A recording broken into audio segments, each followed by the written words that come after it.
How is everyone doing? I hope you all are enjoying your 2024 as we get ready to head trackside from Daytona. Ladies and gentlemen, my name's Jonathan Ramos, the voice of NR. We're going to go ahead and do things a little bit differently here tonight. A lot of things to look forward to as we start off our 2024 campaign. We start off with 4 races here tonight. Let's go through them quick. The card tomorrow at Daytona. Super Speedway Shootout for the 4th season tonight. That is the inaugural race. Race 2, Gen 4 Legacy, Texas.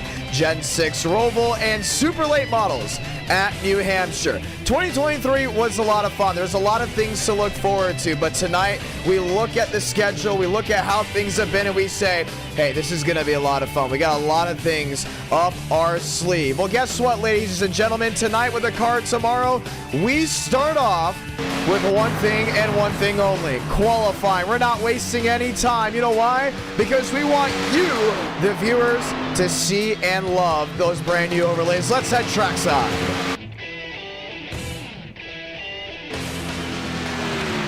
Max Swearengin rolling around the track there in his new number 15. That's right. We are back. We are back with new overlays, a new look. We've been teasing this look for quite some time now. We're so glad we can finally show it all off. Earlier in practice, we did go ahead and see that one driver stayed top of the board. No doubt about it, that was Daniel Mosteller clocking in one heck of a time up inside the 37, 38, 39 range. But what's up with the car tomorrow? Everyone's been asking, why are we doing it so much? Well, one, we haven't done the car tomorrow in what feels like a long time, leading up to the new damage model. We outcasted it from NR. The drivers complained about the model, they complained about the damage model, everything in between, and we said, okay, once they get the new damage model, we'll come back to it. Well, we made a video, and a whole lot of you love the car tomorrow in the video. Lots saying they want to see more of it. So, what do? One race of the car tomorrow tonight. We hold off on it for a little while longer, and we continue the tradition of the first race of 2024, or should we say the first race of the new year, being at Daytona. The only difference is instead of a Gen 6 stock car, or a Next-Gen, or a Legacy Gen 6, it's the car tomorrow. And you know these things haul. You know they're fast. You know there's always a lot to look forward to when driving one of these machines. And at NR Night, you never know who's going to join in. We have a NASCAR Truck Series driver in the field. We have NR regulars in the field. Daniel Mosteller there in the Brian Griffin 87. Jason Beckman's back. Connor Gray has worked his way down off turn 4 and is hauling back to the start-finish line. Time is ticking as we get ready to dial in what looks to be the final minutes as we get ready to go green flag racing shortly from Daytona. Duels, duels, duels, they mean absolutely everything here tonight. There's always something to go ahead and look forward to when you're dueling at Daytona. Well, 43 drivers will start tonight's race. 22 will enter through Duel 1. 21 will enter through Duel 2. And as usual, NR Night in America, the track variety is always high. We start with the Super Speedway, but a different style of Super Speedway racing. Yes, you got the packs, but you still have to let off.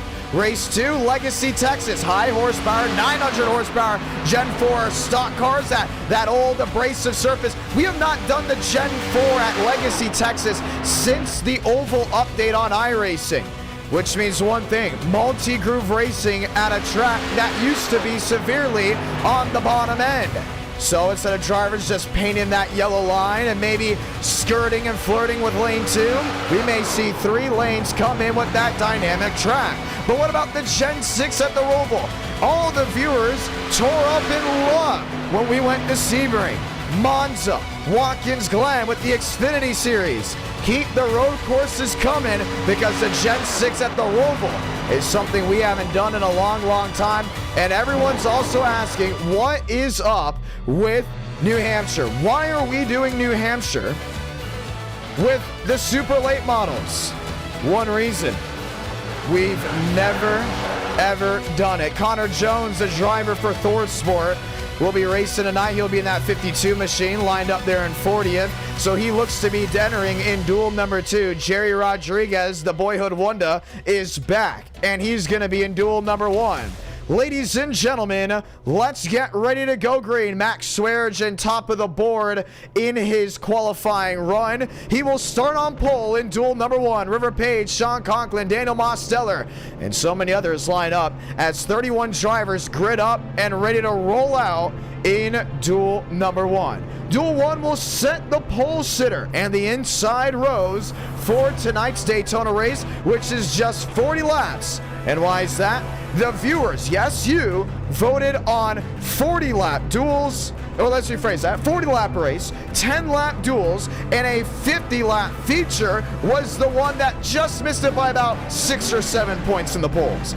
Interesting to see as we get ready to go green right away. Just 7:06 Central here in Nashville, Tennessee, 8:06 on the Eastern Seaboard. My name's Jonathan Ramos, the voice of NR, as we get ready to rock and roll.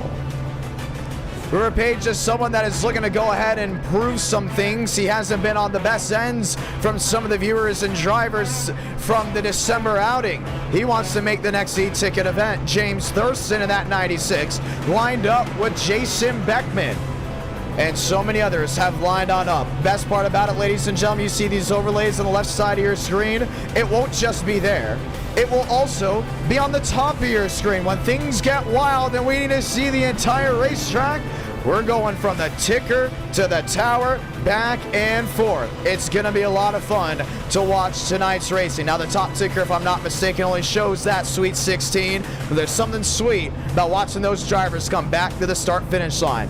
New overlays for a brand new year, and a whole lot of things to look forward to. In a matter of moments, they'll roll off into turn number 1, and we will get it started. Ladies and gentlemen, welcome to 2024.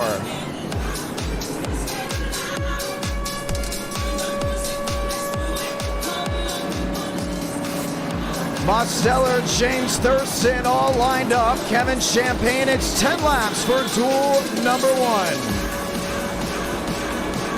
Duel number 2 will be in that same area. Now, we might go ahead and ask, didn't we just do a super speedway race with the car tomorrow? Yes, we did at Talladega. There's only one problem.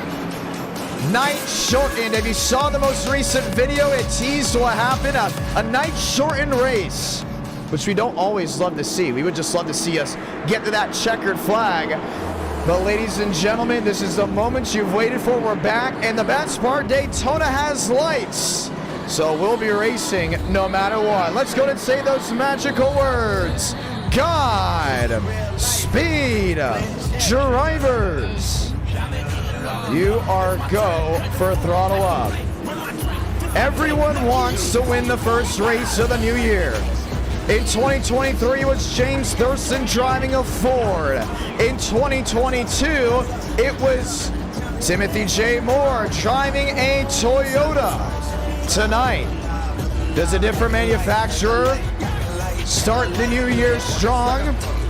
We've seen it before. A lot of these guys get very hectic. That first race means so much because a lot of viewers, a lot of drivers, they remember who won the first race. You can't forget what happened last year. Mosteller, Braden Mummick leading. And Alexander Balderas just could not stay out of the way, handing James Thurston the checkered flag. Things may change here tonight. A whole lot of new, but the same great racing. Toyota on the bottom, Ford on the outside. Let's light the fuse in duel 1.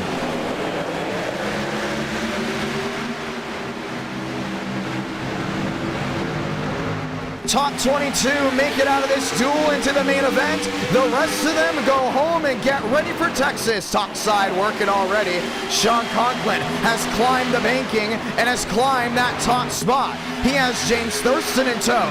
He has River Page in tow. All drivers looking for a move on forward. But what's going on behind? Separation. Some looking just to make the main event. Others, checkered flag. Conklin on the bottom. He's lined up with James Thurston. Max Swearengin, the driver who started this race on pole, has now been pushed back to that third position. At the line, it's all Sean Conklin leading lap number 1. And the best part about these, trouble winning the wall. Christian Delgado. just slammed the right side of his machine. He gets it back refired, so we stay green. And we ask the viewers down the chat below, will we see a caution-free duel? Swearengin into second. Oh, maybe not. James Thurston still has that outside lane rolling. Remember, it's 22. And in duel number 2 will be 21 drivers making it through the main event. Back to the line, 8 laps to go. All chasing the Honda. Sean Conklin has it just painted to the inside lane. Now it's still pack racing. You have to keep that in mind. But the racing style completely different. Tires will wear. Drivers will be forced out of the gas. And this style of super speedway racing almost gives a nod to what it used to be back in the 80s and the 90s. You might be also saying, wasn't the car tomorrow tandem drafting all the way through? Well, not here at iRacing. High horsepower, no plates. You're going to run that thing, and it's going to be sticking to the ground. Max Swearengin threads the needle on the bottom and will retake the lead. Working 7 to go in duel 1. Worley up to 5th. As Shamela and Connell are already on pit road. An incident not warranting a yellow. Vila company to the bottom. That's Kevin Champagne looking for a move around the 1 machine. And James Bomar's up there as well. Top side, inside moving. Thurston looked to that outside lane, thought better of it, said we're going to ride in line and wait this thing out with 7 to go. These drivers that are in the event, they're saying already, hey, don't wreck. Let's not get a caution. And if you look even further back, you look at TCB here in 18. He's in if this stays green. You look at Aiden Robinson in 22nd. He's in if it stays green. With how this aero package works, with how this style of super speedway racing works, you're going to get a lot of strung out drivers just from hitting the outside wall. So keeping that nose clean is working out for Matthew Brower, for Brandon Bowie, for Sean Pena and others. Pena looking the bottom. Jerry Rodriguez, the boyhood wonder, to the outside, now dropping back to 18th. First race back in a long time. The duel continues up front as Toyota shows the way with 5 laps to go. Mosteller looking to the bottom. Sean Conklin now runs his way up to that 3rd position. It's going to be tough to see what can work and how it's going to be done. Pena 17, Matt Steinmeier Sweet 16. Here's something you haven't known yet unless you're in the Discord. Monthly championships are back in Enter Night, and they are determined through how drivers finish throughout the month. Now, you might be saying, why not just go ahead and have a point system? Well, when we used to do it, drivers would farm the late night races where they could get a better finish. So we said power rankings can also make a return. Depending on the strength of field, depending on how tough the race was, if you finish high in those... Oh, trouble, one to the wall, Nathan Scott. Slams the outside safer barrier to 1 and 2, and the caution will wave for the first time with 4 to go. That thing is junked. Brandon Bowie involved. James Bomar. Mike Lieben destroyed on the nose. The driver that made such a big run in the Legacy Gen 6 race might be out of this main event.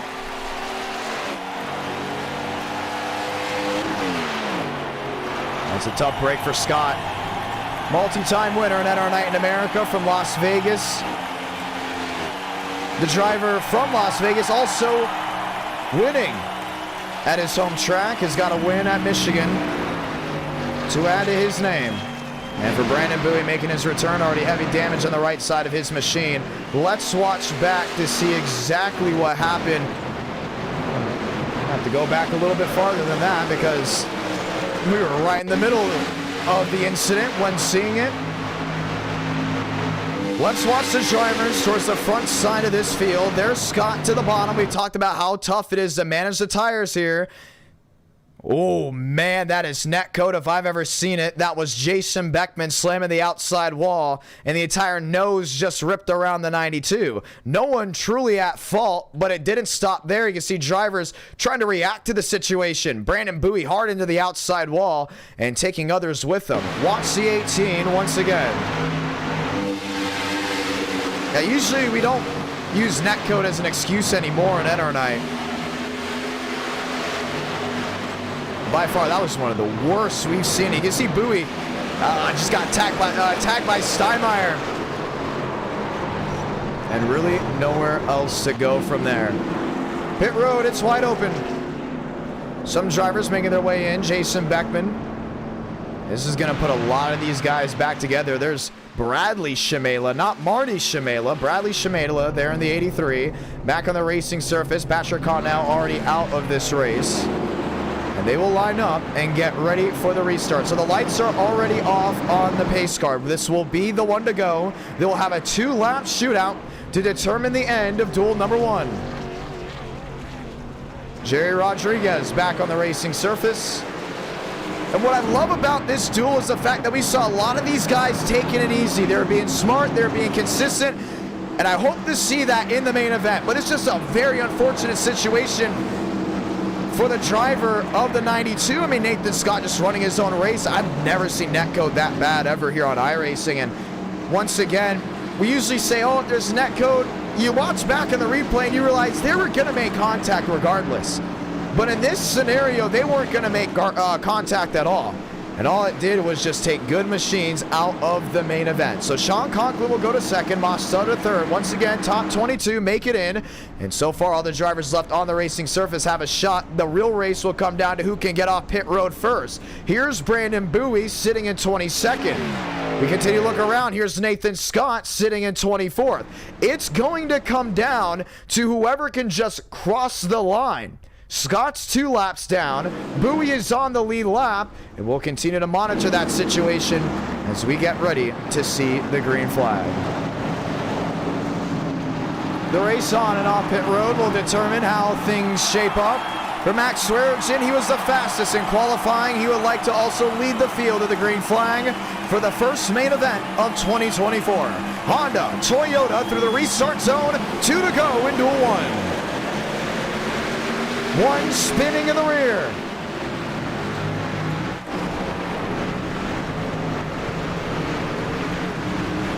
Might have been Wickenhauser. No, it was not. Machines back going. We're going to stay green. Now let them race. They're in the main event no matter what. This is what this race is for. Conklin to the bottom. Trying to find a way around Swearinger. Mosteller on the outside. It's going to be tight when they come down off corner exit. These guys are going to be doing everything they can to keep that foot in it. Most on the outside, the run down the hill. Chevy, Toyota, for the first time this year. Salamanca, 1 to go in duel 1. Horley's in, Champagne is in. Dogfight for the lead. Back to 1 and 2. Look at Abraham Vila trying to thread that needle. Lined up behind the River Page 17. Where's the move? Where's the momentum? Most to the outside, lined up with Page. 3 wide, look in the middle, William Schmidt. Page smokes up the rears. Mosteller holds on to the lead off turn 4. Swaggy to the outside, he's got a shot. Beckman sideways, there they go. Start finish line, who's gonna win it? Sean Conklin, victorious in duel 1 as the huge one happens behind.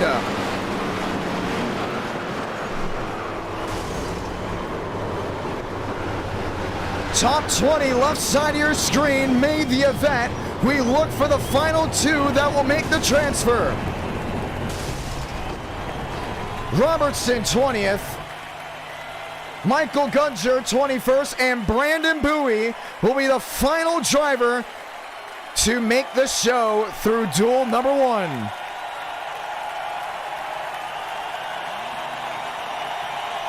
Wow.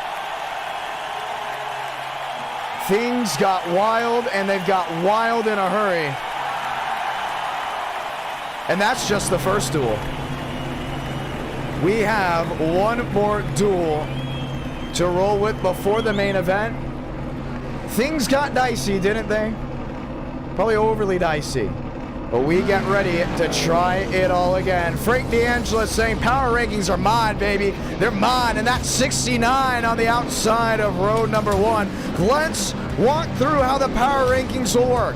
Your finishing position in the duels will count towards the power rankings. Your finishing positions in the main event will count towards the power rankings, as well as qualifying order.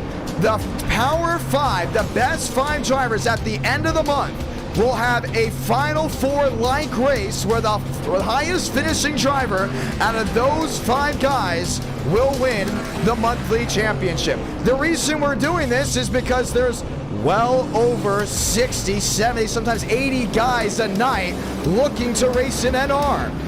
Well, with so many drivers, it almost came to mind, it's almost like college football, where there's so many teams that have the AP top 25 to determine the playoffs.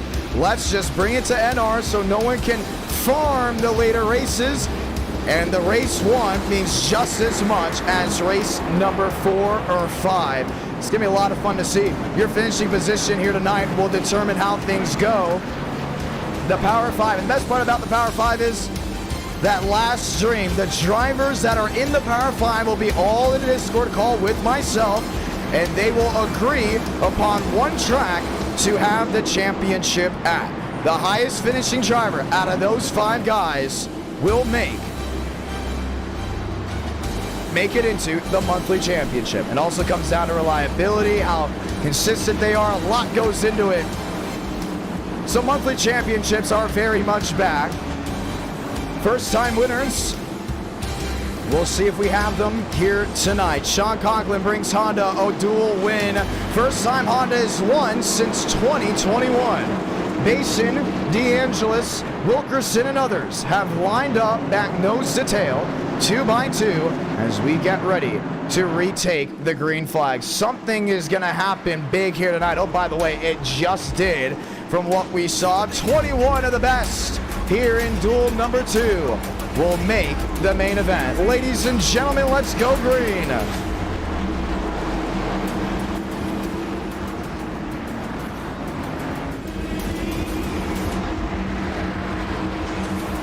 Pace car makes that hard left onto pit road just one more time. Everyone back on their feet as we light the fuse in duel number 2.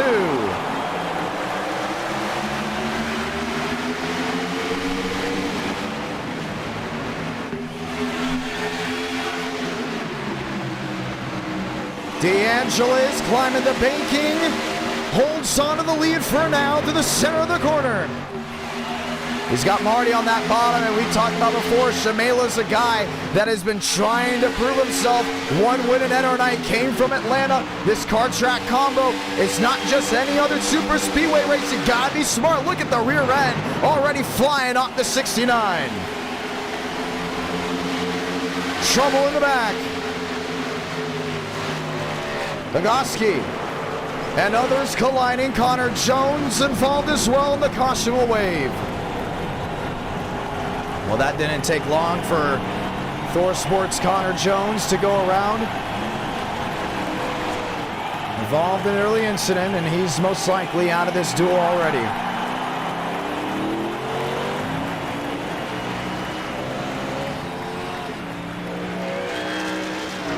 That's a lot of damage. And it tore his entire car up. Let's go see a replay.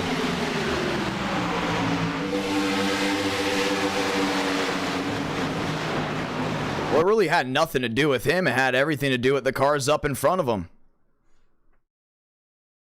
There's Jackson Buys up and over. It started really with that 48 machine behind. Donskoy.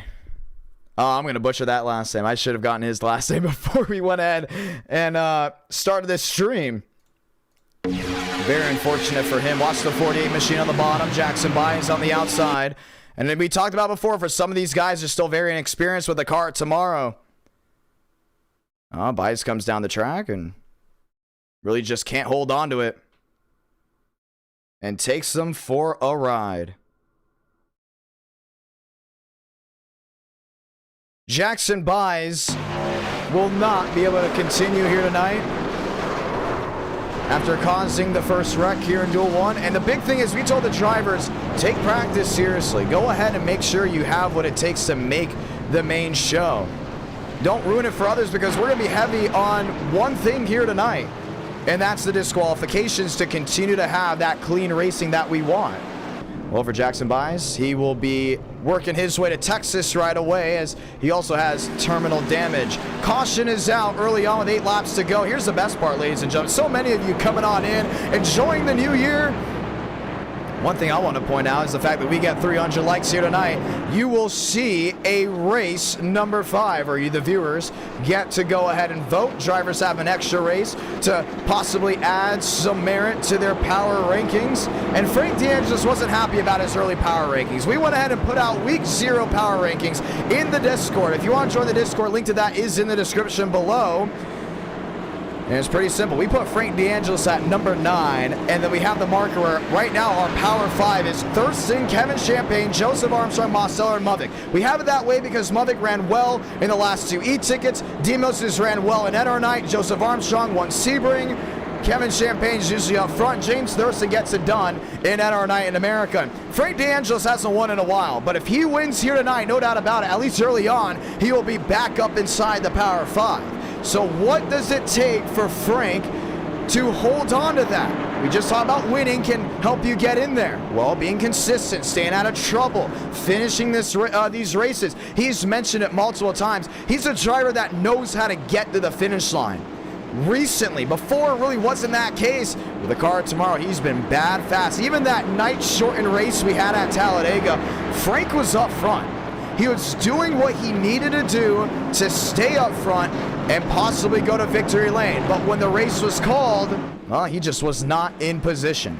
So now he sits second here in duel number 2, looking for one thing and one thing only, an opportunity to go to victory lane. We'll get the one to go this time by. Still multiple drivers on pit road, but nonetheless, we get ready to go green flag racing. Let's get it done.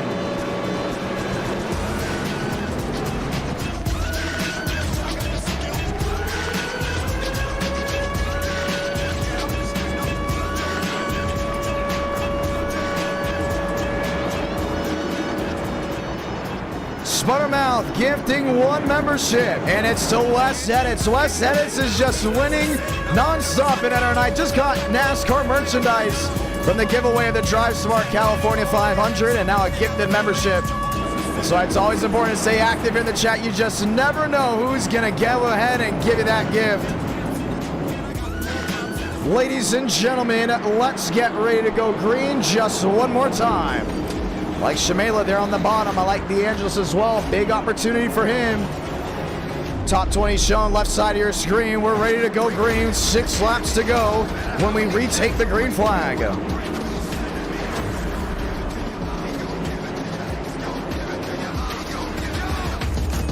Dodge, Chevrolet, Ford on Ford, Chevy on Toyota. They got the Chevrolets lined up right behind Justin Connor in 15th. We look towards the back half of the field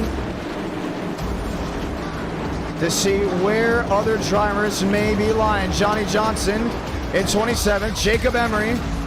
Emery now back on the racing surface. Once again, he got to be up inside the top 21. There's Joseph Armstrong. Philip Bridgman. Robbie Richard. And already out of the race, NASCAR Craftsman Truck Series driver Connor Jones to be driving that 66 for Thor Sport Racing in 2024. Well, let's get back on our feet just one more time, because we're going to see who's going to make it into the main event. The 40-lap feature right after this. 6 to go from Daytona.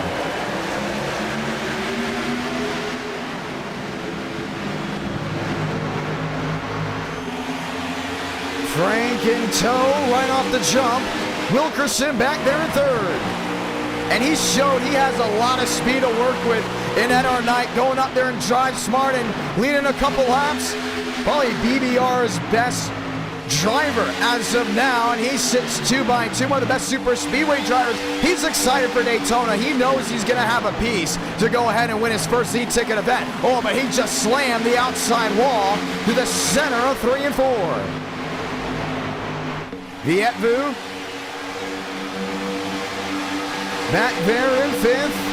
Shamela led that one, 5 to go. Those guys spread it out. They know you just got to be top 21. There's Kenny Real. Last driver in for now, Carson Freeman. Bridgman, there's Matt Skipper sitting in 20th. What is it going to take? Balderas to the outside, won the Super Speedway Shootout. The final one of 2023. He's in the outside wall as well. You can't just hold on to it full throttle to the center of these corners. Yes, it's pack racing, but look how everything's evolving. Even the Gen 4 cars. Recently, we've got an aero package where you have to let off. You have to be strategic with your runs. That's the art of super speedway racing we've gone with more recently in NR Night to just bridge that skill gap. And it's been very interesting. You see guys that are used to just keeping that right foot planted all the way through. Oh, they're struggling big time with these high horsepower machines. Vietvu on the bottom. Lined up single file. Frank DeAngelis sits there in 4th. Ethan has never won a race in NR Night in America, let alone a duel. His big opportunities right here, but Marty Shamela's going to lead him down. 3 to go. Base into the outside. The drive headed to turn 1. Frank DeAngelis joining on in. Chevy Dodge on the outside lane. Pravi Richard has worked his way into the Sweet 16. Bridgman up to 20. Justin Connor. He's now just the last driver in. Driver shuffling, trying to make something work. 3 to go. I think Frank's going to try to make a last-ditch effort right here, but he doesn't want to jeopardize being that last guy out. Shamela from the bottom to the outside. Painting that yellow stripe. 2 to go from Daytona.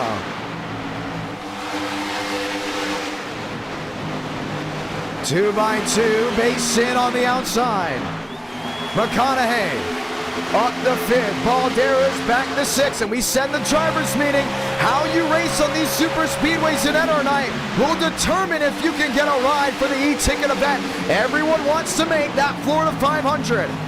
Your respect, your etiquette here will make a difference. Base into the outside, gets alongside that 39 machine. This is going to be the drag race to the line. Santa Blanca, 1 to go in duel 2. Vietvu looking for a move. Frank's got it hung 3 wide. Oh, and the wall goes to 9. Kevin Austin in the 22. Still looking for that move. It's going to be tight coming off corner exit. This is the drive. Base in your race leader. Here comes Balderas fighting on the inside lane. And that 88's going to have to make it wide. Last gas to the start-finish line. Balderas right behind. Not going to be in time. Dylan Basin victorious in duel 2.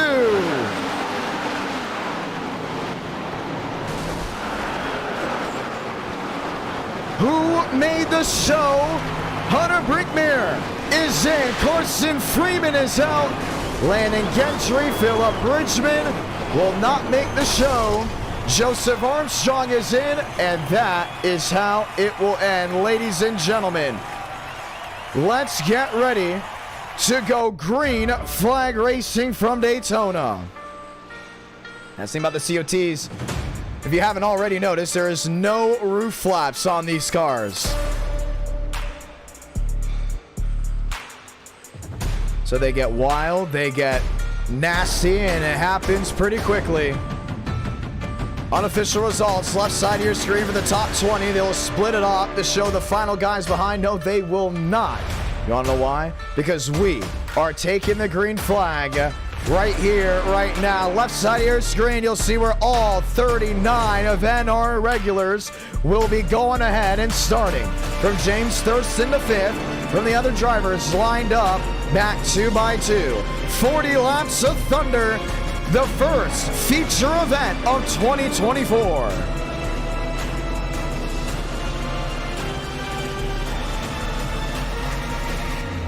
Time to go green. Aiden Walker, Marty Shamela, great duel finishes, got them in their spots. Mosteller, who was having a great duel run, goes 15th. Brandon Bowie, the last driver in, he sits 43rd. Carson Freeman and others will be lined up, and they're actually reshuffling this deck. Freeman looked to be out. He looks to now be in. Brinkmere, Justin Connor, and James Beaumont have lined up. There's TCB in that 11th position. The question now goes, who wins this race? And you know, I'm going to give who I believe are my best three, and we're going to ask you, the viewers, if you think they're going to win, plus the other drivers around. We're going to put other if you think it's going to be someone else. Ladies and gentlemen, let's go green.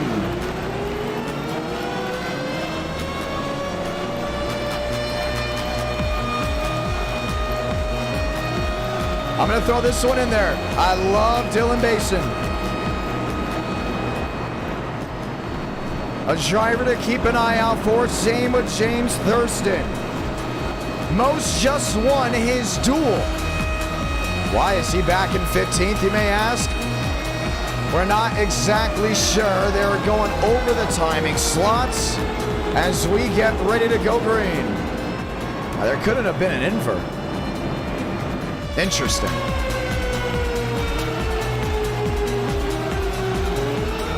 We're going to go ahead and we're going to put Frank DeAngelis in there. I think Frank DeAngelis has a shot, and it's up to you all who will be next. Let's go ahead and get it done just one more time.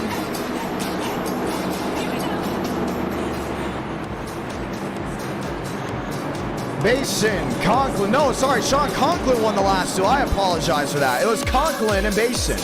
Now for a second, Mosteller got it done. That was not the case. Scoring might be a little bit off, but these are the guys that have made the field.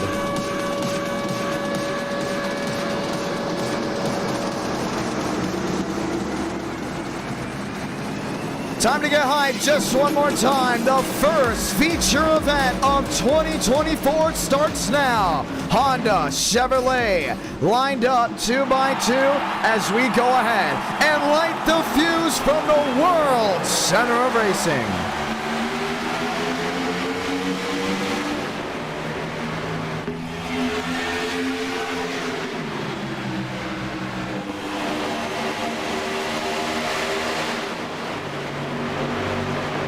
Basin, your leader. Trying to get a drive, looking for an opportunity. Shuffling about, a lot of things to look forward to for him. Conklin, Balderas. Balderas now into that second position. River Page back there in third. Look at James Thurston on the bottom, trying to make up time. That 54 is bullet fast. Conklin leads lap number one. He's got a hungry hounds of machines right behind him. Some backing up, some embracing the quickness, the speed, the draw, the adrenaline. Down on turn number two. See already some big movers back there. Joseph Armstrong up to 19th. Everyone else is really separated out from 25th on back. They know it's all pack racing, but you don't want to be involved in an incident. Heavy COT stock cars can get turned in a hurry. Well, you can lead this race early on, but you can't win it. You know what's one thing you can do early in a race? Lose it. That's why that back 25 have definitely separated out. Nonetheless, big battle for the lead. Page the third, Balderas the second, Sean Conklin, your leader, just painting that inside lane. Shamela trying to make a move as well. And it's like a chess match. Not everyone's in that same speed. They're not flat-footing it like they were with the Next-Gen. They're holding off. They're looking. They're sizing up their options. and trying to find a way around that driver in front of him. Balderas sneaks to the bottom. Conklin shuts that door. The Honda Powered 54 continues its strength, working its way back to turn 1. And that was Honda's first dual win. They haven't won a feature since 2021. Thurston shunted out of line. That's by William Schmidt. Schmidt back there in fourth. Max Swearinger, new livery for 2024. Well, based off one person, or should we say one machine, Maximum Destruction. He loves Monster Jam and decided to retire for now. The Mystery Machine with Scoop and the gang and brings Max D inside the Elite Eight. Balderas looking to go back-to-back in Super Speedway Shootout Championships. Just barely got the one before. Now looking for the opportunity here to go ahead and pull away with the championship deciding factor. Eric W. gifting 5 memberships. Thank you very much for that. Giving it to those 5 loyal viewers down in the chat below.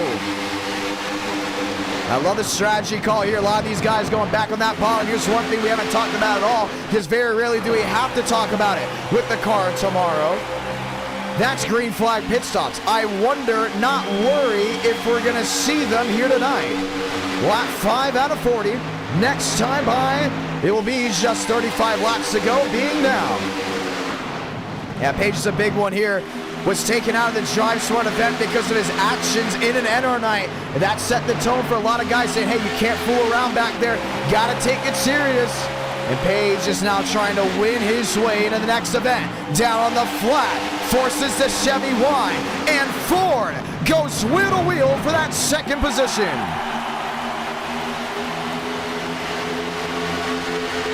TCB up to third. Now, a lot of them are saying he's out of his prime. He'd like to go ahead and disagree. Up to third, making the move. Balderas swipes in line. Lined up with James Thurston. TCB to the outside. And these cars are bottoming out so much. See those sparks flying off that rear end. So low, so center, plastered on the pavement. Oh, Page tagged by the 88. Does he save it? He does not. Around in the middle of the field, and the caution will wave right away.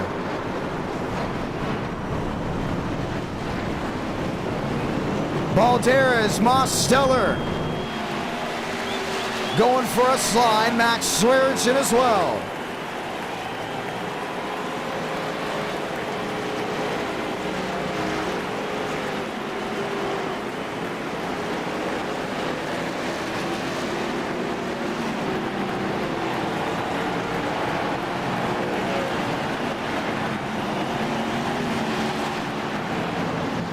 Well, push came to shove, and already an incident. These guys are doing a great job minding their own business. I think Demo's got a little bit of damage on that left side.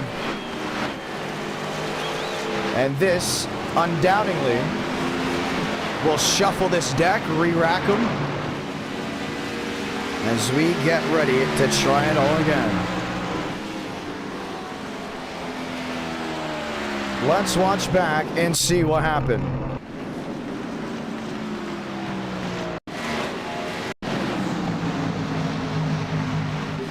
So this is a lap ahead.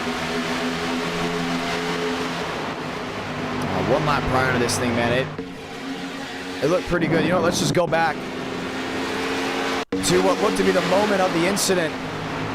Balderas got hung out of line right here. You see he got back in line there with TCB. He was holding on to it well. Baker going wide. We talked about tire wear. It's going to mean something. You have to really let out of the throttle. You got to hold on as pit road very much is open on the left side of your screen. And he just got right in the back end of River Page. He might have had help. Oh, he very much did by TCB. Baker pushes him into the corner. James Thurston into the outside wall.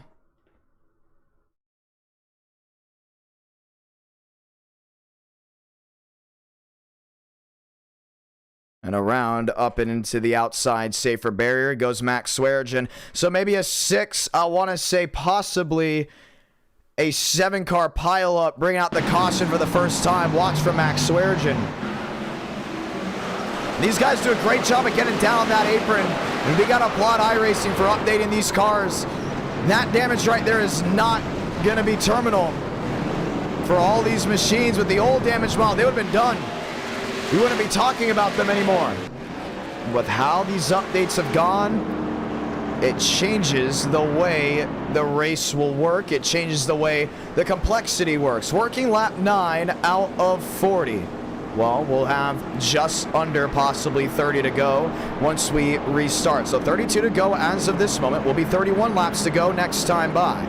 We'd like to say thank you to everyone that has tuned in to tonight's broadcast of NR Night in America, the first of 2024. A beautiful crowd, and I want to say hello and thank you to everyone that has been watching around the world. We have a great schedule here tonight. We go to Legacy, Texas, Track Dynamic, that great Texas that you all know and love with that Gen 4 stock car. And how about the road course racing? It has been a treat in NR Night in America, most recently, and we look to continue those road racing ways. And for the first time ever, New Hampshire will get a new car track combo, that being the super late models. We tested it. We think it's going to work well, and the super late models also have that new damage model.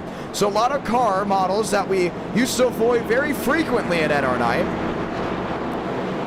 are now back to getting that love, back to getting that, should we say, exposure they do deserve, mainly because of these updates.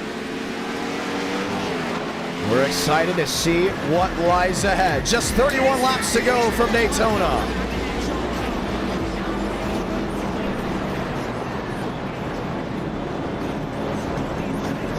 Time to go green. Once again, ladies and gentlemen, 300 likes. Race 5, you the viewers get to vote on it. We asked who would win this race. Put Dylan Basin in there, James Thurston. Frank D'Angelo should have put Sean Conklin in there because Sean is a man on the move on that inside lane.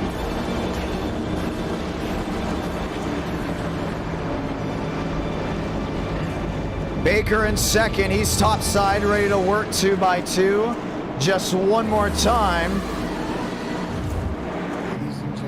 as we'll have just 30 laps to go for the World Center of Racing.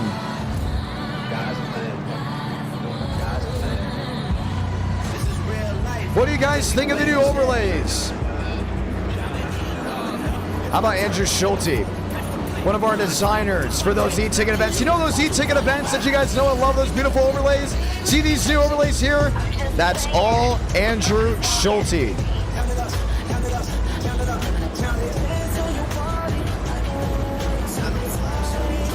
He's Lazard down in the live chat below. He's the reason we have all these beautiful looks. Let's go green just one more time. Honda Chevrolet 2x2. Will a Honda finally find victory lane once again? Let's find out. 30 to go from Daytona Beach.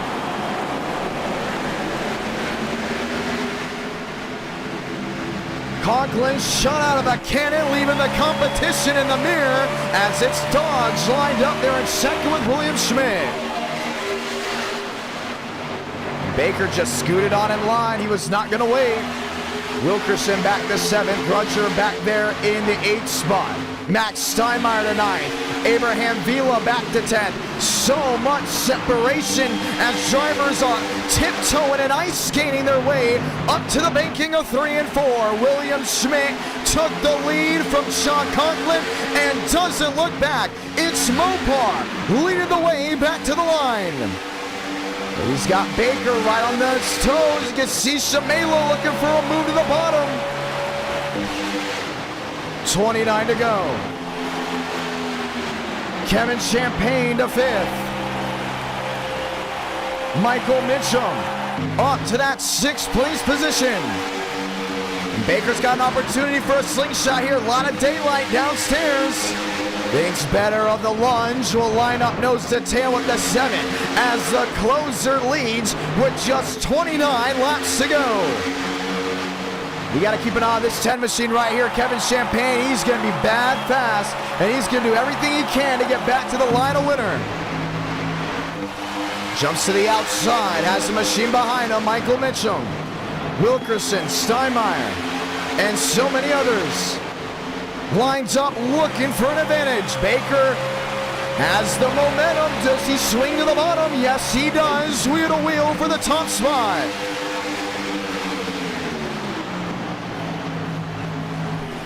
Vila to 10th. Pena, Beckman. Hey, look at these strong drivers outside that top 20. Basin, Walker, Bowie.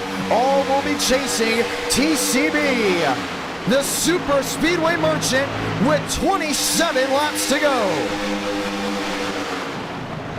That's the thing about it. We've all known BKR, TCB, he lost his momentum. He lost his mojo on the intermediates, the road courses, and the short tracks, but he will never lose it on these super speedways. I'm telling you, he's looking for his third e-ticket event come February. Conklin way out of the throttle in third. Kevin Champagne is watching on. He's licking them chops. Champagne to the outside, looking on Conklin.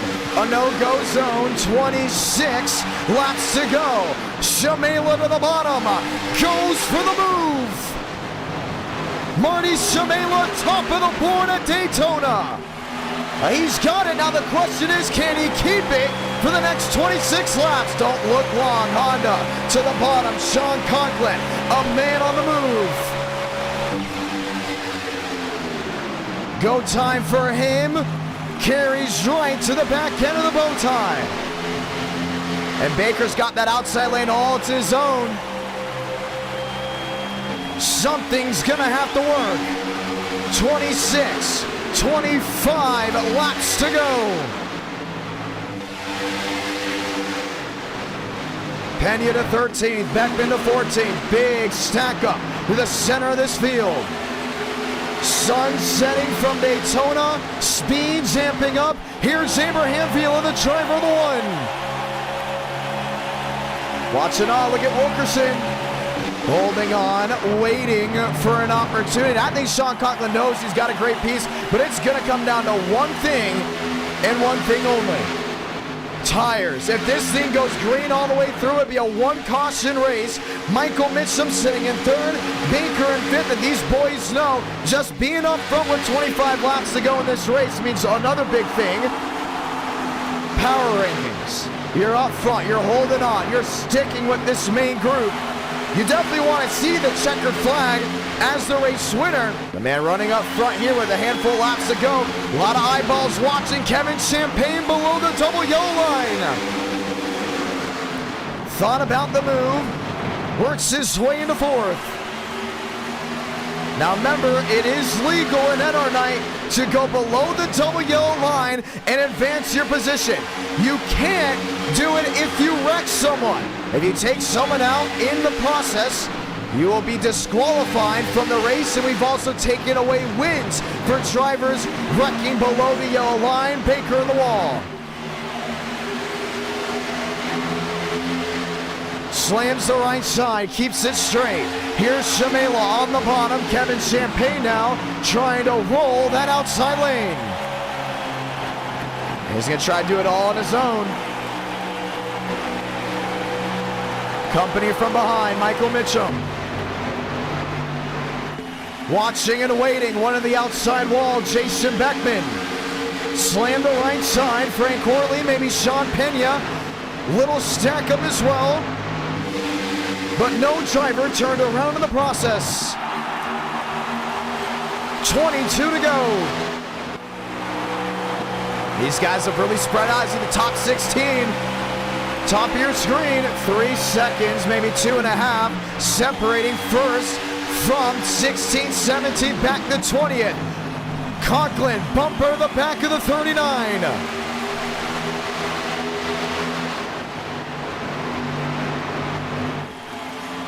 It's going to be about what it takes right here. Kevin Champagne to the outside lane. Michael Mitchum.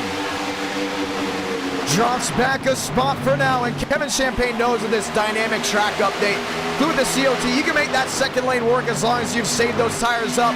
He's doing great off exit. He's really struggling to the center of the corner. Tito, watch that 10 machine. I think if he has company up there, they're going to make a nice run.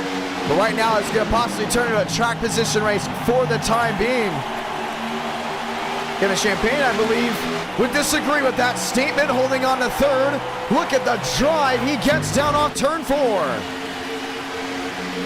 Wilkerson up to 8th. Michael Gunter trying to make a move. Kevin Champagne rips top. Wheel to wheel, climbing the banking of 1 and 2. Oh, he's got him right here if he can just get that drive off corner exit. Chevy on Chevy, dogfight for the lead. Lap machine at the bottom, out of harm's way. Here's Conklin in third. Here's Mitchum back to fourth. Huge separated pack with 20 laps to go. Conklin, daylight downstairs. It's going to be a low man win situation. I know that's a football term. But here in the center of the corner, if you're going to hold that bottom lane, you're going to have to stick it to that yellow line. Max Steinmeier got it to the outside wall, lost a couple spots. Now the main pack is separating dearly.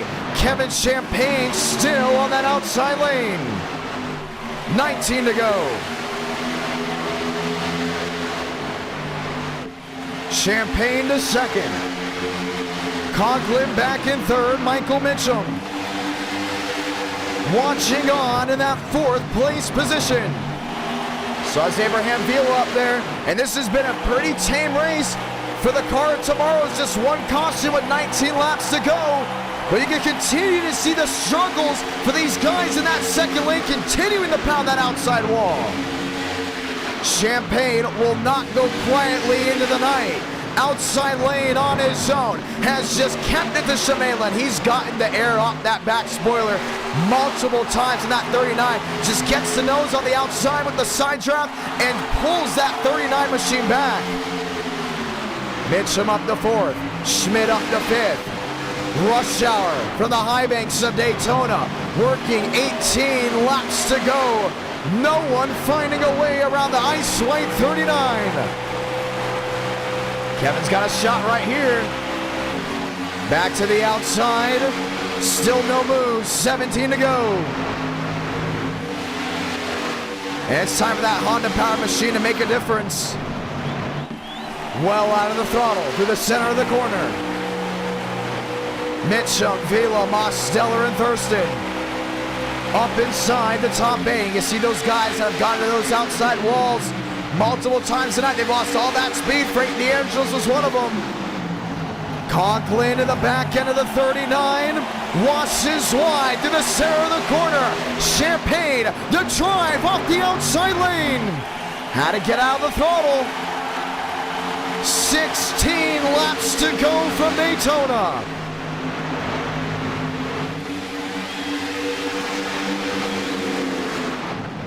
Run back to 1 and 2. And it's almost dead silent to the center of the corner, but they're loud on the hard pedal.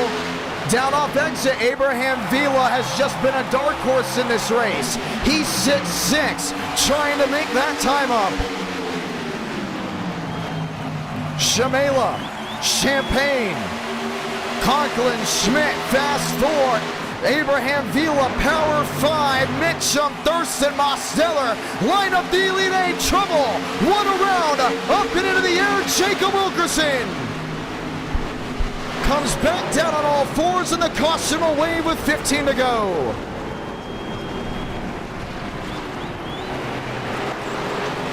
Oh!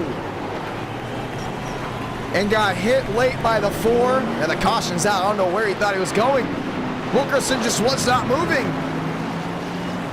How do you hit him? And we will have a restart, but for PBR, they will pack the bags and head their way to Fort Worth, Texas. We will have a restart, just the second caution of this race. Unbelievable. That was unreal.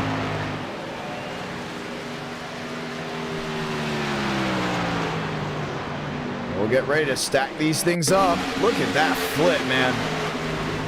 Unbelievable. This was Wilkerson lining up. That's Frank Horley right behind him. We talked about these cars getting really light. When those tires start to wear, you're ice skating. You ever been ice skating before? You know, you get very confident, and the next thing you know, well, if you're off easy, you're on edge, you're going to go ahead and slip up. And it happened right here with Wilkerson. Goes right around in front of the Frank Horley machine, gets light off the rear end, and boom. Driver's side starts barrel rolling multiple times before landing back on all fours.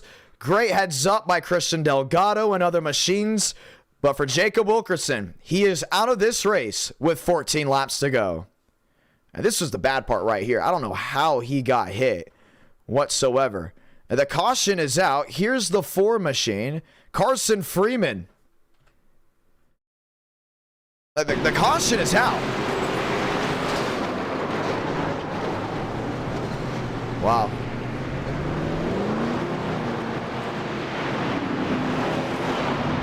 And for Wilkerson, it was something that he did not want to see tonight. Let's right on the nose of that machine before things got wild for him. This is in the middle of the corner.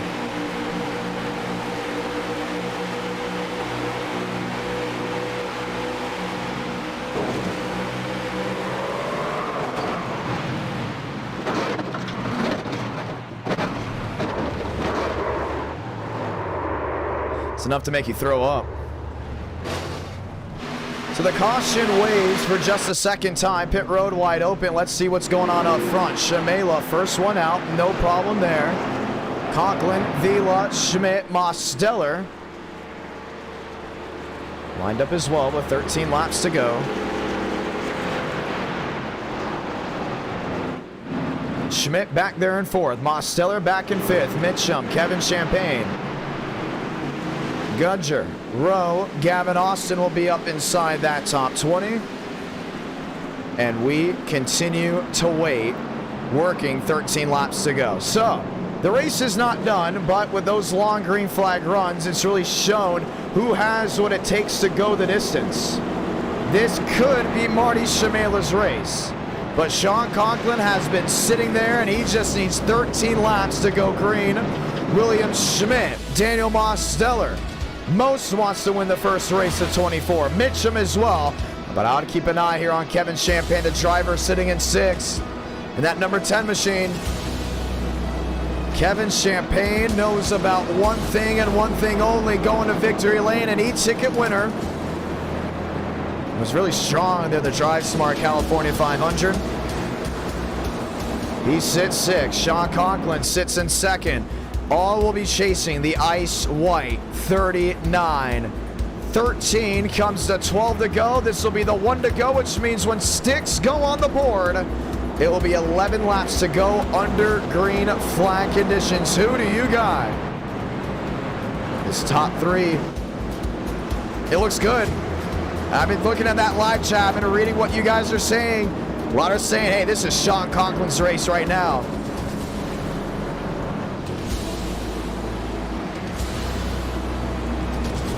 Let's get ready to go back green. Who do you have? Is it Marty Shamela? Is it Sean Conklin? Is it William Schmidt? Or is it someone else? That top 3 has been very tough to go ahead and find a way through. Time to get it done just one more time. Ladies and gentlemen, it's the 1 to go from Daytona.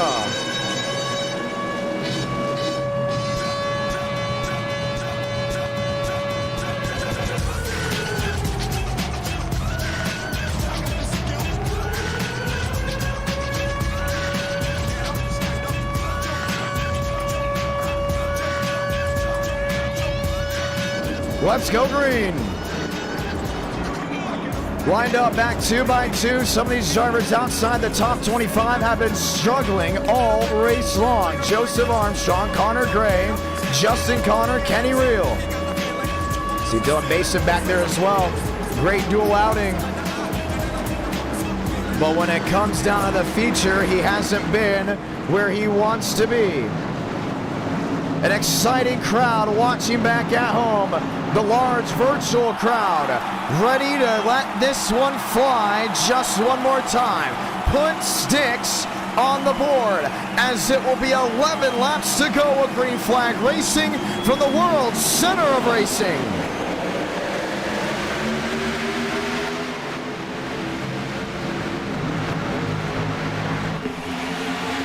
Tiptoeing in the rear, Sean Conklin to the lead on the outside lane. Now if he can just clear that 39, he'll be able to mirror drive his way back to the start-finish line. Most on the outside, Kevin Champagne runs to the bottom. Michael Mitchum joining in tow. Mitchum out of the pocket, slam the nose here of the 99. That's Sean Rowe. Rowe does not want to see that at all. Shamela continues the lead. Drag race to the line. Conklin takes it right back. 10 to go from Daytona. He got him just at that line.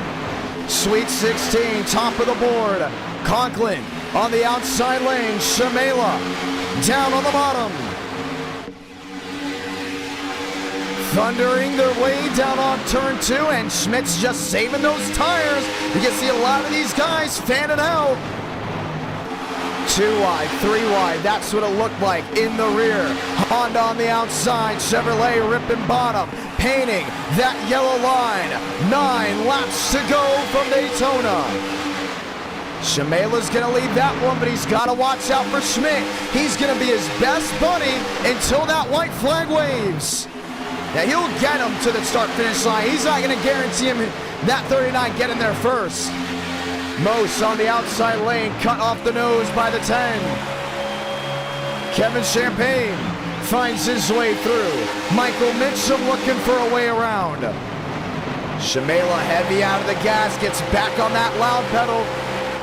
Man, you can just see William Schmidt flying down off turn 4. He's going to go catbird. Put Conklin to 3rd. Put Kevin Champagne in 4th.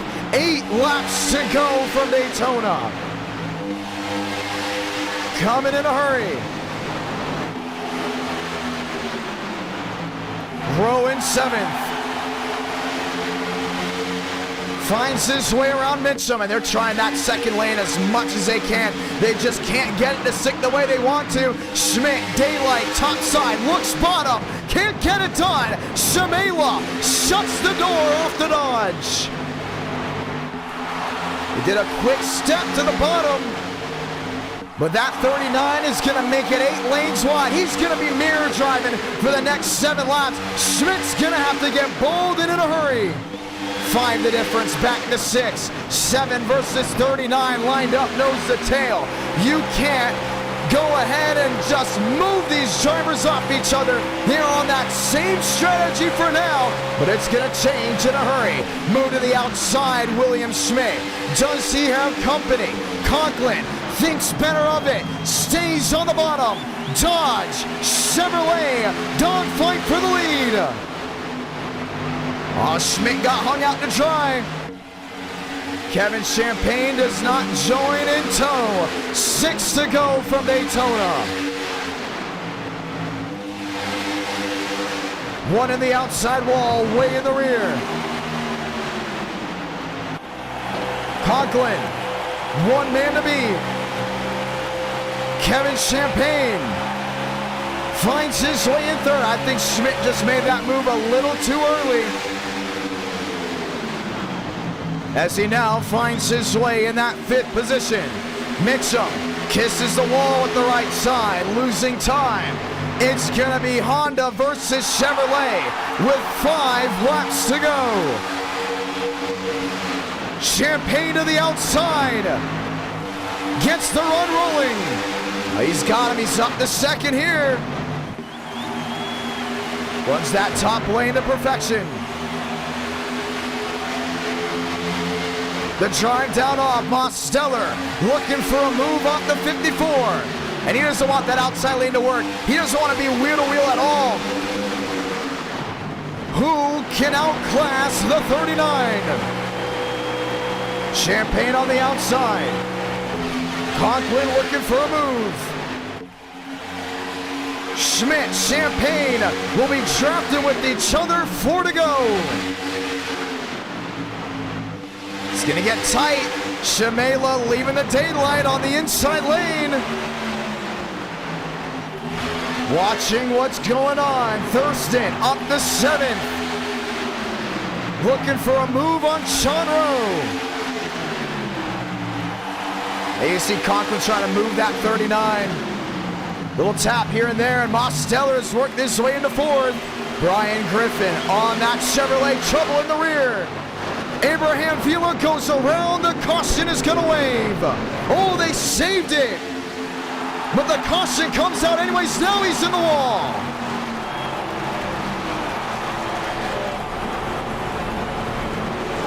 And we will see overtime.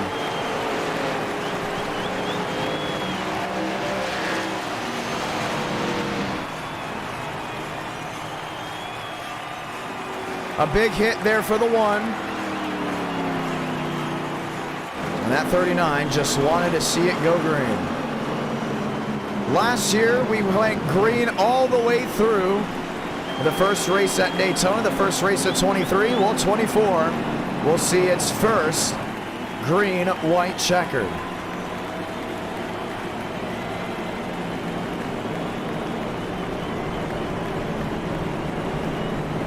Things got dicey. They got dicey quickly. Let's watch back.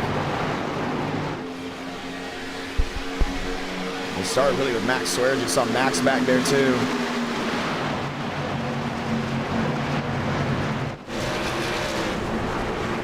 Jason Beckman.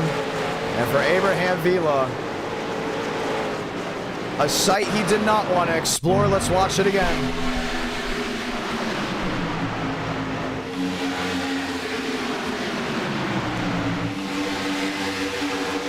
Three caution race. He gets into Mitchum first, shoves him way up the track. I don't know what the game plan was there. You can't go full throttle on these worn tires. Oh, and Max Steinmeier just nowhere to go, involved in another driver's mess once again. Where was he going? And goes to pick up that 14 machine and really just ends his own race.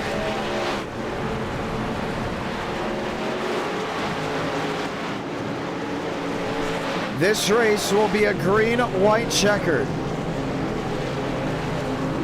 In our night rules, you will have multiple attempts. But you look at this now. Shamela did not pit. Mosteller did not pit. Brinkmere, I believe, also did not pit.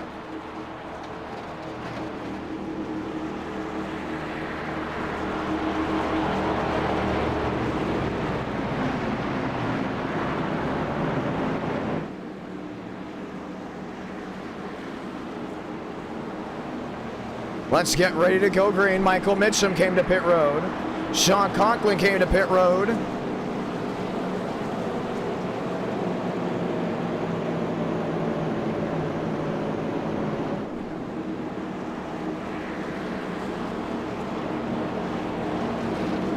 See all these guys back lined up. It's going to be interesting. It's going to be a very interesting way for this thing to end. You know, you look at Mosteller, he's there in second. Look at Brinkmere, he's there in third. I wonder if that 71's going to come to pit road. James Bomar.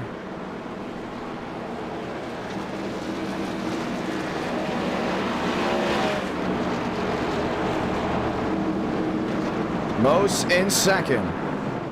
So we'll get the 1 to go this time by.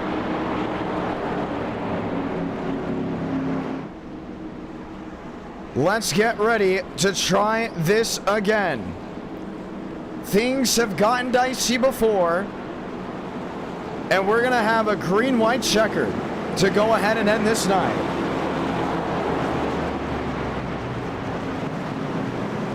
Last opportunity. Overtime from Daytona.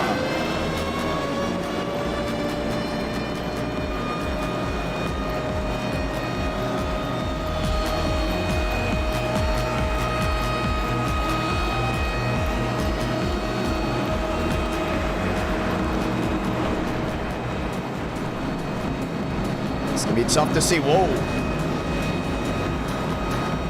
I don't think someone's too happy back there. It looked to be Jason Beckman.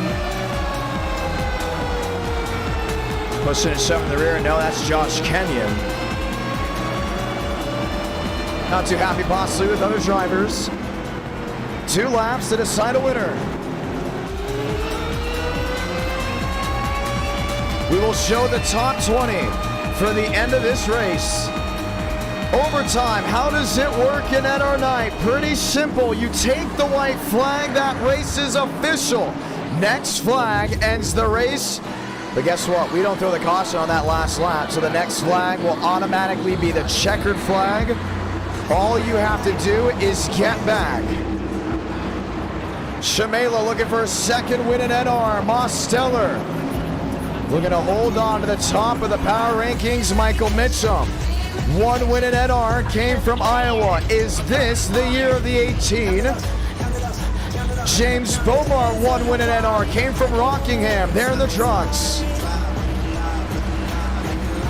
Thurston, Kevin Champagne. So many others lined up back 2 by 2. This is what it comes down to.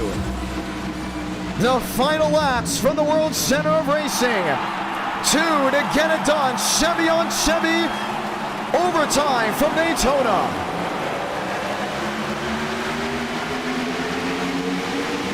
A lot of guys fanning out. William Schmidt goes for a slide. Breck in the rear. Caution will wave again.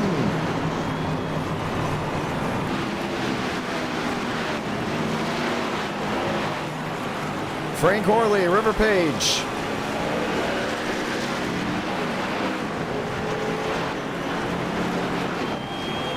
Involved in the melee.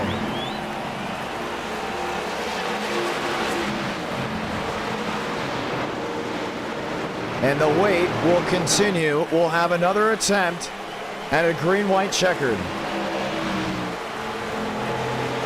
It just did not get going back there. William Schmidt went right around.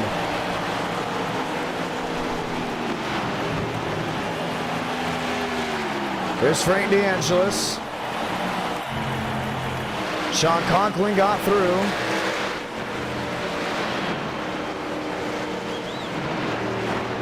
And William Schmidt there in 9th. I'm trying to look at the damage there on the 7. I don't think it's too bad.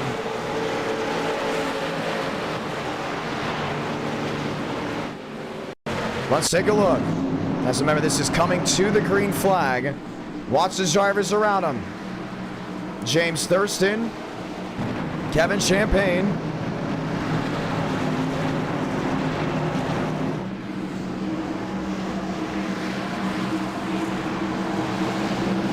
all were just looking for this opportunity. They said keep an eye on James Bomar there in 6th. Let's watch the 5. I don't think he got going.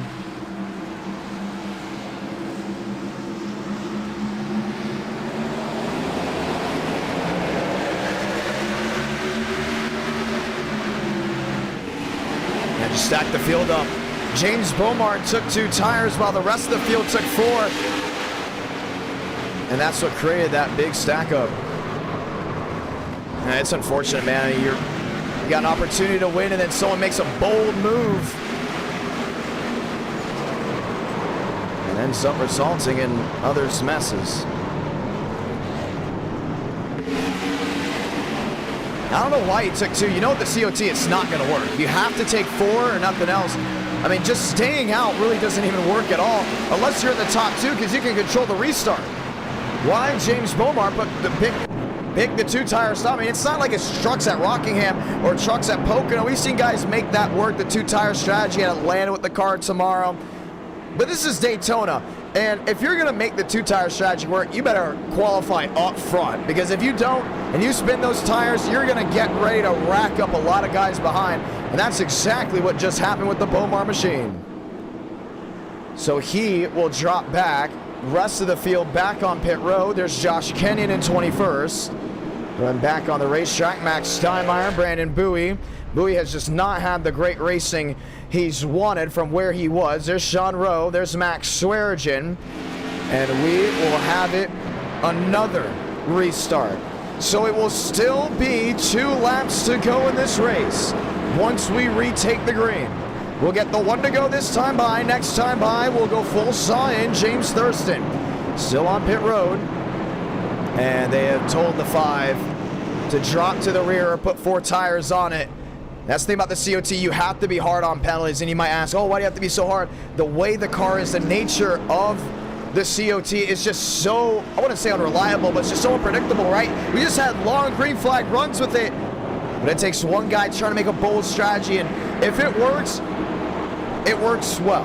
But when it doesn't work, historically, it has been absolutely horrendous, and you just saw it there with James Bomar. He'll drop to the bottom. He'll get 4 tires back on it. Mosteller Shamela will line it up back 2 by 2 one more time. The opportunity is still here for these drivers to go to victory lane. 1 to go. I'll keep an eye out here still for Sean Conklin's on that outside lane. Remember, he has those 4 tires. We lined up back there in 4th. Conklin and Mose. Gunter, Champagne, Schmidt, Walker, Shack, and so many others looking to retake the green flag. Some of these guys are already in Fort Worth. They're ready for that second race. Sun has mostly set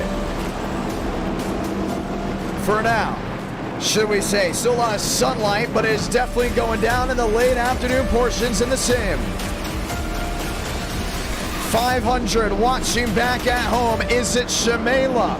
Is it Mosteller? Is it Mitchum? Is it Conklin that will see the checkered flag? What about Champagne? What about Schmidt? What about Shaq? Gavin Austin?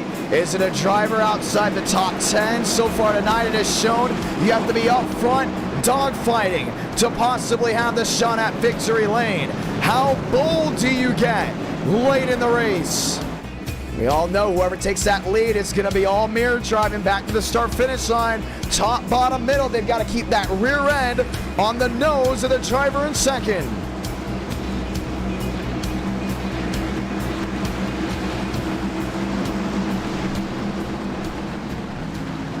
Walker and Schmidt, top 8. Pace car, hard left onto pit road once again. Chevy on Chevy.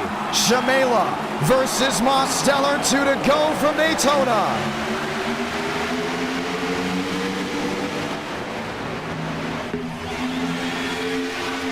Shamela to the bottom, Mitchum to the middle.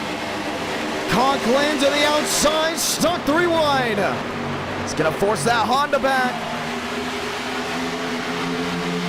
A year ago, Daniel Mosteller was stripped of a win because of a last lap incident. He's catbird. Kevin Champagne gunning it on the outside lane. He's doing it on his own. This is gonna be the race back to the start-finish line to make this race official. Salamanca, 1 to go from Daytona. Kevin Champagne on the outside. Marty Shamela on the bottom. It's gonna be tight trying to come down off corner exit contact. Mosteller up and into the fence. Nails it with the right side. More machines going around. Dogfight for the win. Shamela loses it. Kevin Champagne leading to 3 and 4, and he's got Benjamin Walker right on his tail. Last gas off corner exit. Toyota versus Chevrolet. Kevin Champagne, first win of 2024.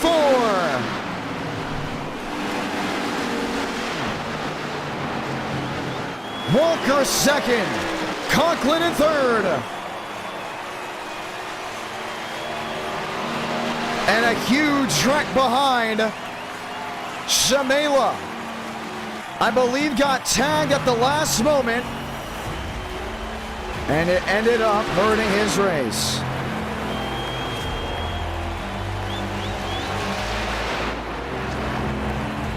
That's how you start off the new year. If you love that racing, make sure you subscribe with notifications on. And our Night in America every Tuesday and Friday night with dates pending. Usually it's every Tuesday and Friday night. In 2021, it was Timothy J. Moore. In 22, it was James Thurston. Let's rephrase that. In 2022, it was Timothy J. Moore. In 2023, it was James Thurston. Kevin Champagne, the first winner in our Night in America of 2024.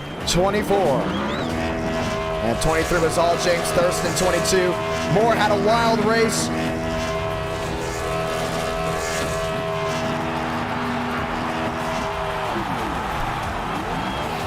Say hello to Twitter. It might be going up on that in the next couple of days.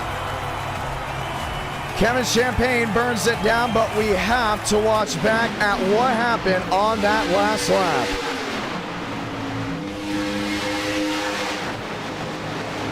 We got to watch Mosteller here. I think he just gets tagged, possibly by Schmidt. No, he runs dead in the back of that 39. Marty Shimano lost all forward momentum.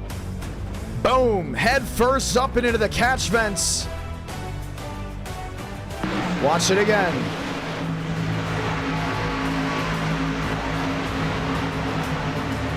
And he had such a good run going. The Family Guy 87. I got help from Schmidt. With Marty Shimano, there was nowhere to go for that 87. Just lift off. And cockpit first into the catch fence. Starts sliding on his lid. And they just could not stop wrecking behind.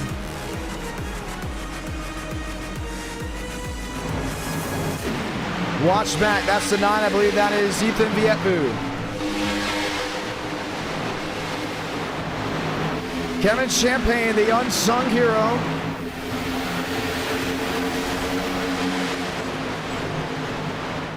Going to victory lane. Vietvu went right into the catch fence.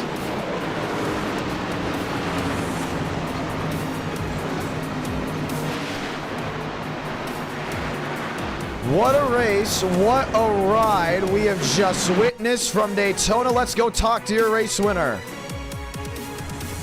That was unreal. Ladies and gentlemen, Texas, right after this, it is Legacy, Texas. That great old surface that you're used to seeing back from 2016 on back, should we say.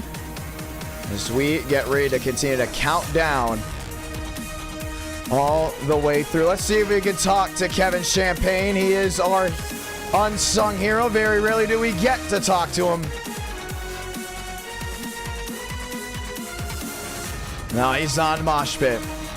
But Kevin Champagne will go to victory lane for the first time of 2023. What a fun race that was. A lot of viewers in the chat rooting for Marty Shimano. Marty just could not get it done when it mattered the most. You saw how loose he got down off turn number 2. And it was just liftoff from there on out. No Discord call from Kevin Champagne. But what a wild race it was. Ladies and gentlemen, give us a moment as we get ready to start up race number 2, Texas. We'll be right after this, and that will be the only super speedway race of the night. But I think it's one that you're going to definitely want to watch back on. What's great about NR Night in America, we now have highlights uploaded on the YouTube channel consistently. I believe that video has reached 11,000 views, or closing in on it, should we say. Yes, very much so, closing in. We're very grateful for everyone that has tuned in tonight. A stream you're watching right now could very easily be a stream you will see, or should we say a highlight you will see in the next video. So do keep that in mind. Let's go ahead and head back to the studio for the first time tonight. We're very glad to have you all with us.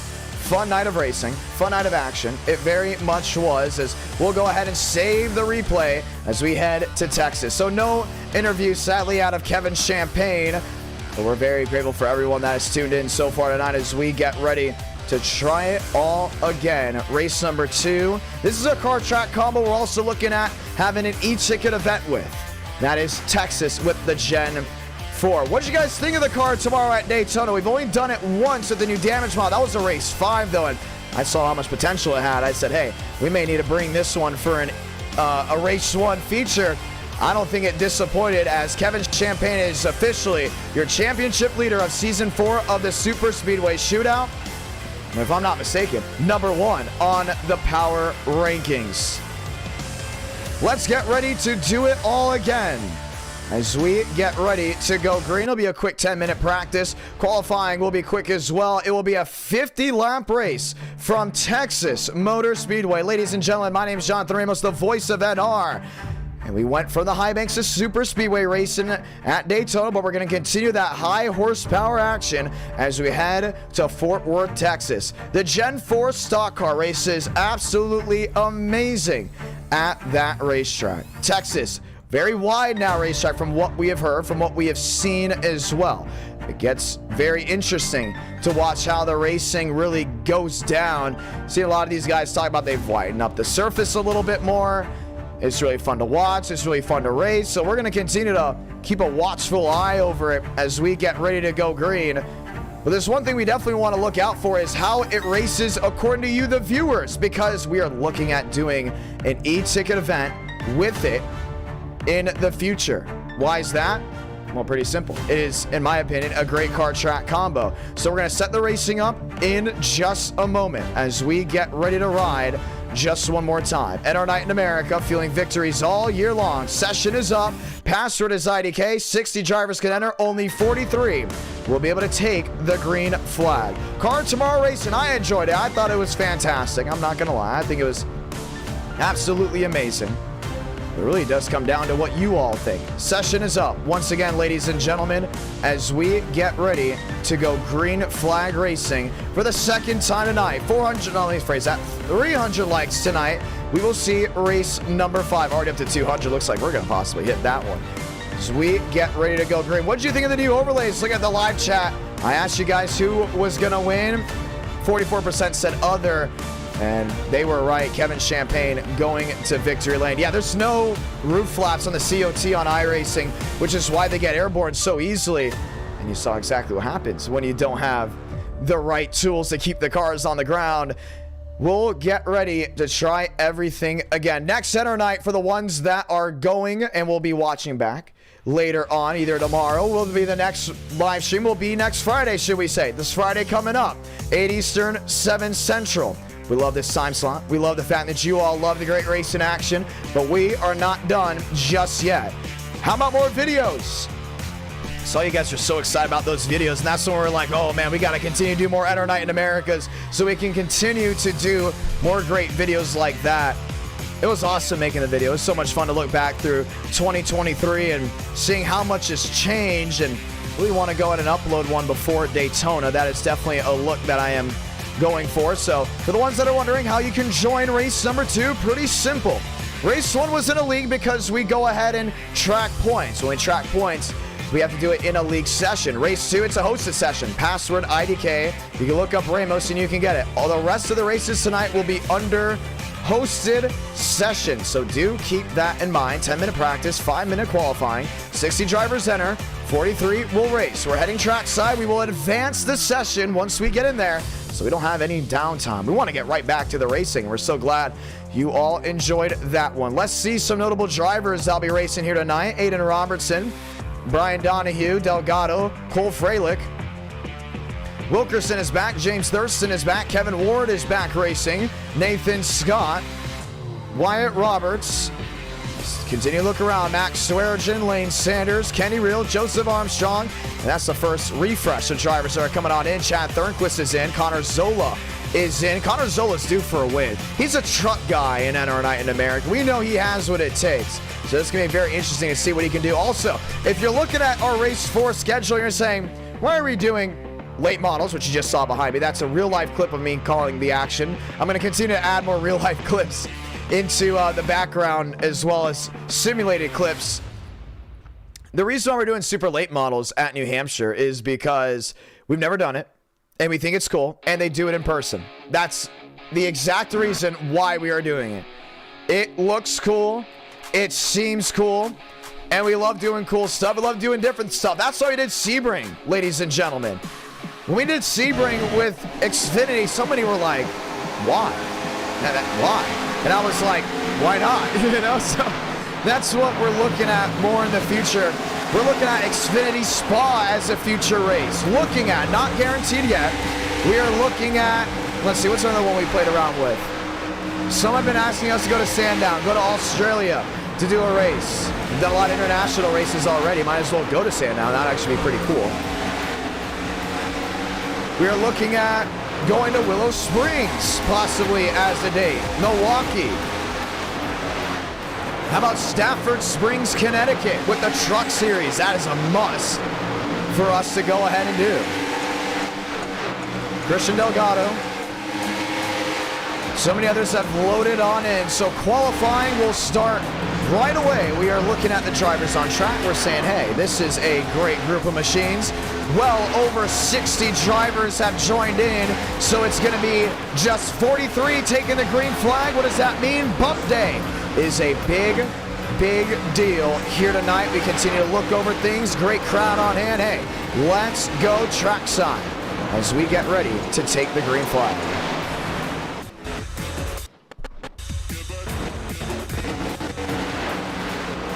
Give it a moment, ladies and gentlemen. There we are. We're ready to go green. Lined up and ready for the action. Qualifying ready to go underway. Top view here, and we're getting ready to roll Jacob Wilkerson. First driver on the bump. Devins Baker looking to go for a ride. Wilkerson did drive that 43 machine in the Drive Smart California 500. There's James Bomar rolling his way on the racing surface down the bottom. William Schmidt, smell it on. Frank Horley. Horley is rolling as well. They're in his Dodge. Horley in the number 12 machine of the outside. Christian Budd is back. You know, we got to get Christian Budd in an e-ticket event. We know how much he loves these Gen 4s, and hey man, the eyes of Texas may be upon us now. We know one thing and one thing only, ladies and gentlemen. If we did a Gen 4 race from Texas, it would turn heads quickly. Because we all know how much fun it would go ahead and be. River Page in that 33 rolling around. Nathan Scott, if I'm not mistaken, he might have a win here. No, should we say it was stolen from him late after a late race incident. But he knows how to run it. That's no doubt about it. Bobby Richard rolling his way around the racing surface. Bobby down on the bottom. Cole Freilich up to fourth, painting that white line downstairs.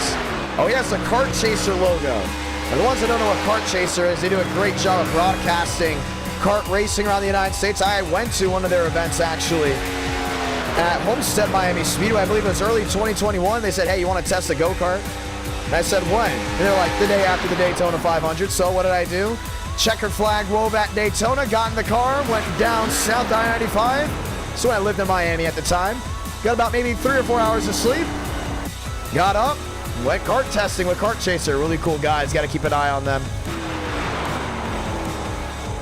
Michael Gudger, Brian Donahue, Tobias Matheson, Connor Gray. Gray in the Valvoline Chevrolet. Rolling his way around, and we're continuing to look at how things go. And we're starting to tell ourselves, hey, Dylan Basin may be the one to be. I like Freilich there in that third position, though. A driver that's on the must-watch of everyone's radar. How about Chad Thornquist there in that 00 machine? Chad is someone to always keep a close eye on because you just never know what he is going to do.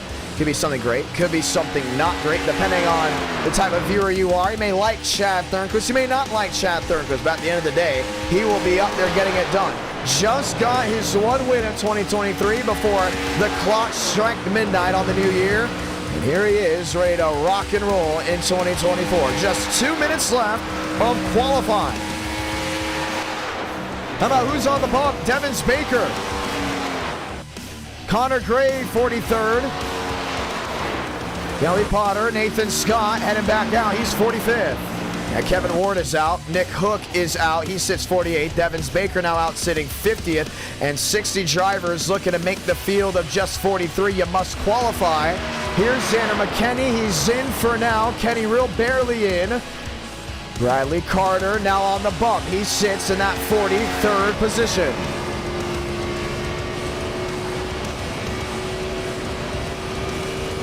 Connor Gray, 47th. Nathan Scott, 49, keep an eye on him. Have a nice drive coming off turn 2. On to turn 3, still high. You can definitely tell the Dynamics track is going to work out late. I think this is going to be his kill lap here. I don't think this is going to be the lap that he wants to get in. Maybe not. 49, just needs 43rd. Nathan Scott to the line, 48. This is his go lap, down on the inside lane. He's going to paint that white line. He's going to have enough time to make it back. Scott down the back, heading to 3 and 4. Valence flirting with the white line. He's in the outside wall. That might be a botch lap, maybe not. 48, do they give it to him? No, they do not. Lap time invalidated. Nathan Scott will not make the field. Benjamin Forrester sitting 42nd. He's in. Wyatt Roberts, 48, no go. He's out. These boys have to get ready for the Charlotte Road Course, which will be right after this. Ro Luckenbill, Frank DeAngelis in the Green Day 69.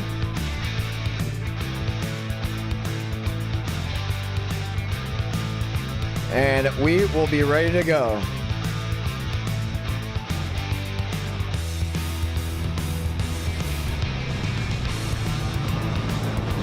Time to go racing.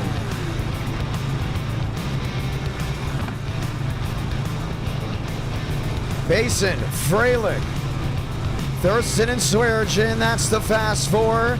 Ladies and gentlemen, thank you all so much for tuning in tonight as we've got 50 laps of thunder from Legacy, Texas. It's always fun we head out here. The Great American Speedway, so much fun, so much to look at. Let's get ready to go green. Left side of your screen, you'll see the split. All 43 drivers that will take the green flag here tonight. We'll do multiple pace laps before we get going, just to ensure we got everything in line before we rock and roll. Ladies and gentlemen, let's get ready to go green.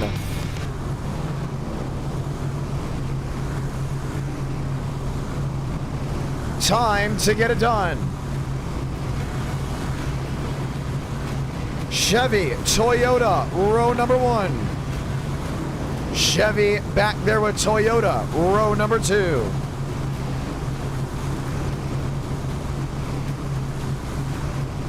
"43 drivers racing for one opportunity." And they're going to go for that win. We're looking at the power rankings right now. Kevin Champagne undoubtedly will go number 1.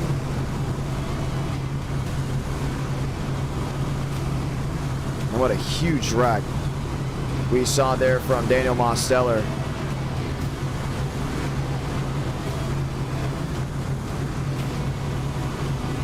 Let's get ready to try it all again. Once all the drivers have gridded up out of the 60 drivers, oh, Joseph Armstrong. Another one bites the dust for him. He will not make the show. That's very unfortunate. Joe has not had the outing he's wanted. Steinmeier 22nd, Wilkerson 21st, and we get ready to roll. Ladies and gentlemen, next time by, the one to go from Daytona. Oh, I said Daytona. How wrong am I? We just left Daytona. One to go from Texas Motor Speedway.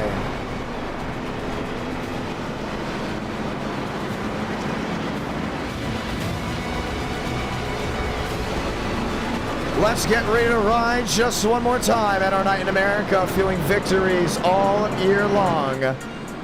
Freilich, Thurston, Swearengin lined up fast 4, and the lights are on top of that Mustang as we get ready to ride. Something some viewers have pointed out, every time we do an e-ticket event, we don't do that track for a while, and that's exactly what it feels like. We haven't done Michigan since the USA 500. We haven't done Auto Club since the Drive Smart California 500. But there are some great tracks on the horizon to get an e-ticket event soon, ladies and gentlemen, so keep them in mind. Chad Thornquist trying to hype up the chat. Does Chad get a win here from Texas? Let's go ahead and say those magical words. God, speed, Drivers, you are go for throttle up.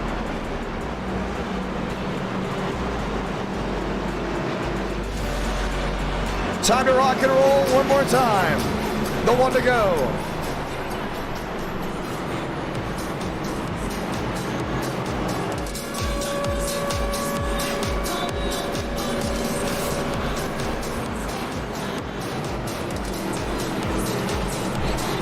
And those beautiful all-American muscle, 900 horsepower stock cars are, let me rephrase that, will be thundering down into 1 and 2 at full saw. They're going to be ripping top, bottom, and all the way around this Legacy Speedway as we get ready to go green. The eyes of Texas are upon us as we get ready to go green for the second time tonight. Is it the Dylan Mason show up front? Without Cole Freilich on the outside. James Thurston, victory. That's something he would like to see. Pace car making that hard left on the pit road as we get ready to ride. So without further ado, let's light the fuse from Fort Worth, Texas.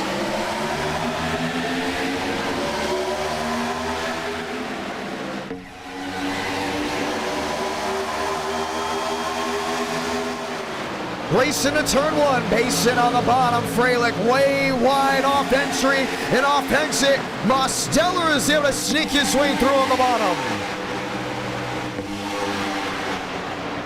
Thurston to P2. He wants it, he wants to show what he's got. To the back end, oh, trouble in the rear. Max Swearenge and Cole Freilich in the big one. Strikes behind. Multiple machines involved. One upside down. That's the Max Swearenge in 15. And right off the jump, the caution is going to wave. What happened?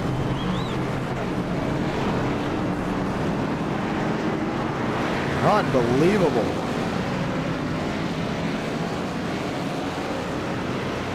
And that 15 is just parked to the inside. Here's Balderas, a lot of nose damage on that 14. And a huge pileup. Off corner exit, Max Steinmeier may have gotten through without any problems. There's Frank Orley. John A. Smith is just junked. Trevor Burns, and what looks to be so many others. Kenny Reel. One driver left the racetrack before even completing a full lap.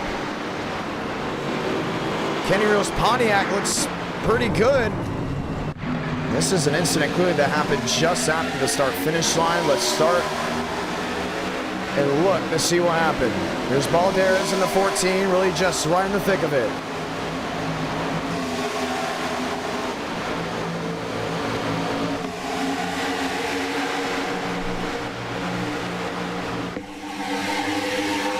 It's funny, we had two e-ticket events where we didn't have really a lot of issues.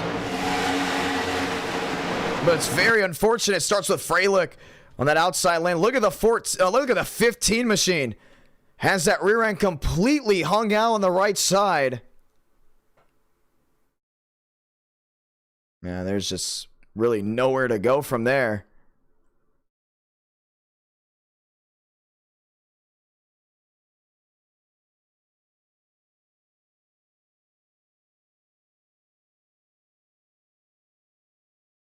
Wow. So a driver that started on the front row lost the entire rear end.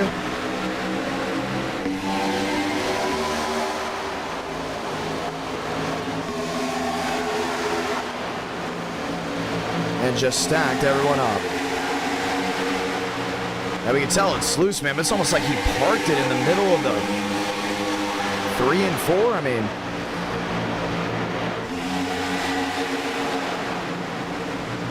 what was that even about?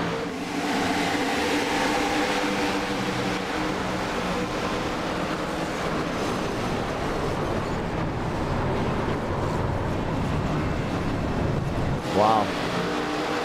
The caution comes out for the first time here tonight. After Colt Freilich brings it out, Jason Tamer will be your race leader. That's shown on the left side of your screen. Schwartz, Luckenbill, Christian Budd, Gudger, Thurston, and some of these other drivers taking track position over anything else. But man, this just stacked so many guys up. I wonder who's out of the race now. We're looking for Max Swearge, and he's still on pit row. There's Tobias Matheson. Brian Donahue is in as well.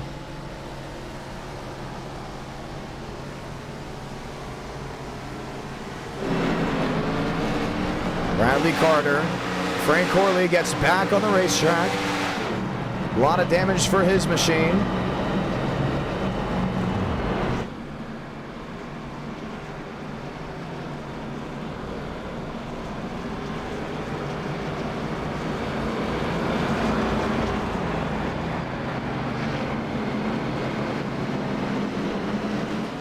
And we'll get ready to go green again.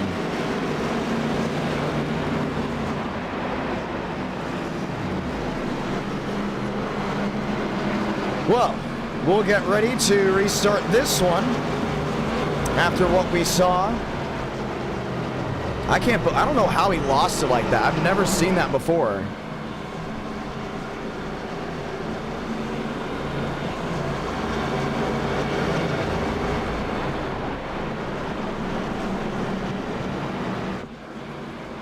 Let's get ready to go green. Time to get ready to go again. Toyota, Dodge, that's row number 1. Dodge, Ford, back to row number 2. Christian Budd will have an opportunity of getting it done, and they have awarded the driver of the 15 an L5 penalty. He is out for the night. Say goodbye. Hoosier dropping the $3 super chat. Very thankful for that. Let's get the racing back underway with 44 laps to go. Dodge, Toyota, Mac Racing.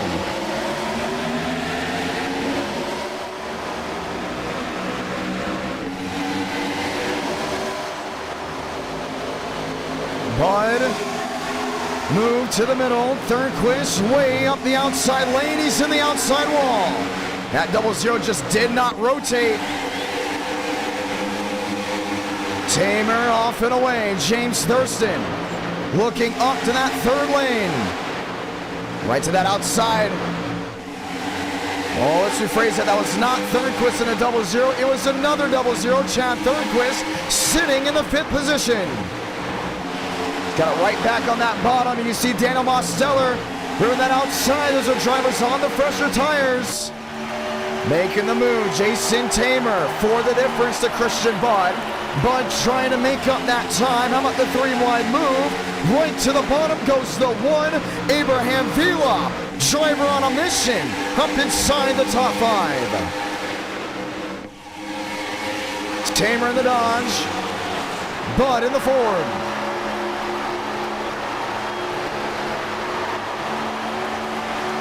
We got Thurston watching on, looking for an opportunity. Settling in, 42 to go. River Page to 7th. Chad Thornquist there in 6th. Wanting an opportunity to work his way through, but Abraham Vila easily found his way around that 00. Back to mostly being a bottom-heavy racetrack, but Christian Budd is a man on a mission. Boy, he has made up time. 19 back, looking maybe 18 back for an opportunity.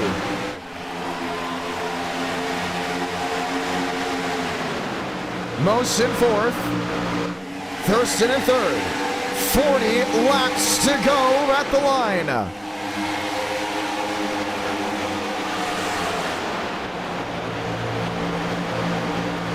Budd to the bottom. He still wants to find a way around Tamer. To the inside, wheel to wheel. Tamer still rolling that outside lane. You can still see Budd on the bottom. Not giving in, back side by side. Tamer clears with 40 to go.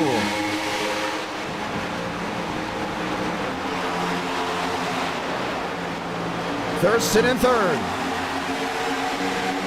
Bud to the outside. Door shut there by the Dodge. Opens up. Downstairs, Daylight. Ford, Dodge, Chevrolet. James Thurston ripping lane 3.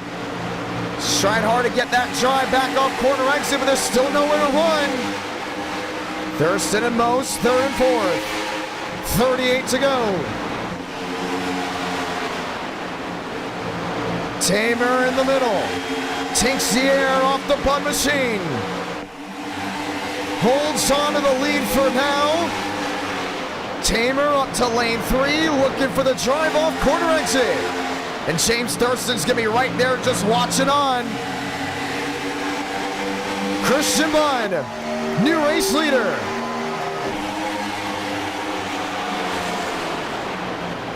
I don't know for how long though. Tamer's just hanging right on that outside lane. So good with the drive off. Moving around. Dodge versus Ford. Ford on the bottom. Tamer off the outside lane. Ford momentum in play. Dodge, Ford, cutting the grass, goes one. Still wheel to wheel, that's Brian Donahue up against the outside wall. And he's just stuck up there. He's involved in that first incident here tonight. What's it gonna take for Christian Bud to clear the driver of the 81? Tamer's just so good, back to corner entry. Wanting an opportunity, 36, 35 laps to go. Thurquist on the move. Mosteller to the bottom side of Thurston.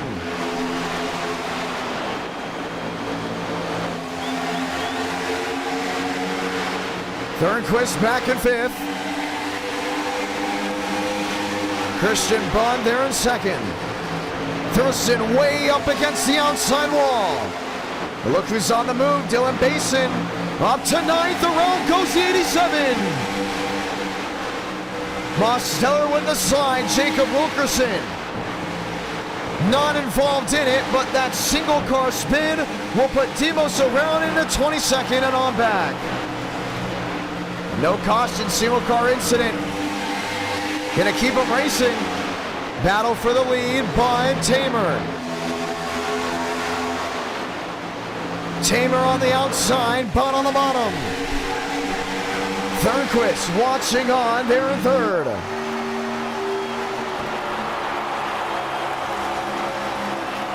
Chad's got a big opportunity right here.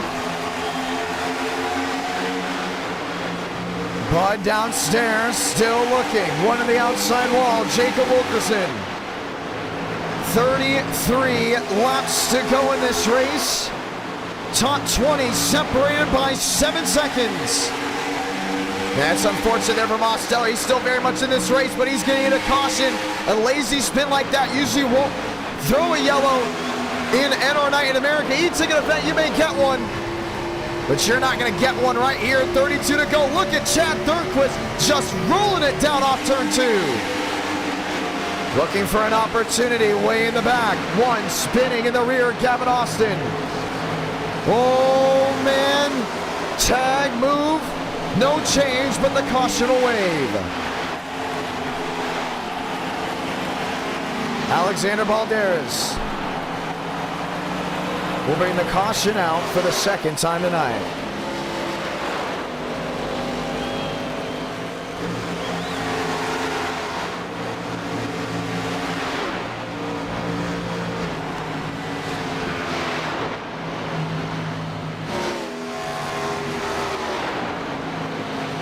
Throttle. Second time tonight involved in an incident. This is way in the rear.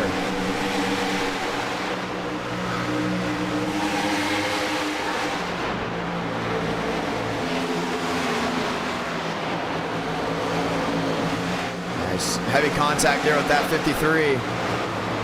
After Demos' slide, and then all of a sudden you have that right back to the rear. It's better just to re-rack the field and have them try it all again. And this is a tough car track combo. That's something you got to keep an eye out for. You know, this is an old abrasive surface. Jason Tamer, hold on, staying out. Whoa. Are you sure? You sure about that one? Chad Thornquist is going to win the race off pit road. Tamer's about to be swallowed up by the rest of these machines. That's the thing about these guys in NR Night. They race consistently with each other, so when they have a good night, they have an amazing night. Include the power rankings coming in. They know Texas is going to be a race where you need to have a great outing to solidify a spot at the end of week one. And you look at Chad Thornquist, you look at Jason Tamer, you look at James Thurston and Christian Budd. And that fast four is going to be something to watch, and Tamer will be forced to come to pit road, which will give Chad Thornquist the race lead. Thornquist, Thurston, Christian Budd, Dylan Basin, put Abraham-Villa in the mix. You have an amazing lineup of drivers ready to fight this one out. Random. Hoosier dropping the $1 super chat. So thankful for that one. There's Jason Tamer. He will come off pit road, but with him pitting, he will be forced to lose all that track position. So Chad Thornquist will be your race leader. Tamer, oh, what is he doing here? He probably went way ahead of that pace car. If that's the case,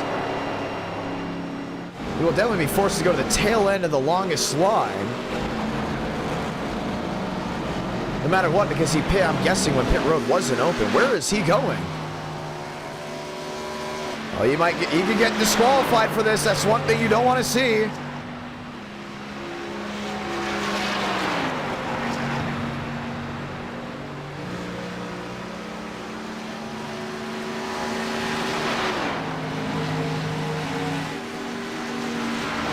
They're saying he's got to drop it back.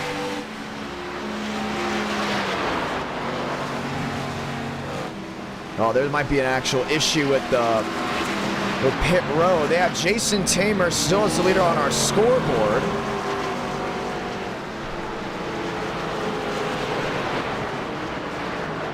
So right now they're showing him the race lead, but on iRacing apparently Tamer is cycling out to the back.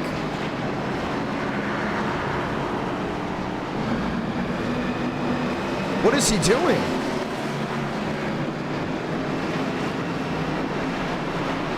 Well, we're going to go ahead and delay the green just for the time being because iRacing apparently opened up pit road.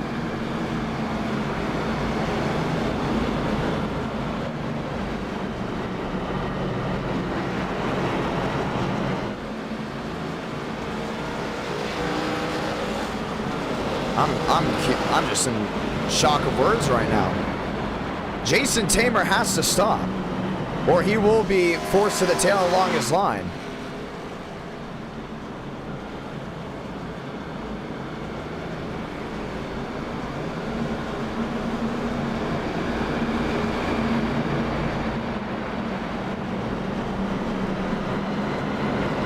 James Thurston, Christian Budd, Dylan Basin.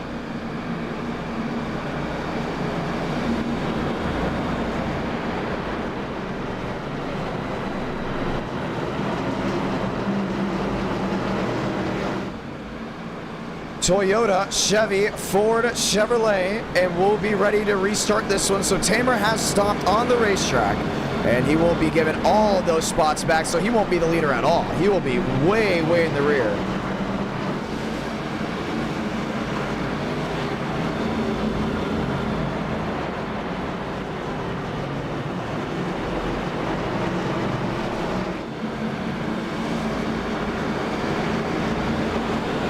They will give Brian Donahue the spots back. So now everything has been cycled through. So the one to go will be coming out this time by. Mosteller will be towards the rear. Jason Tamer will be back towards the rear as well.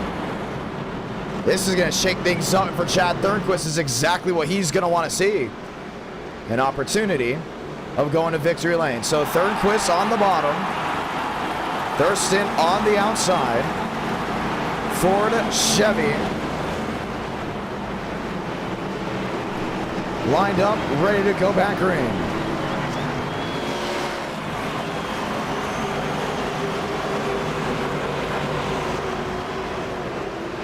Thornquist and Thurston, Budd and Mason. Try to get it done. Pace car, hard left on the pit road. as we get ready to get it done. 26 to go.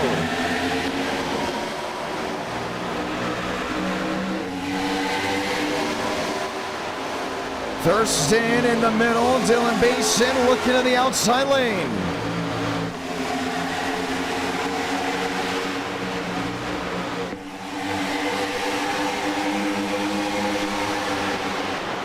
Thurston's trying to make up that time. Basin 3 wide already, but on the bottom, up the second. Vila slid the rear end. Chad Thornquist leads, 25 to go. Bud's just sneaking right back to that rear. Thornquist keeping it on the bottom. Basin up to that outside lane, back wheel to wheel. A lot of shuffling, a lot of movement through the center of the field. Wilkerson to 5th. Rapage to 6th. Multi-Groove Racing at its finest. 24 to go.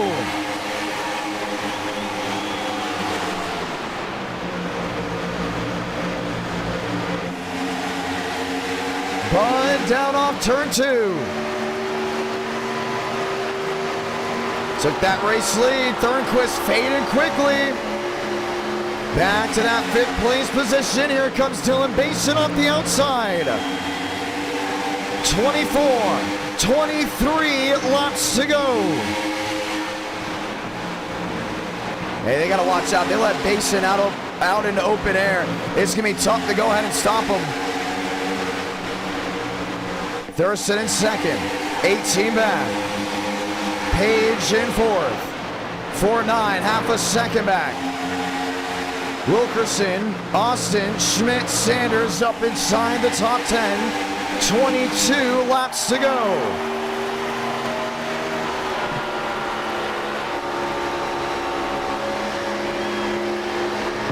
Can James Thurston find his way around the Ford? Got that quick stride, heading back to 3 and 4. How about the 3 wide behind? Schmitty on the bottom, Wilkerson in the middle, Lane Sanders running top, losing that spot. Thurston, 11 back, 10 back, looking for a move. How low can you go? Bud, nice drive off, Thurston all wiggled. Couldn't get it to stick. River Page up the 4th, got Chad Thornquist back in 5th. Chad looked to be a prime target of going to victory lane, and these 3 drivers will be right under a blanket. 21 make it 20 to go.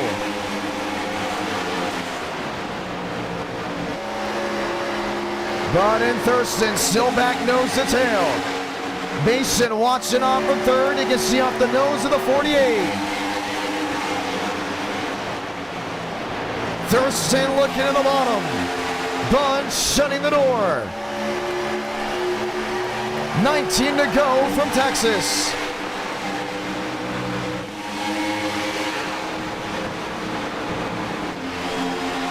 Wide arc on entry. Serious momentum down off exit. And he hasn't let Bud gap him. But he hasn't really closed in as much as he wanted with River Page and Basin now breathing down the neck of that Chevrolet. 19 to go, 18 to go. Ford, Chevy make another bow tie. Line up the fast score. Thornquist and Vila back 5th and 6th. Page ripping top. He's going to lose all momentum on center. Wants it all off exit. He's going to get it here. Does he make up the time? A 5.7. A 5.4. He does, but to what prevail? Basin, 2.5 back. Thurston sticks back. 17 to go from Texas.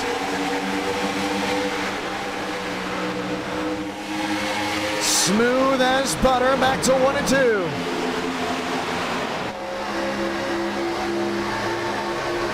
But great drive off exit. Vila with a look to the bottom.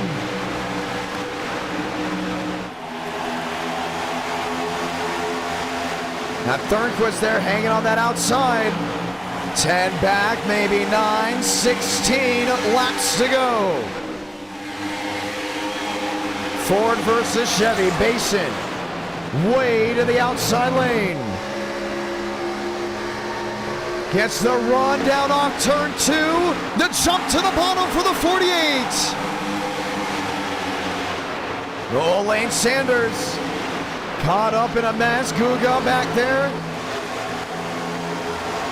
trying to hold on. This is the battle for the lead. Basin in second. Thurston back in third. 16, 15 to go. Bud way to the outside lane. Trying everything to keep that 48 machine behind. It's going to be tough. Page back to the 7. Drivers fighting for position. Basin looking at the bottom. Bud giving the daylight. Chops the bow of the Chevrolet. Lined up, back nose to tail with 14 to go. And Thurston's lost all that momentum. It's going to be 48 versus 17. Chevy versus Ford. Bud ripping lane 2, maybe lane 3. Drive off corner exit. 18 the difference. 24 the difference. Christian Bud, the roller coaster drive to turn 3. Got more 3 wide, way back to the rear. 14, 13 laps to go.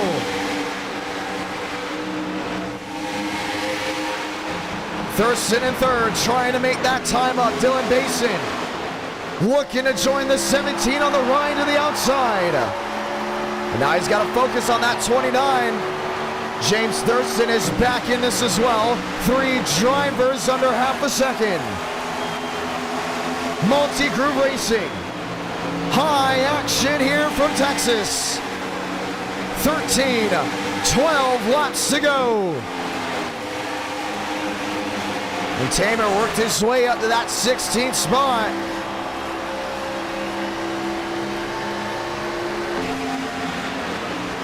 Basin P2. Moving, shuffling, wreck in the rear. Chad Thornquist saves it. A slide and into the outside wall with heavy nose damage. Just separates the machines together. Sticks on the board, 11 to go. There's about 3 or 4 machines involved in that wreck, but they did not go around, so you're not going to see a caution. Basin is on that high horse. 30 back, 29 back, trying to make up the move. Look at him painting that outside wall. A big run down off corner exit. 10 to go from Texas. Oh, he caught the wall. What's it gonna be? Off turn 2. Lines up with the Ford out in front. Basin's going way wide, trying to get that right rear up near the safer barrier and then get that hard drive down off corner exit. It's working for now. He's got it back to a 30. But with 10 laps to go, this experiment better work now, because if it doesn't, it will not mean that 48 will go to victory lane. Bud, still your race leader with 9 remaining. These guys have really separated out. It's going to be a 2-car tango, and if something goes wrong, James Thurston will be there in third. Bud in the middle. Lap machines going high. Couldn't complete the corner. 8 laps to go here from Texas. Basin up on the abrasive surface.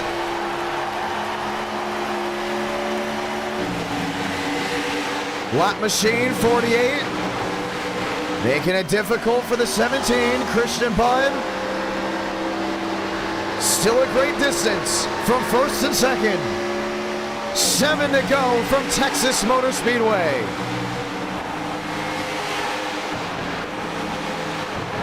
(27, 25). Basin down to a 22.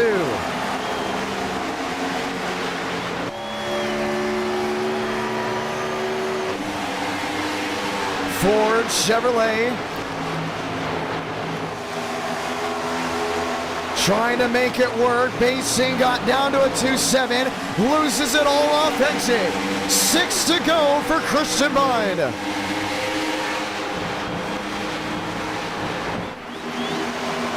Now worry about the tires on these machines. Different lines, continuing to change. Thurston, 2 seconds back. Last time, Bud went to Victory Lane, Michigan with the Legacy Gen 6. It came with the bump and run on Braden Bumbick that scored him the victory. Tonight, he sits first with 5 laps to go with Dylan Mason stuck in his prey. That 48's trying everything. They realize now you just can't use that bottom on worn tires. Look at how high the rest of these guys have gone. This is so unordinary for what we see in the past. Top lane makes the difference late. 4 to go.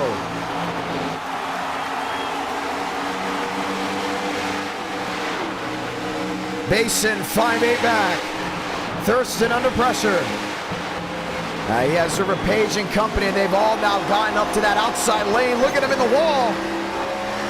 Thurston scraping that right side, not done. Now we'll lose that 3rd spot from going way to the inside, maybe not. Page on the outside as they battle for 3rd. It's the first time these drivers have had to use the outside lane at Legacy, Texas. They have never had to use it before. 4 to go, Page to the outside. Battle for 3rd, now crosses over downstairs. Basin, 5 back, 3 to go. Thurston, the drive off corner exit, holding on to 3rd. 3-7, the difference for the 48 machine. I don't know if it's going to be enough. There's going to be 2 laps to decide it. River Page. Slide into the grass, keeps it straight. We stay green. Basin, half a second the difference. Has gotten down into a 3 before. 6 back. Maybe a 6-5. Christian Budd will outclass this field, but with 4 the difference, you just never know. Salamanca, 1 to go for Fort Worth. Half a second back. Rip in lane 3. The drive off corner exit. No, wasn't so good there. Half a second buffer from 1st and 2nd. Brian Donahue a slide to the bottom out of the way of the race leaders. Christian Budd is going to go back to victory lane for the first time since August. Budd victorious from Texas Motor Speedway. Thurston P3, William Schmidt P4, Wilkerson fights for 5th. What a race, what a drive as Christian Budd victorious in the 2nd race of 2024.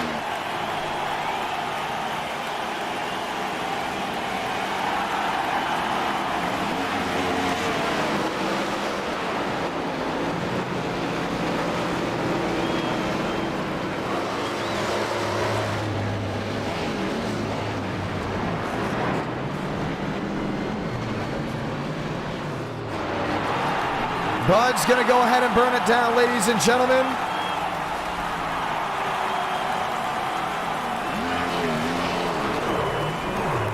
NR Night in America, fueling victories all year long.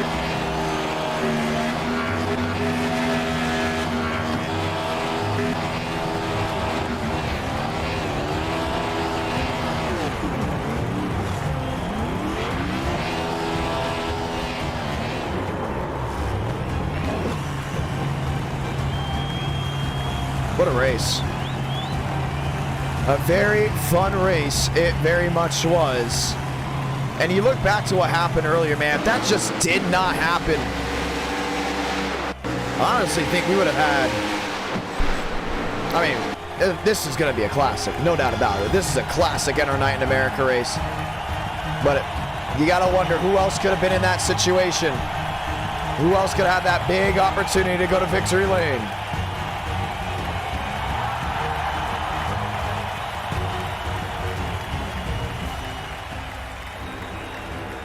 Fun, interesting, yes it was, as Brian Donahue, oh, I said Brian Donahue. We were talking about that. Drivers were saying Brian Donahue was getting way too reckless there, so he might very much be out for the night. We saw he was a driver that actually slid, trying right in front of the leaders after hitting the wall in his zone. So keep that in mind. We've also talked about the safety at NR. We're cracking down on more things because we want the racing to be as great as what you just saw there. Christian Butt, it's a Johnny, got a copy. See if we can get him again. Christian Butt, it's a Johnny, got a copy.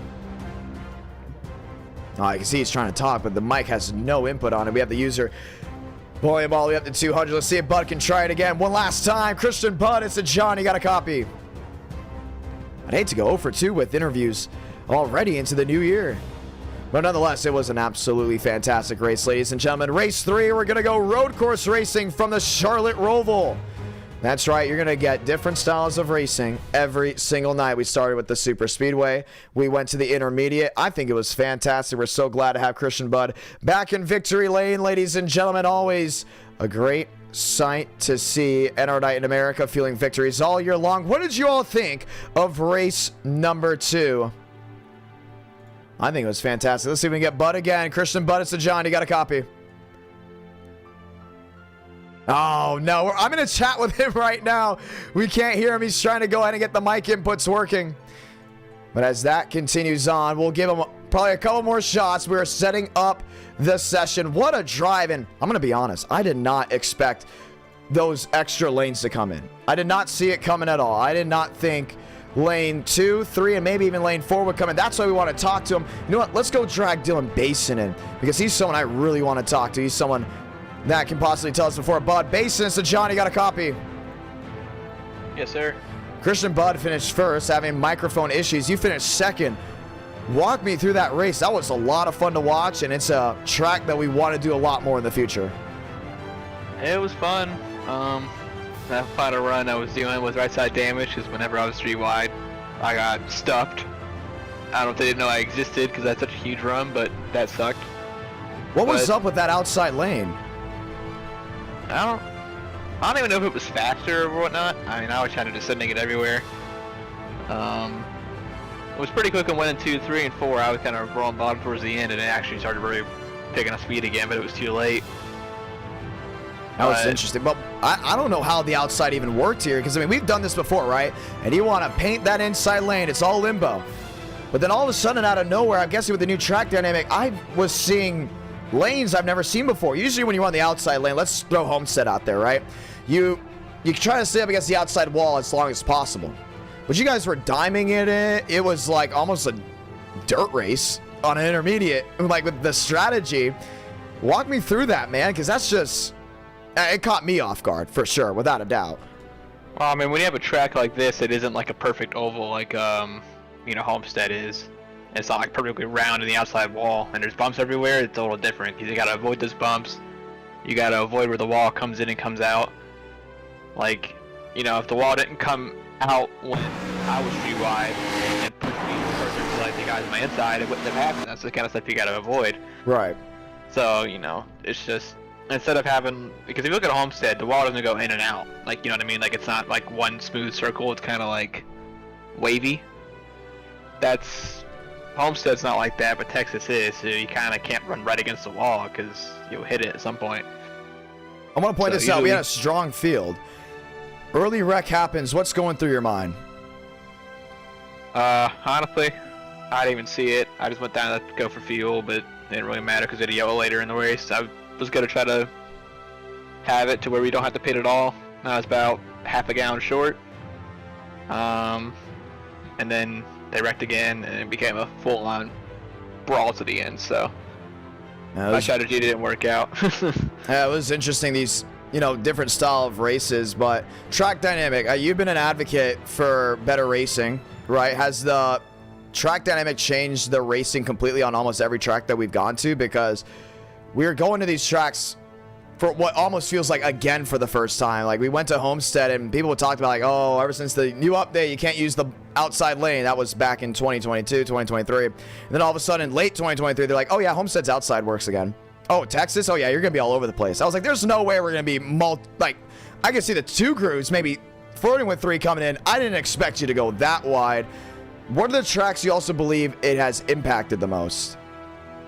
Well, first of all, I want to say Texas. I was doing B Open with the Elliott Sadler guys, and that's when I found out that it's heavily multi-groove. But other tracks, I mean, some tracks already had multi-groove, kind of like Atlanta or Iowa, but it's made it better at those kind of tracks. It's made it more enjoyable, where your tires don't fall off. You can run the middle.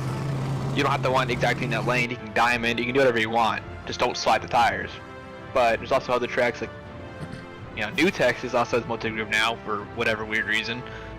Dover's pretty good. As you see, Auto Club has pretty good multi-groove. Has it hurt any other tracks? Do you know? It's hard to hurt any tracks with this, and I don't really think it has. I still got to try out tracks like short tracks and stuff. Like maybe Martinsville, you can diamond it a little more now, or like you can see in real life last year, Martinsville, they're running up to the edge of the rubber. Right. So maybe it could be like that, or you can diamond it, some stuff like that. New Hampshire is curious because usually you run like the second lane and you cut to the apron. That's been the meta these past few years, but now with these updates, I'm wondering if that still will be the meta or not. So we'll see. Well, it has been interesting. Christian Bud, last call. Let's see if we can get him. I'm trying. We got him. We got him. Thank you so much, Dylan Basin. Congratulations on second. Bud, it's John. How you doing? Doing really well. Really well. I was worried, man. I was like, oh no, we're gonna go 0 for 2 again, man. We can't have that happen. So glad to see you go to victory lane. You just heard Basin talking about it. Multi-groove racing here at this Texas Motor Speedway. Walk me through it. Yeah, I haven't really raced much since the update. This is really like my first or second full race, so kind of my first experience with it. But definitely thought it was going to be a bottom lane race, and I was trying to stay down there early. And then Jason Tamer was putting up a really strong fight on the top early, and I thought he'd just wear his tires out, and he didn't. So then, unfortunately, something happened to him with the whole pit cycle thing. It's kind of a shame. Quick update. I'd hate to go in and cut you off, but a quick update here. We just put the session up for race 3 at the Roval. It is 10 minutes of open qualifying. So it is open queue. You guys can go in there and start your qualifying runs now. Just want to point that out. 10 minutes of open qualifying. So your lap times will count multiple times over and over. Just putting that out there. Walk me through it. Early on, you had that huge wreck. I don't even know how that even happened. I'm going to be honest. Fralick on the outside. It almost looked like he broke in the middle of the corner and just jammed the brakes and stacked those guys up. I'm not gonna... I don't know, because I qualified really bad, and they wrecked way ahead of me, and I was down in the grass, and then got basically gifted a bunch of spots when I got a bunch of guys pitted. So yeah, once I got up front, then it's just like pushing really hard, and I thought I was going to burn my tires off, and that didn't really happen. And then kind of found this line. It's kind of weird. You'd enter up high and then just diamond down off, and seemed to be able to get in the throttle really hard, just stay in it. So it was making good time, and I just did that till the end of the race. Fortunately, Dylan wasn't able to get to me. Well, fortunate, definitely for you. Fun race. You want to say anything to anyone back at home as we get ready to roll into race number 3? Got it all ready. Already heading out on there for the open qualifying. Fun to see you back in victory lane. Well, thank you. Just happy to see you doing everything you do here. These are always fun to watch, even if I don't get to race in them very often. But also throw a shout out to the Winstall boys and their Winstall 400 coming up this weekend. So should be a lot of fun over there too. But we got to get you an e-ticket, man.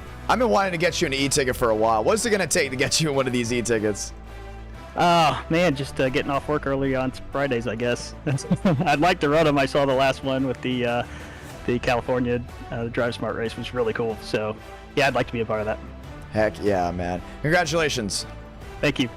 Ladies and gentlemen, rolling already into race number 3, working 10:30 on the East Coast, 9:30 Central, Internight in America, feeling victories all year long. Loading on into the session as we get ready to try this again. A lot of great drivers ready to roll here at the Roval.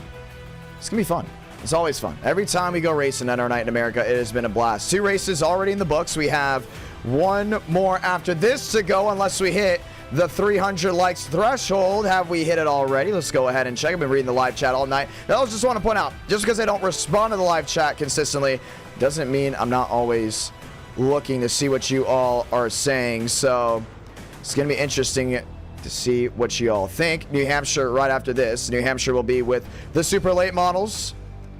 West Edits, how's it going? Alexander Schumacher, how's it going? as y'all continue on. We get ready to go green just one more time at our night in America. Fueling victories all year long. This has been a great 2024 entrance. You guys love that video, man. I'm so excited to get that next video up. Like, the second this stream ends, I'm downloading it. Going to sleep. I have a meeting in Nashville tomorrow that I cannot disclose. I shouldn't even said that on stream. But after that meeting, we'll go ahead and start getting stuff ready for that next video, because it's been an absolute blast to watch the great racing at our night in America. Let's get ready to roll. Things coming on, times coming on, ladies and gentlemen. Let's go ROVAL racing. Road course racing as well at our night. The first road course race of 2024. So we got a super speedway. We got an intermediate. Now we're getting a road course. We didn't get a short track. New Hampshire is going to be the first flat track. Which means if we get a race 5, do we go to a short track? Ooh, South Boston trucks would sound great. I am a full-on advocate for South Boston trucks. I want to point that out. Reading that live chat down there, making sure everyone's paint schemes are loading on nice. Nice and even. Cars on track. And what do you guys think of the new overlays? We're going to have a lot more new overlays coming in soon. I'm telling you, Andrew Schulte does a great job on these things. Always keep them in mind, man, because Schulte is absolutely fantastic when it comes down to making overlays, everything in between. We're looking at drivers getting back to the line, and we're just making sure everything is where it needs to be before we go green flag racing. Conklin on the track. Valderez on the track. One last load of the overlays, making sure we have no problems. The ROVAL always does well in NO9. And we've always had great racing here. I'd hate to say that and thus have a not great race or a not so good race, should we say? I'm telling you, the ROVAL is always fantastic to watch. Let's do it, ladies and gentlemen. Let's go trackside.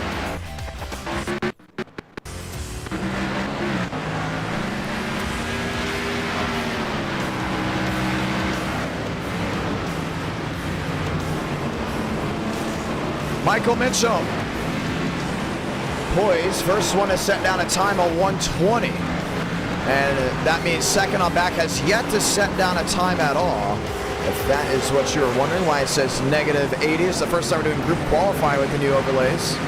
So they'll have 4 minutes left before we stack them up and get ready to go green.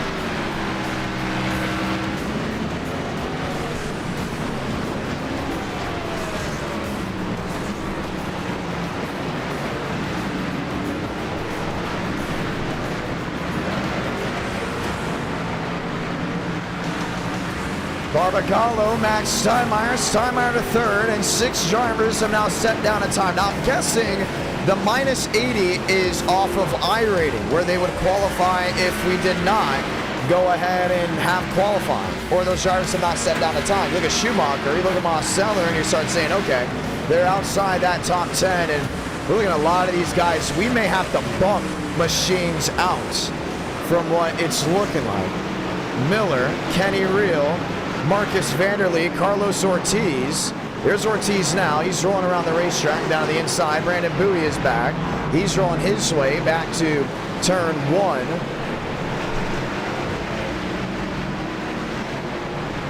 Kevin Ward rolling his way around there in the 44. Cooper Glick, Xander McKinney, Patrick Connell,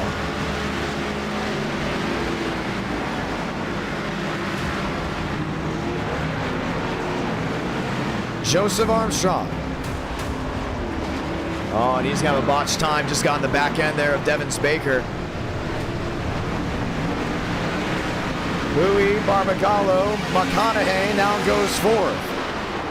Road course racing, we went to Sebring. We're looking at going to Road Atlanta in the future. That is a heavy one that when I talked with the drivers or the drivers meeting, they said, Road Atlanta, perfect with the Xfinity Series. And I said, yes, that is one that we are looking for, no doubt about it. Yeah, it would just be fantastic, honestly, if we were able to make that worth everyone's while. Look at that 42 machine right up in front of that 47. That's Xander McKinney. Well, gets off in the grass. Will be a botch lap. Now, the thing is about group qualifying and qualifying on the road courses, you go off at all, they're going to go ahead and delete the lap time. James Thurston's gone 5th. I think he's happy where he is. Same with McConaughey. Wilkerson looks pretty good. You got Richard Garcia there in that 34 machine. This is a 20-lap race. You've got to be smart here.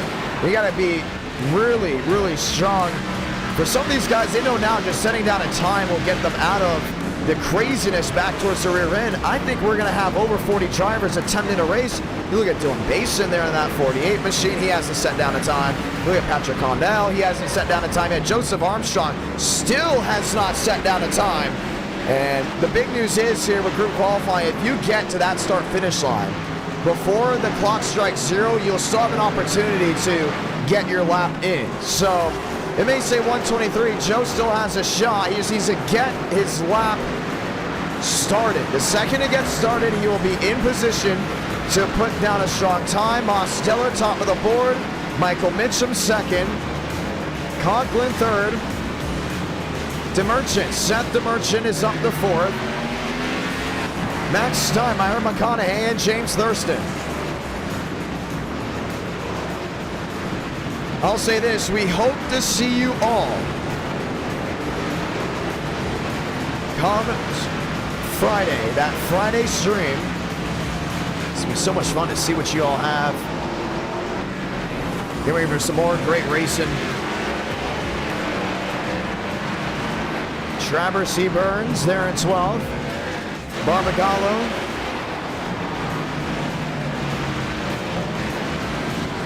Bar, big lockup down to turn 1.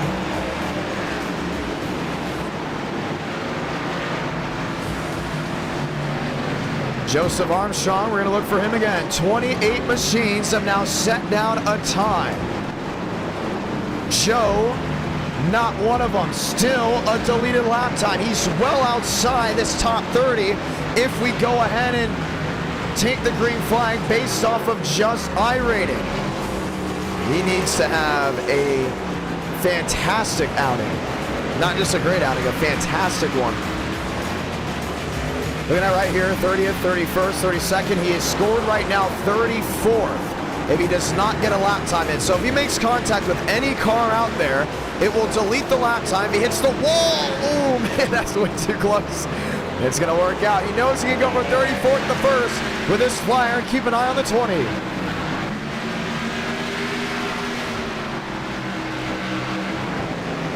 Big stride. I want to say thank you to everyone that has gone ahead and helped the live stream out. Random Hoosier said, hey, $2 super chat. Dropped another $2 super chat. Dropped this 99-cent super chat. A $3 super chat. Eric W said, hey, 5 gifted memberships. And Sputtermouth gifted a membership as well. So glad and thankful for those boys. He got in that grass. I don't know if it's going to work. Joe to the line. And we're going to give you guys 43 drivers to race with. Armstrong second, half a second back to Mosteller, and he will make the show easily. And now is in the question of, well, does he make it just off, well, he made it off speed. Does he have the opportunity to win this race? DeAngelis will have to get in on off iRating. We look to see if he will have enough iRating to make it in. Kenny Rill in the same boat. Marcus Vanderlee as well. As it looks 50-something drivers are looking for 43 spots.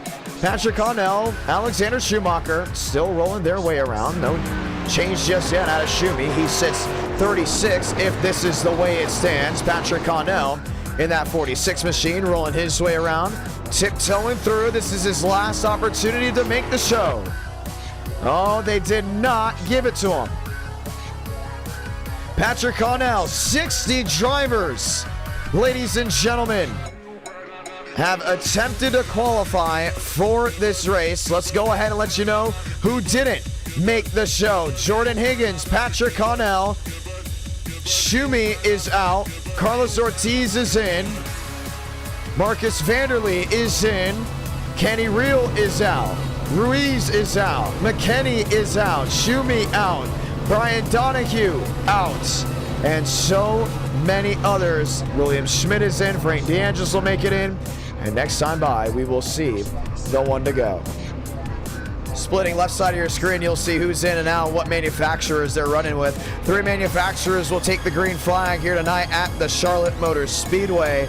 And our night in America, fueling victories all year long. This is now round 3 of 2024.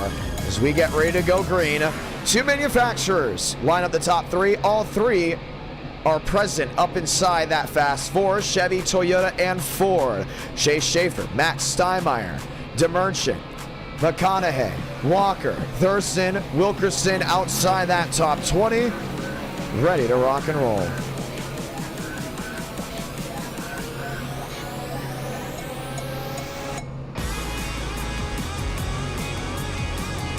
Time to go green, ladies and gentlemen.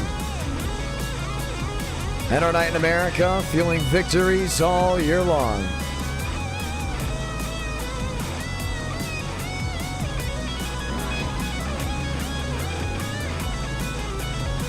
And we're excited to see what works as we get ready to roll. Fun night of racing. James Thurston lined up there in that 5th position. Time to get it started just one more time, ladies and gentlemen. Let's get ready to go green.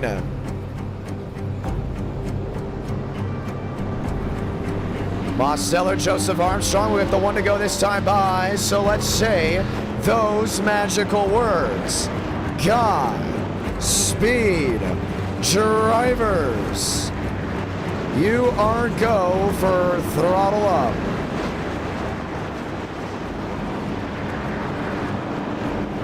So 43 drivers will take the green flag. You saw them on the left side of your screen. The Sweet 16 will be on the top of your screen. We get ready to fire on off, and 20 laps of action here from the Charlotte ROVAL.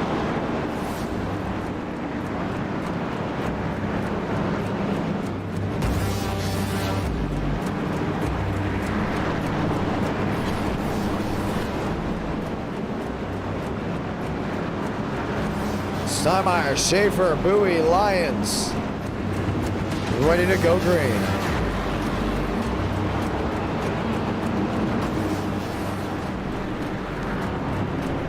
They're the ones that are wondering if you did not set down a time in qualifying, it then goes off iRating. Your iRating wasn't higher than the 43 drivers. It is what it is.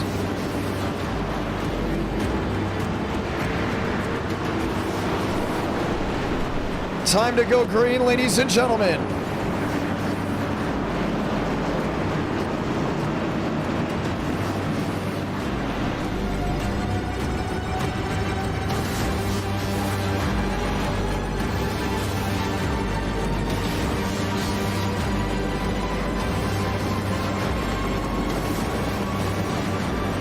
Chevy, Toyota in 4. That's the Fast 4.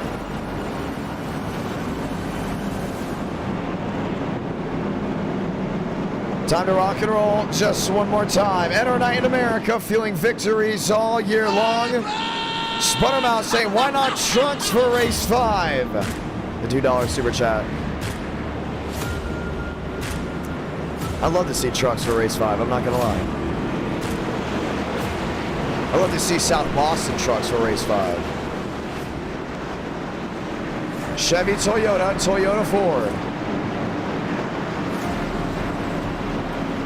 20 laps of action. 10 minutes of queue brings us to this 20-lap race.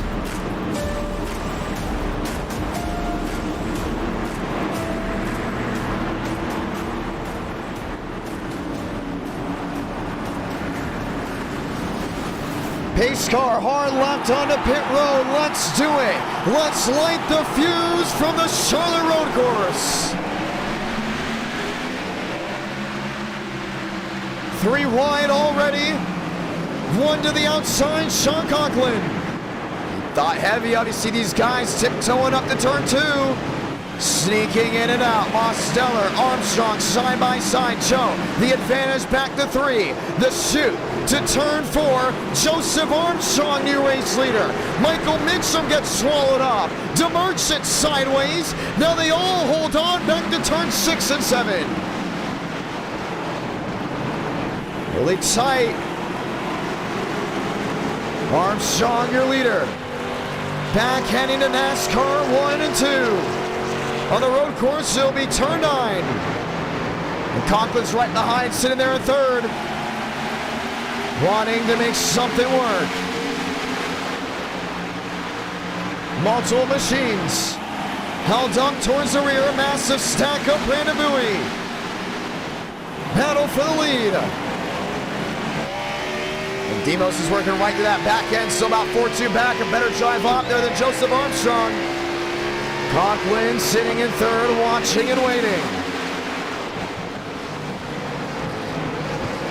26 the difference. Chase Schaefer to the bottom of Mitchum. Mitchum able to shut that door once again and hold on to the fast 4 as Joseph Armstrong will lead lap number 1.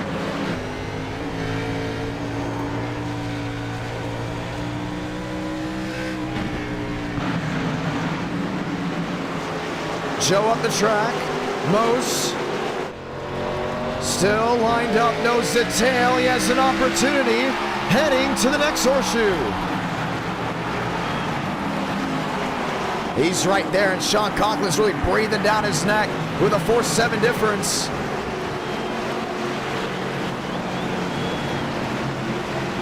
Top 3 under a blanket. 4th, 5th, 6th. Lined up nose to tail. Joe under heavy pressure from the 9. Remember last time Demos came to the Roval, he won by 15 seconds. We're not used to seeing that much domination on a road course at all in our night in America. Now under fire. Conklin forces the 9 wide, and he'll get a slowdown penalty. Conklin forced to the inside. Most forced to the outside, and the 9 will have to give that spot up as Sean Conklin works his way to 2nd. That's what Joe wants to see, no doubt about it. Seth DeMerchant. Chase Schaefer. James Thurston back to 7th. DeMerchant to the bottom. Oh, side by side, it goes from bad to worse for the 9. Demos jumping into the outside wall. Now he scraped to that right side. It looked like something broke. Completely missed the corner, and now Sean Conklin will have an easier drive to get to that 20 machine than what was previous because of how many guys were around him. DeMerchant back there in 3rd. Schaefer now to the outside of his swing. Oh, looking to tiptoe his way through the multiple moves of the Charlotte Roval. A lot of elevation changes there. Look at the drivers hand over fist as they work their way onto the high banks. Conklin, 3 back to Joe. 1 spinning Michael Mitchum hard into the inside wall. He's going to collect maybe 2 or 3 machines, and the caution will wave right away. There's James Thurston going around as well.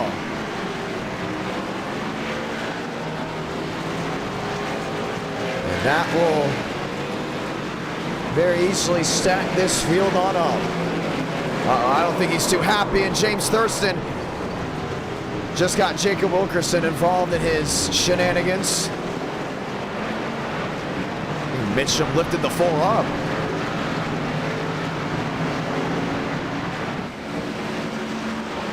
And not the way they wanted it to work. How about Hoosier becoming a Hot Pass member? Never seen you in the chat before, but at the same time, so glad you are here. And James Thurston.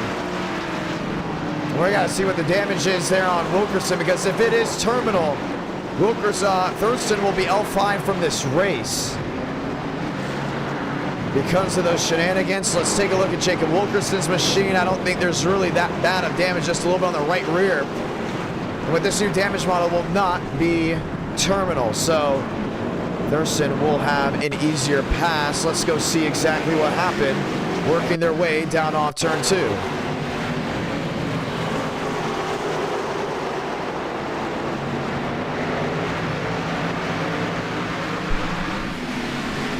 Oh, maybe not. This may retell the tale. This is all on the James Thurston machine.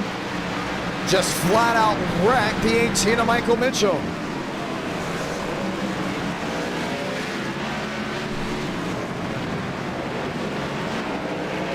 So maybe that L5 will be back in play. Now, you can't just straight up dump a guy. I don't know what it was about. Let's see it here. He wasn't giving him a lot of room. And you can see Thurston was really pissed off about it.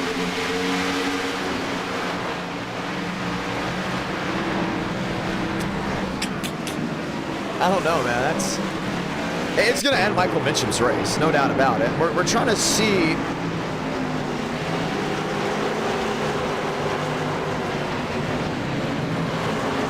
what the problem truly was. Now, there's no way that's going to fly. And James Thurston will be asked to leave this race for his shenanigans and nearly taking other guys out with him. Then brake check. You also have to remember he brake checked Mitchum right after that.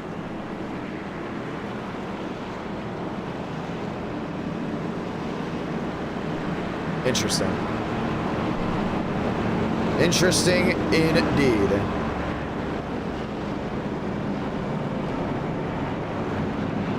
Yeah, he just straight up hooked them, and we've said before we have to crack down on that stuff because viewers that are new to NR could see that and think that's how it works or that flies. And it may have flown back in 2021, but etiquette is definitely the main stake.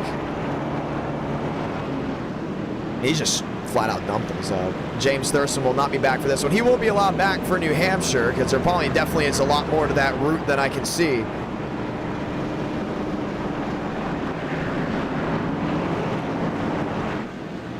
But for Thurston and company, it is not what they wanted. Clearly was a deliberate move to wreck Michael Mitchum. But the caution will wave, and we will have another attempt at a restart. Joseph Armstrong does not want another attempt at a restart. He wants this race to go green, or he wanted the race to go green all the way through. Now he's going to have 15 laps to figure out what the game plan will be. All these other guys will be lined up, ready for their opportunity. There's Cooper Glick going around to get his lap back. I just didn't like the fact that Thurston just straight up dumped him. Like, I could get moving the guy up out of the way. Maybe it was like a racing deal. It was none of that at all. So, how things have worked in the past. You deliberately wreck someone that is an easy L5, and that's how it went. So Mitchum still races. He's back in that 8th, 9th place position. And we will get ready to get back to the racing. The only thing is, we got through turn 1 last time clean. There's no guarantee we can get through the heartburn turn without an issue.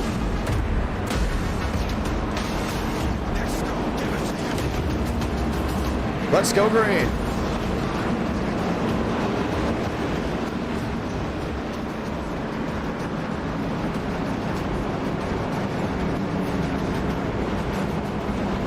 Pace car lined up 2x2.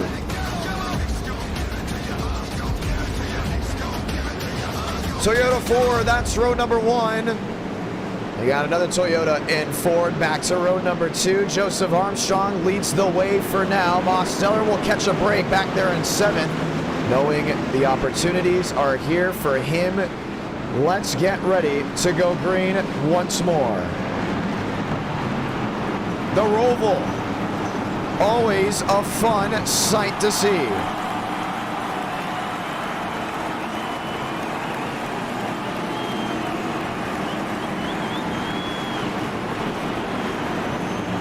After this, we go super late model racing from New Hampshire. And where do we go race 5? That is all up to you. Toyota, Ford, row number 1, grab a gear. Just one more time. 15 to go from the Charlotte Roval. The brace into turn 1. Armstrong, too hard and is into the barrier.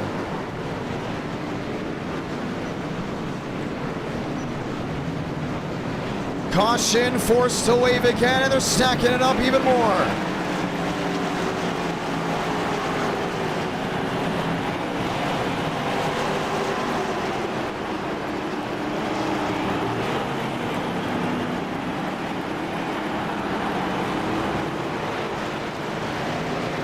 And the drivers advocated for them not to take that chicane, and it shows why we need the chicane. And we've just made it well known they will be taking the chicane on the next restart to avoid an issue like you just saw. Let's watch it again. It almost looked like there was some type of confusion.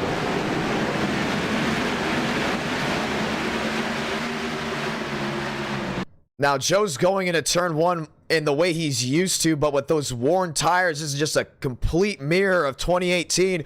Worn tires, very tough to get on that brake.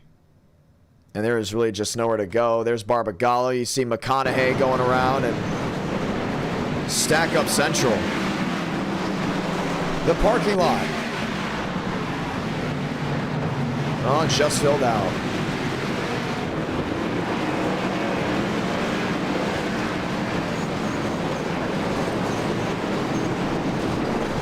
So the second caution is out here tonight. In a very unfortunate way for multiple machines back towards that rear end. Septa Merchant, Sean Conklin, Chase Schaefer will now be in third. Aiden Walker will be in fourth. Balderas, Mitchum, Garcia, Wilkerson, and so many others will reline this one up. An unfortunate outing for Joseph Armstrong, who looked to be the clear favorite to win this race. Will now either be out or so far back it will be one of the hardest things to do if he can go to victory lane. Sean Conklin will restart in that second spot. They're going to catch the pace car this time by. And there is just really nothing those guys could have done. Let me go back to the Sean Conklin situation once again. Watch this replay. Let's try it on board with Seth the Merchant.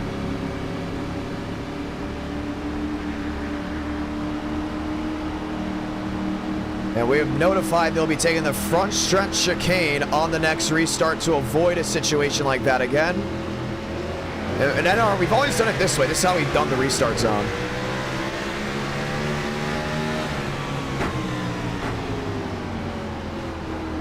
Well, you definitely don't want those stack ups to make or break races. Pit road, it's going to be wide open. DeMerchant and company have now caught the pace car. And I don't believe we'll be getting the one to go this time by. Oh, yes, we will. So we'll get the one to go this time by. Pit road is wide open. Going to see who's coming in. There's Frank DeAngelis at the Freebird 69. Ethan Vietvu.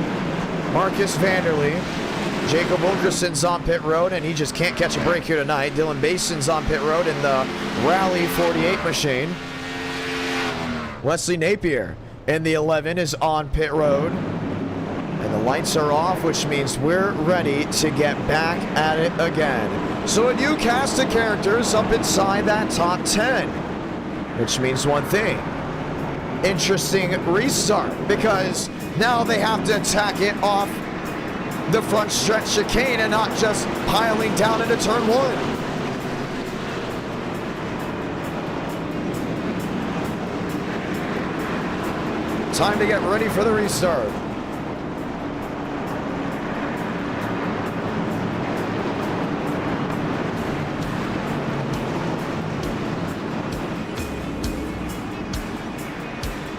Toyota Ford, Chevy Ford, row number 2. Chevy Ford, row 3. Toyota Ford, row 4.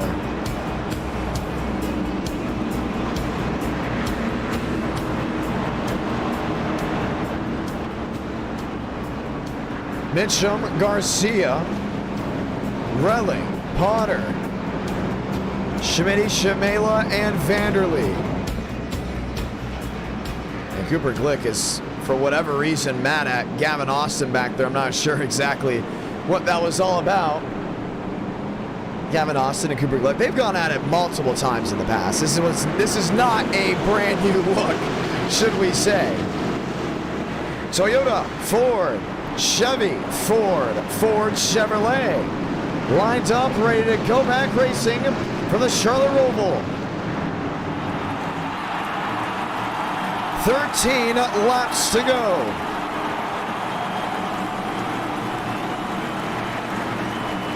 Into Merchant. Hold Conklin and Walker back. Schaefer and company. Looking for an opportunity. Just 12 laps to decide a winner.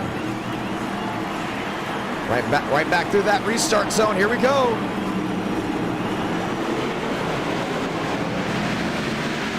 Conklin, heck of a drive off the outside lane. Advantage to turn one. Uphill to the inner loop.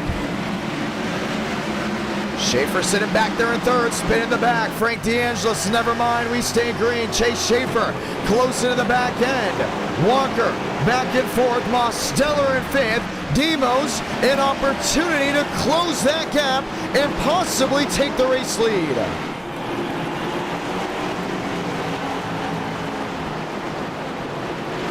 To Merchant P2.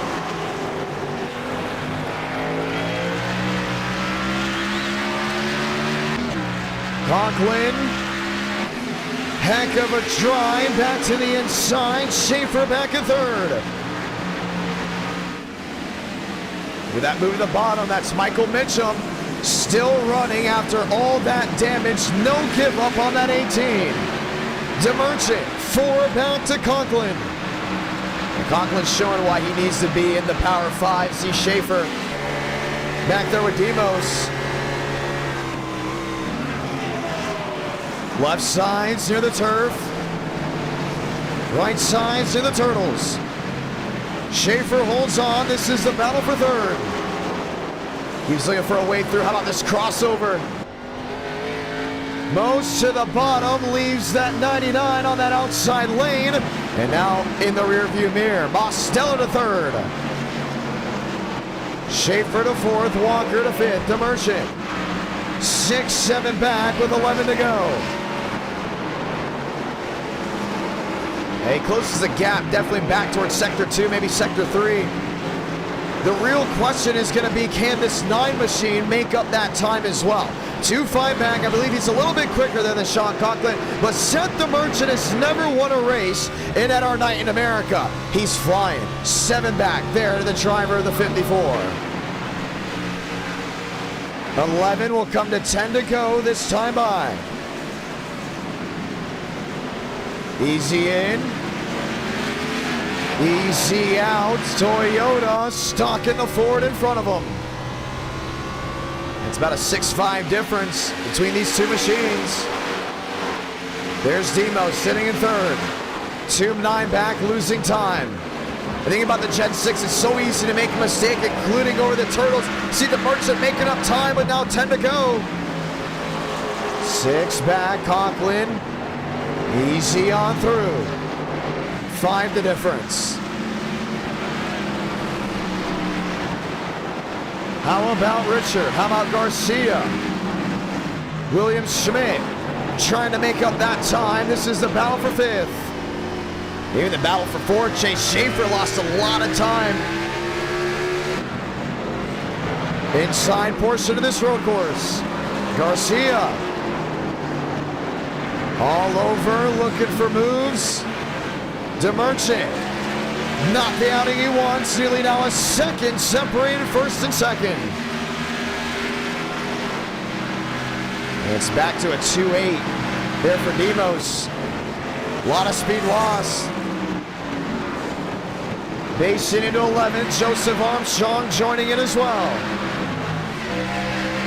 He's back there in 12th and looking for a way around the Dylan Basin machine. Gets one, gets two. Basin's gonna cover another lockup by the 20. That's twice tonight. It's been caught on camera. Joe, 2-for-1 special, says thank you very much. Back inside the top 10. DeMerchant, 1-3 back and losing time to the Sean Conklin 54. Conklin in the last E-ticket event.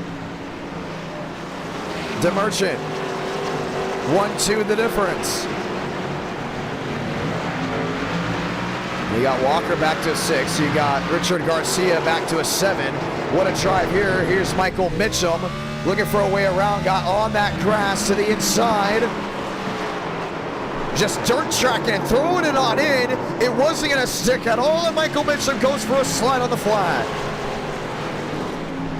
They're trying to make something work that just was not going to work at all. DeMerchant making up time back to a 1-6. We know tire saving is going to mean something here.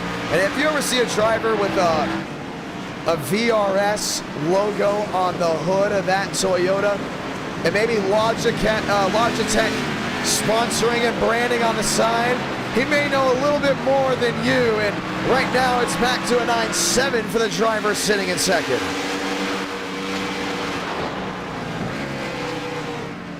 9-1 the difference. 9 to go. Will be 8 to go. Man, really using the Turtles to turn that Toyota. So it'll be a Toyota Ford dogfight for the win, it looks like. Unless Demos can get back on his gearing. See him 3 seconds back and not really that far from the top 2. That's the thing about the road courses. If you're on an intermediate, you're 3 seconds back, man, you might as well just be in a different zip code. But here, 3 seconds back, yeah, you might just be down the road. You know, you're there. We're just so used to thinking 3 seconds back is very far. That's just how road course racing is. You're 1 second back, you're about maybe sometimes 3 car lengths back. Look at DeMerchant just drift his way back to 6 and 7 into turn 8. Got some speed, and a lot of speed indeed, as DeMerchant won't go quietly into the night, but he definitely lost a lot of speed back through NASCAR 1 and 2. That's the thing about Conklin. He'll lose all that speed, and right when you think you've got him on the hook, it's like he finds a different gear. Next thing you know, he is way out in a different area than you are. And DeMerchant's fighting the race car. Conklin is just being smooth with it. And he knows he can go out there and just start pacing. That's the big thing about it. 1-7 the difference, 8 to go. Walker, 8 seconds back, sitting there in 4th. Garcia, 10 seconds back, sitting there in 5th. Murphy, Relling, Basin, Armstrong still back in that 8th position. It's all Sean Conklin up front. Mosteller back in that 3rd position. Sneaking his way through, holding on. But DeMerchant's got company because Demos has now made up time. What used to be a 3-second deficit is now down to a 2-2.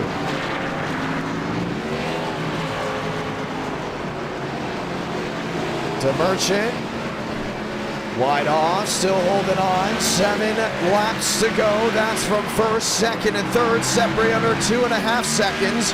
8-9 seconds back for Garcia, back in that 5th place position. It's a battle right here, Vietbu and William Schmidt, the battle for 6th. You can see how tough it is for some of these drivers to get back to that gas.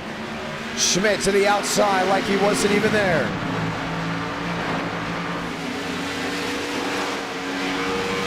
Mosteller barreling down in, still 2-3 back. Oh, we thought we saw a lock up there on Sean Conklin. Might as well have, because he lost 2/10 just to the front stretch chicane. Now he's starting to go ahead and have that pendulum swing the other way again. But now it's going to come down to, does he have a big enough gap to keep 1st and 2nd really at bay? Demos is there. This will be the battle for that 2nd spot. Crowd on their feet.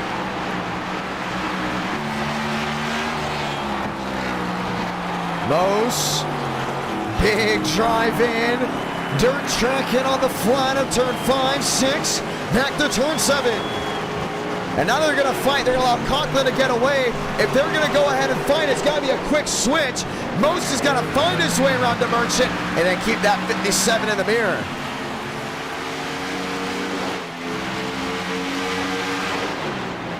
Because the more they fight, the farther Conklin will pull away. Last win for Demos. Or should we say the last race at the Roval ended up being a stellar win. Here's the switch. Most to second, DeMerchant to third. Now it's going to come down to 5 laps for this 9 machine to make up the time. And oh, by the way, he's already on it. 2 back, 2-1. Maybe could flirt with a 2 flat. 5 to go for the 9 Stellar. And the question goes to the chat. Who wins? Is it Demos, DeMerchant, or does Sean Conklin take home the hardware? It's going to be tough to go ahead and beat that 54 machine, including with all the track position he already has. And DeMerchant will now follow the lines of that 9 machine. Demos down to a 1-9. We've seen Conklin make up most of the time right here. Easy in, easy out, no change. 1-9 back, 1-8 back, and then that flutter, that move back on the banking of 1 and 2 still keeps Most at a 1-9. So he's closing that gap. The question will also come down to 1, does he make mistakes? And 2, is there enough time? Is he making up enough time to get to the back end of that 54? The way it's looking, it's going to be close. With 4 laps to go, he's got to keep that foot down and hope for Conklin to make some type of mistake. Run in, run out. 1-6, 1-7 the difference. Conklin's using the entire track. You see him dirt tracking. Listen to this driver just feather. Listen to Mose get right back on that loud pedal. You just hear him. Strong, smooth. Picking the lanes that he knows works well for him. 1-7 the difference. Chat saying Mosteller is going to win with 58%. Going to the driver of the 9. Oh, Conklin, big mistake. That was off turn 7. It's going to cost him back to turn 9. Maybe, maybe not. Now Demos losing time. 1-8-5 the difference with 4 to go. And all Conklin has to do is maintain pace, right? He can lose as much time as he wants now. As long as he doesn't lose enough time, that will jeopardize him finishing in first. Over the turtles, across the bend. Most nearly into the inside wall.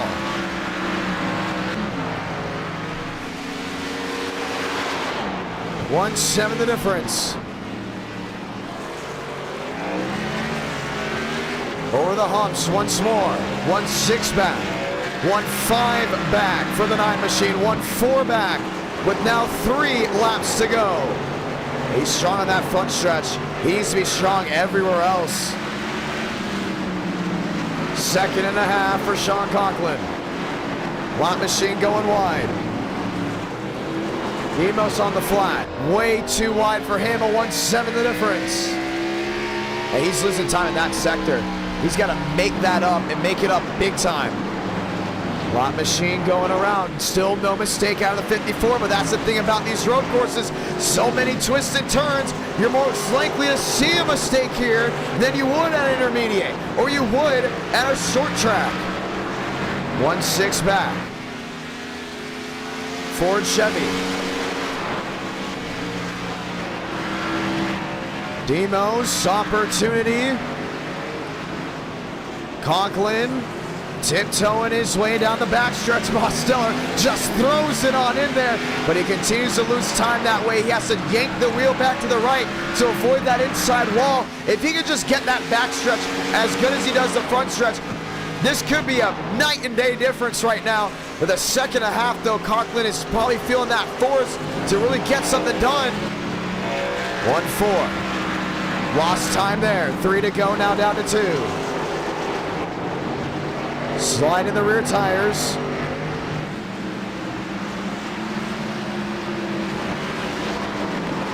trying to get it to work. Back to a 1-3. Couldn't get the 1-2.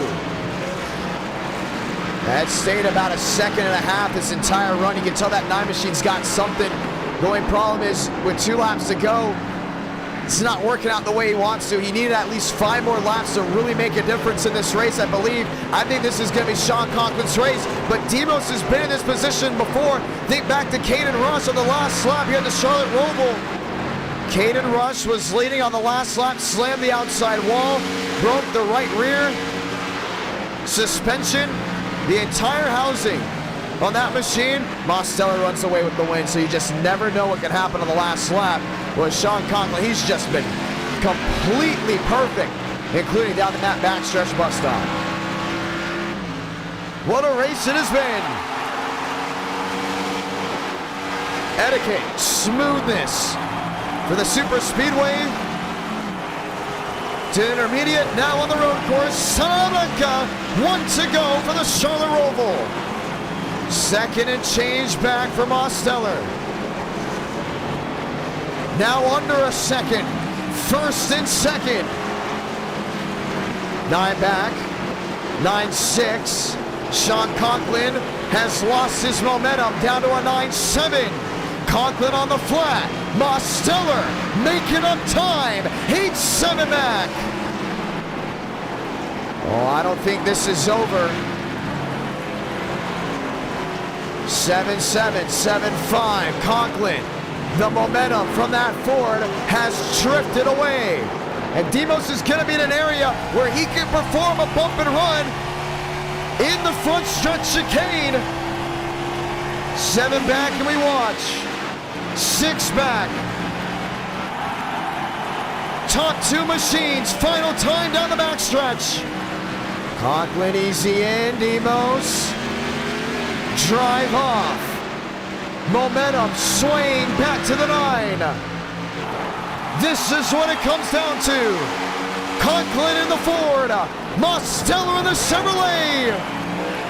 The brace to the front stretch chicane. Sean Conklin victorious from the Charlotte Roval. And Demos could have sent it on in. Battle for 4, Joseph Armstrong. Misses the front stretch chicane. Has to come to a complete stop. And will not get that 4th spot. That will go to Aiden Walker. Fun race, and Sean Conklin will see victory lane for the first time this year. Super late model action right after this. And our night in America, feeling victories all year long. And Ford will see the way for the 2nd time tonight. And Ford now goes to the most winningest manufacturer of the new year.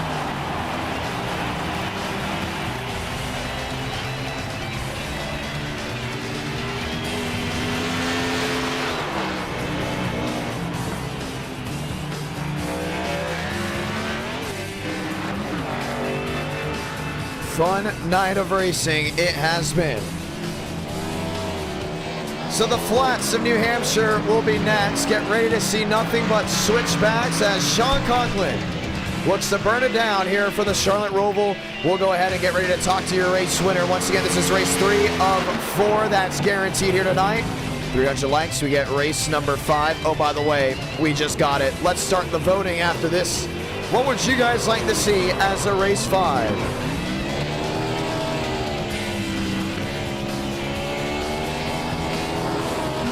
And our night in America. Feeling victories all year long.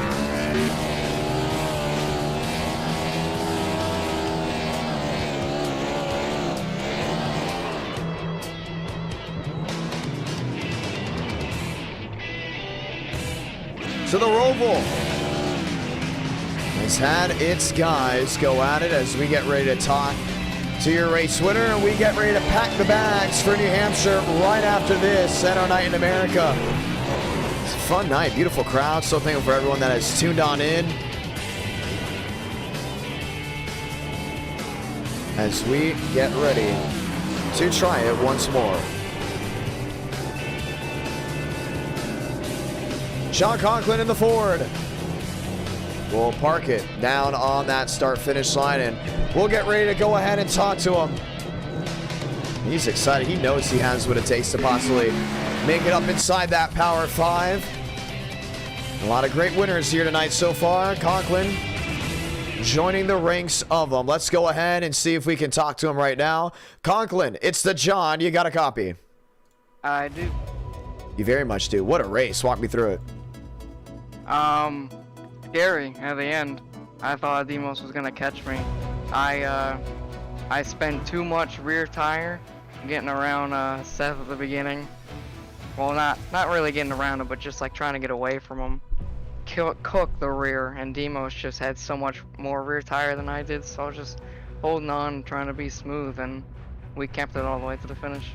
It was a lot of fun to see what you guys were able to do. Very interesting as well. We talked about this Gen 6 on a road course. You never know what you're going to get. You got a couple cautions early on. Walk me through that. You're kind of involved in the incident with Joseph Armstrong.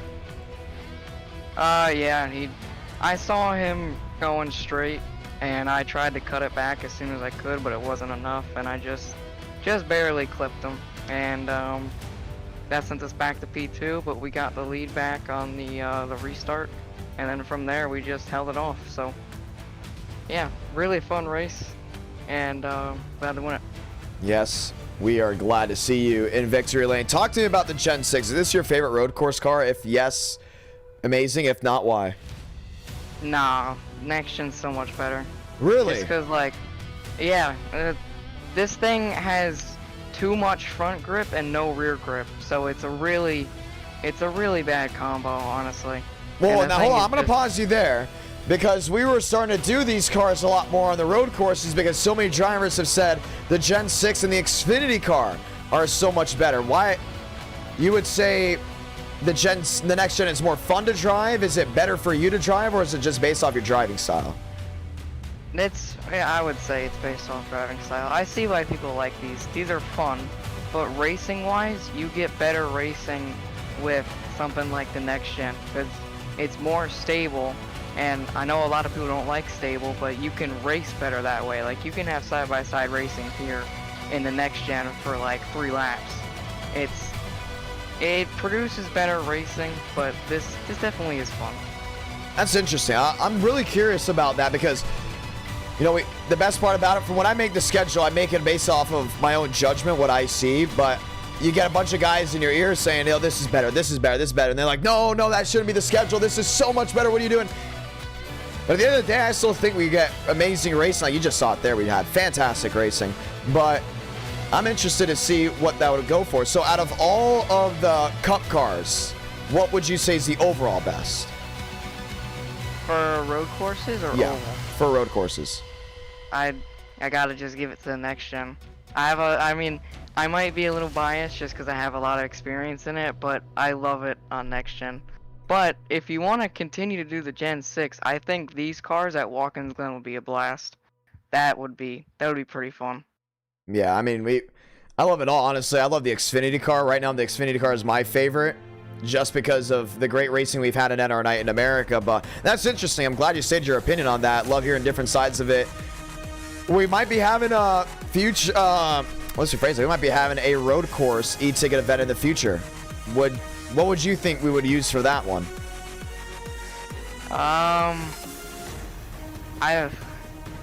This is gonna sound so biased, but I'm gonna say next gen again. Reason being, I have a good reason behind it. I think a lot of people are gonna be more close. Like, you are gonna see more close racing. We are planning on it being in the next gen. We're already planning on it being in the next gen, depending on how things go off. But we're excited. We're excited for road course racing in the future. Are you looking to have more? Well, we're looking to do more road courses in NR Night in America in the future. That's not a shock. I gotta ask you this though. Where should we go? Because we've talked about Willow Springs now. We've talked about Road Atlanta, because we just got off of Sebring. Sebring was fantastic, and the reason why we're thinking about doing more road courses is because there's so much fun. I mean, for me, there's so much fun to call. For the drivers, there's so much fun to race. Where would you like for us to go in the future? I mean, it's a classic one, but Watkins Glen is a great track. Even the Chicago Street Course has good No, but I'm racing. talking about tracks that we haven't gone to. tracks that we haven't gone to? Alright, what would be a good track? Let me look at my list of tracks here real quick. I mean, you can always go to, what's that track in Canada? Or whatever. Montreal? Yeah, yep. You can always go to that. That would be good. Yeah, we've done that a racing. couple times. That's always great. What else? What else? Long Beach. I don't know if you've done that a couple times or not. I think you won that. That's true. I'm looking. Motegi, the Motegi road course is actually kind of cool. That's kind of fun. What else? What else? You can always go crazy and go to the Nürburgring. Huh. That's really crazy. I don't know about all that. Okay, Maybe too the crazy. GP, but I don't know about the other one. What about Sonoma? What about We've done Sonoma. We'd still put on. I'm talking about Oh. new tracks like that. New tracks we're looking at is Willow Springs Spa, maybe Sandown. We're looking at Road Atlanta for sure. I want to do Bathurst, honestly. I'm just a huge fan of doing Bathurst. Would be, that's a good idea. I don't know, because you got the long straightaways and the twisty corners at the top of the mountain. I just really want to do Bathurst. Like I've been looking forward to doing that at some point. Conklin, we gotta let you go. We got another race to go ahead and do, but so glad to have you with us, and we can't wait for the next one. Alrighty, thank you. Ladies and gentlemen, fun night of racing. 3 outstanding races here tonight. It really has been one heck of a treat to watch the great shows on NR Night in America. This will be race 4. Now, this is a car track combo you will have never seen before. New Hampshire, super late models. Am I excited? Very much. Am I nervous? Very much, because I don't know what to expect. The brand new damaged model. We obviously tested it, and we found out after a couple laps it was pretty good. We're only doing 40 laps here. And best part about it, we automatically get that race 5. So we start the race 5 voting now and give these guys an opportunity to practice just a little bit. I think we very much do. And we have a pretty stout field, it looks like, from Beckman to Thurston, from Basin to Snook, from Bisto to Schumacher, and so many others. It's going to be a lot of fun to see how this goes. The New Hampshire Motor Speedway with the super late models. NR Night in America, feeling victories all year long. I just realized, man, this is going to... I got to read the live chat. I got the live chat right here. It's my laptop just died. I have to put it on my phone now. I have to put the live chat on my phone. Don't worry. We'll still be reading the live chat throughout the night. New Hampshire Road Course. I would love to do a New Hampshire Road Course. I'm looking at it right now. It looks interesting.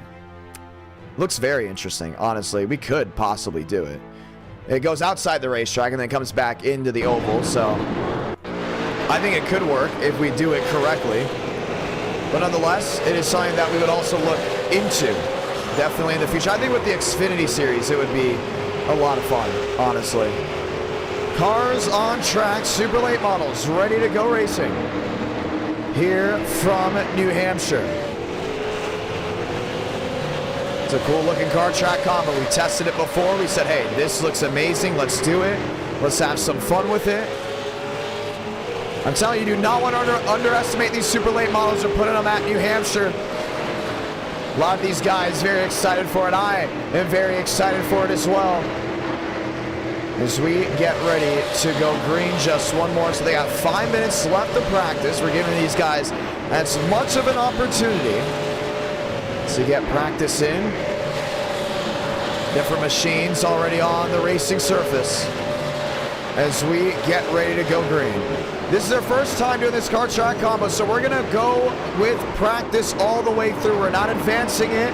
We're not changing it up. We're just letting practice run out, should we say, just so these guys can get that extra practice in. 5 minutes. While that time is, ladies and gentlemen, let's go ahead and vote. And I'll ask you guys that amazing question. What do we do for race number 5?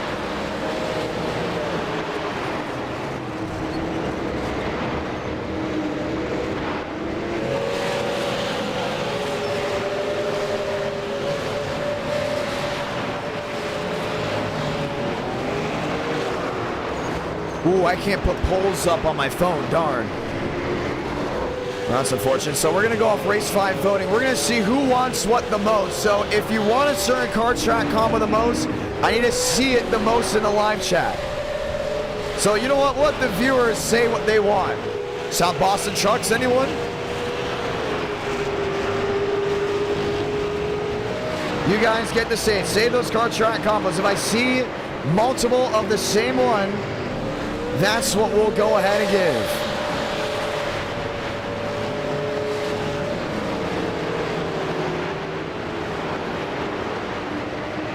A lot of you guys really want trucks. I love that. I love the fact that so many of you want to see the truck series.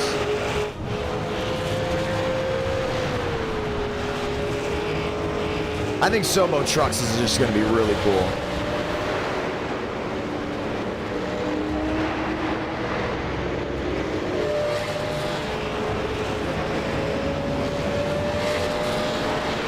Was someone driving Gio Ruggiero?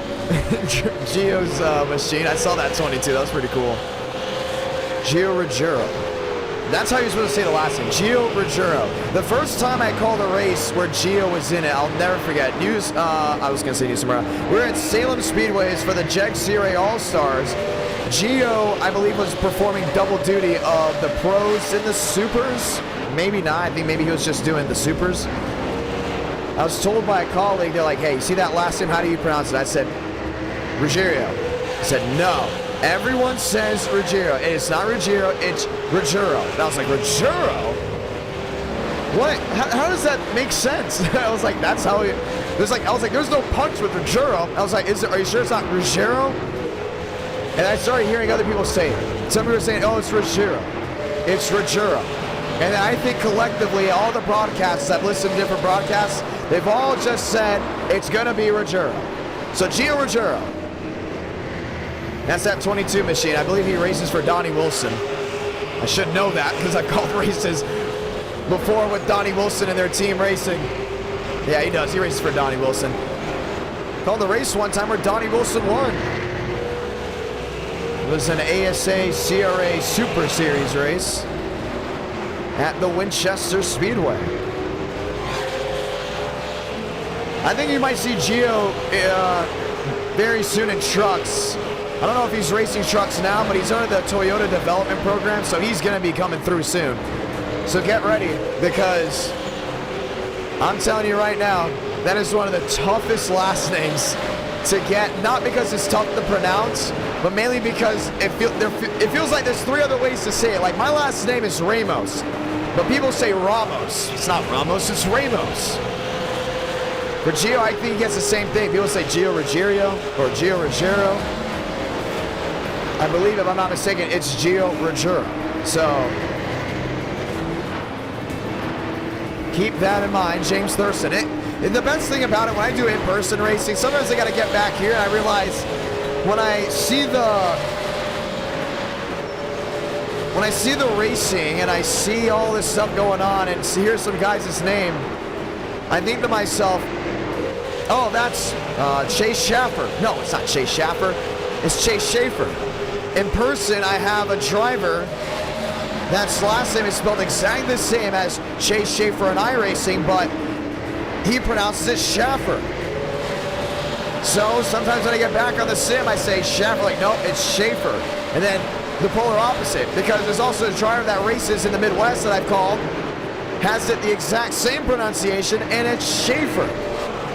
So that's some of the things as a broadcaster you have to learn. The second you get that entry list, you go one at a time and you make sure you know every sponsor, every manufacturer, and make sure you do not butcher that last name. Because there's nothing more embarrassing than butchering that last name. And if you've watched NR Night for a long time, you know for sure I am the king of butchering last names, or it used to be. I've gotten a lot better at it now because I sit down and I say, no, that's not how you say it. So do keep that in mind. Ladies and gentlemen, qualifying from the New Hampshire Motor Speedway, let's go super late model racing. Jordan Higgins, David Snook, and so many others. So glad to have this beautiful crowd with us. I'm still looking at that live chat to see what you guys would like to see. The Schaffer in CRA is a loose cannon. I'm glad we have some CRA fans in the chat below. Schaffer's raced a couple CRA races. Oh, David snuck hard into the outside wall. Schaffer's raced a couple. I've obviously called races with Schaffer with at the National Fairgrounds Speedway. He raced the entire season this year. He did a couple, I think, select CRA races that I went to. CRA is always a lot of fun to call, though, including the Jegs guys, ASA CRA. Something always happens when I call a CRA race. That's why I love calling them.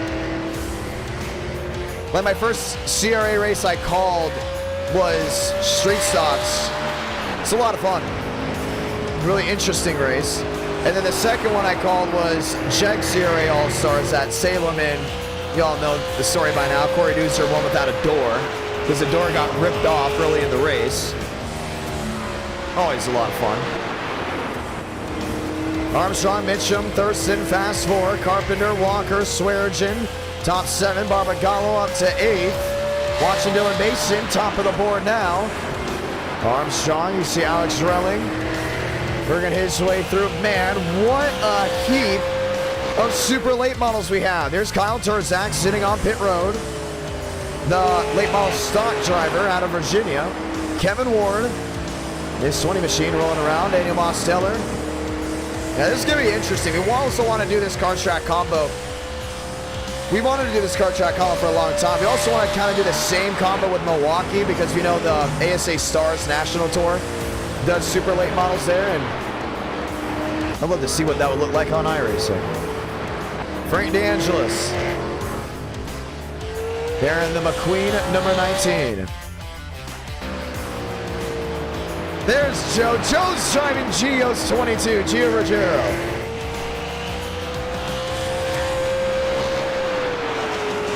Joseph Armstrong driving Gio Ruggiero's number 22.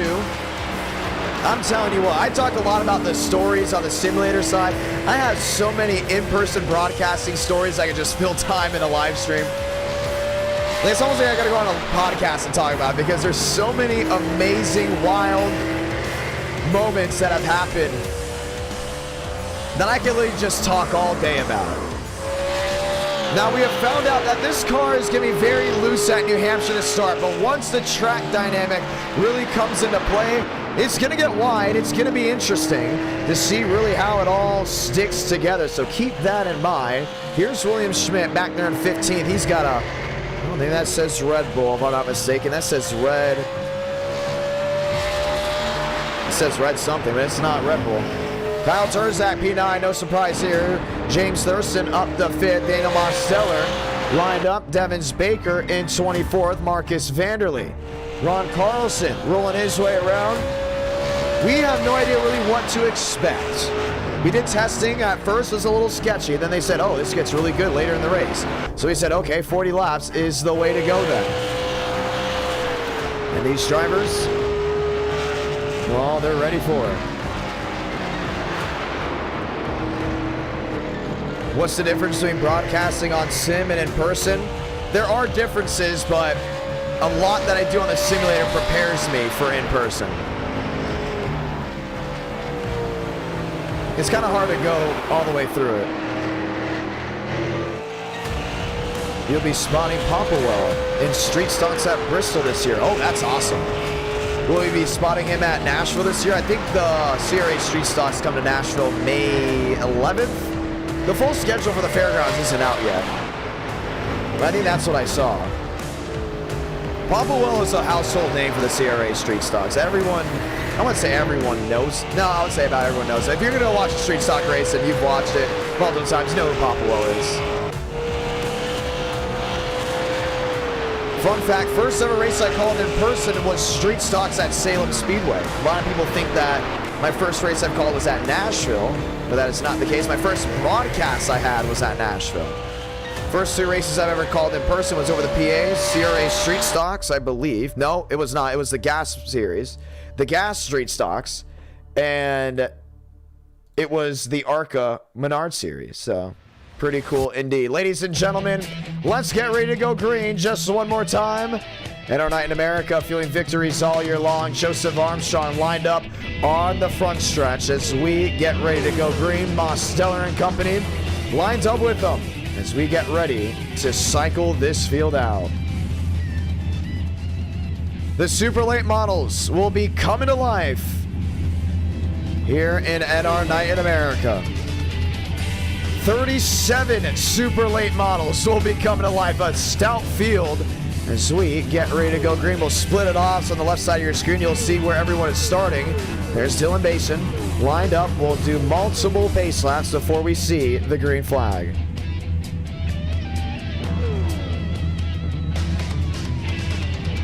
Love reading the live chat.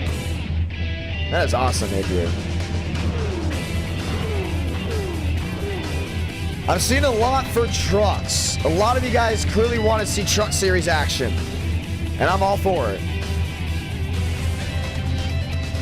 So I think we got to go Truck Series racing, but I'm going to find a grassroots short track that we have a setup for. Before we do anything, we got to make sure we have a setup for certain tracks. Lyons, Turzak, Swearingen, Thurston, Relling, Basin in second. Let's get ready to go green. We're going to do trucks on a grassroots short track.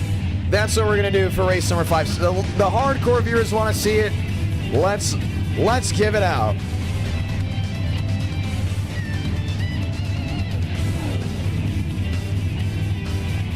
So glad to have you all with us as that Monte Carlo and that Chevrolet get ready to go at it. Basin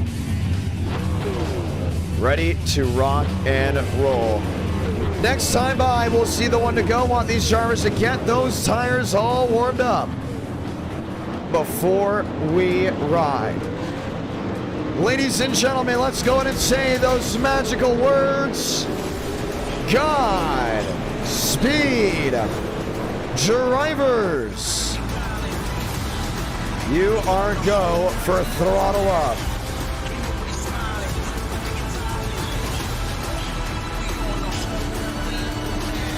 Mitchum, Relling. Oh, already an inch to the back. Kyle Turzak, what's going on there? Turzak just got spun towards the back half of this field. Well, that's not a way to go ahead and start the night off, or at least for some of those guys that are coming in for the first time. Let's go ahead and say, well, we already said Godspeed drivers go for throttle up, so let's say another one of those great words you'll have to hear. Ladies and gentlemen, it's the one to go from New Hampshire.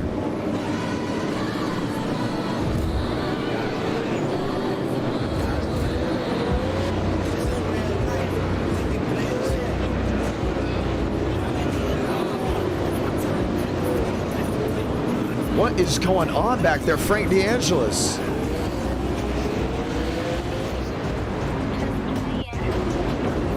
Him and Kyle Turzak are going at it. And we have to delay that green. I think that's a payback move. Those two very much not happy with each other. We're going to get ready to go underway.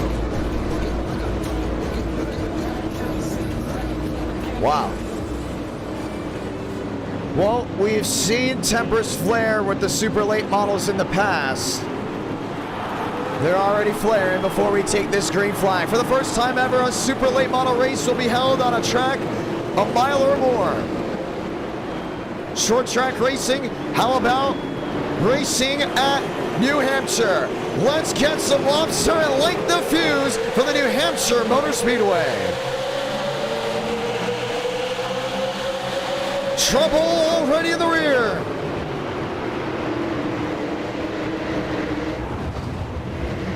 Caution's gonna wave.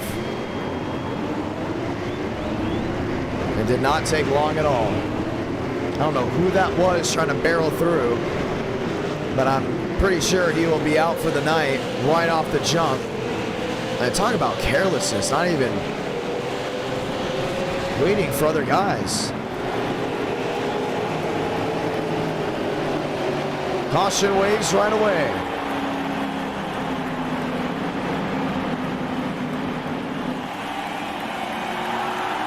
Stellar shown the race leader.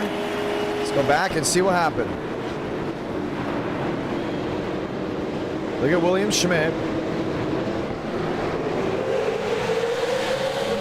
And big jump by the 14 on the bottom. Man, where was he going? You can't make that work at all. It was not Kenny Real. There's William Schmidt. There's Jason Beckman.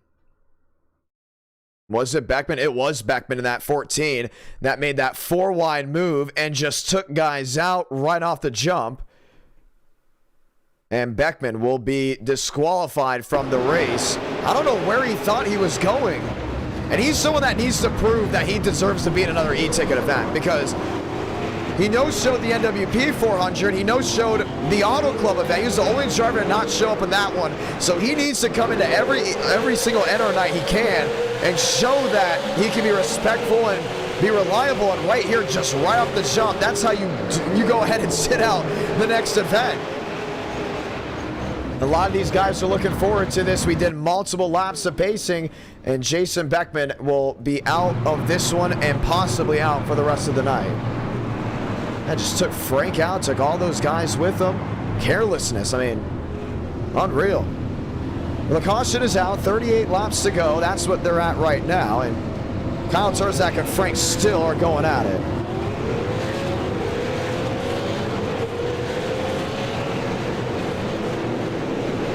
So we'll get ready to go green.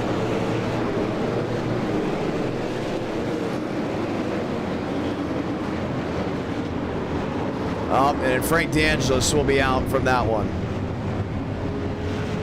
Him and Turzak have been going at it non-stop, so we think we should probably just get both of them out.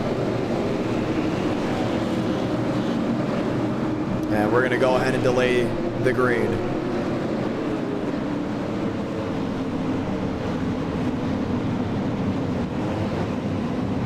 What is up with Frank DeAngelis? Zaha head out of nowhere and got into the side there of that 93 machine. I think Frank will be out for the night.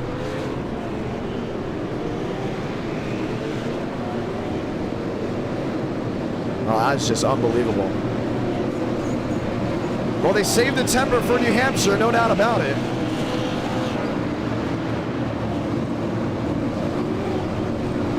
And that's how that rolls. So we'll see the lights off as we get ready to go back. Green flag racing.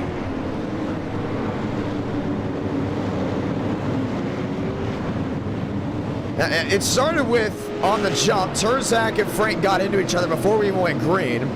And they continued to go at it. Then they just kept going and going, and there was not going to be a stop. There was none of them were going to be even. So Kyle Turzak and Frank DeAngelis have both left the track. And we will get ready to try this once again. Unfortunate for those guys involved. Jason Beckman wasn't paying attention, and another one that's towards the rear end of the bubble of being in that Florida 500. Needed to have a good outing here tonight and had to have a great outing long term. But that was not the start you wanted. Clean with a new car track combo. Chevy Monte Carlo, 35 to go.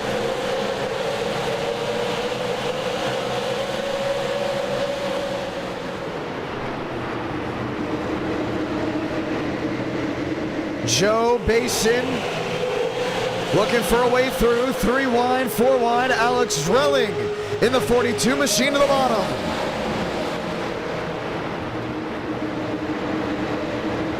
Joe inside, Basin on the outside. 34 laps to go from New Hampshire.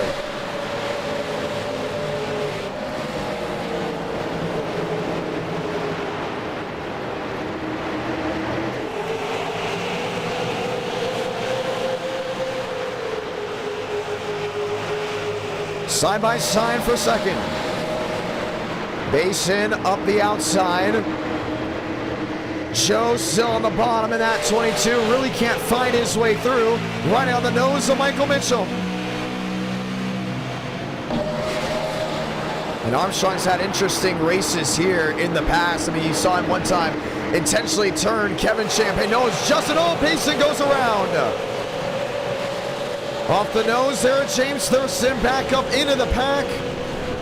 And the caution will wave again.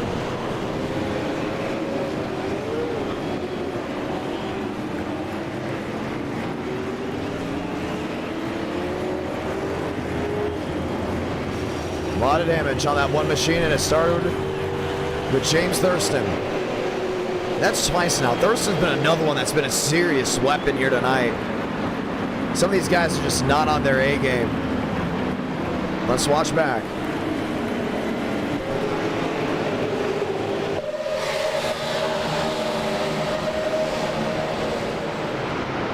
The super late models, man, they can be very sketchy if you don't know what you're doing. Oh, maybe not. I think Basin possibly came down on him. Watch it again.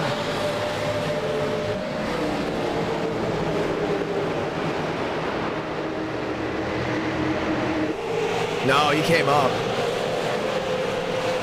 Came up and just took the one machine with him.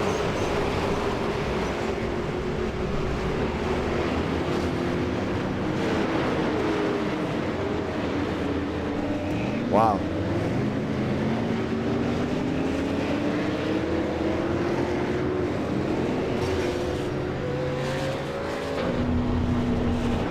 Pit road open once again. Now 31 laps to go. Thurston will be penalized with an L2 and L1 after getting to the side there at Dylan Basin. Yeah, another thing is he's also in hot water right now after what happened there at the ROVAL. Brand new car track combos. Some just trying to get their footing to hold on to it. Others just struggling in general. We got a lot of guys back down on pit road. Remember, we start with 37 super late models. We could already easily be looking at maybe 16, 17 left. Chevy, Toyota. Toyota are 4-on-4. That's back to row number 2. And we'll get the one to go this time by. So 30 laps to go from this point. And we haven't had a wreck fest tonight.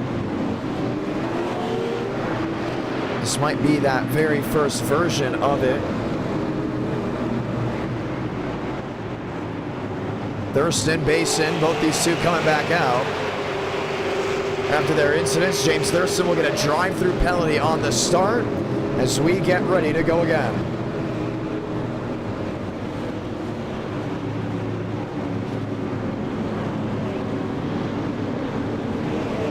Let's get ready to go green. Demos, Armstrong, as we get ready to ride. 30 laps to go, we'll come down to 29. Joseph Armstrong, no win here tonight just yet. Demos will win in the duel. Pack underway from New Hampshire.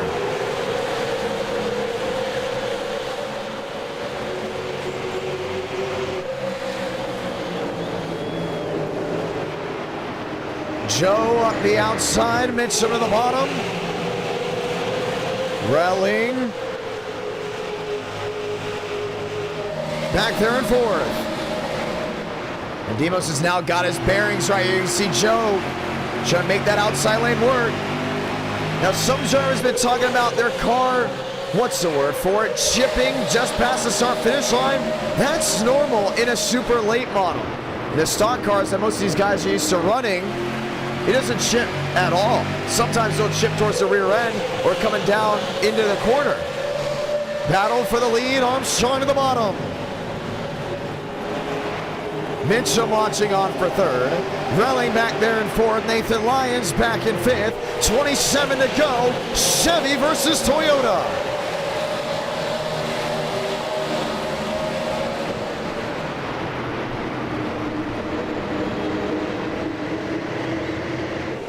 Joe holds on, gives enough room to that 87. Mitchum, Relling up inside the fast four. Lyons, Swearingen back up inside the top six. And Max is doing a great job in that sixth place spot. I see Nathan Lyons there in fifth. The Rev Racing driver looking for an opportunity.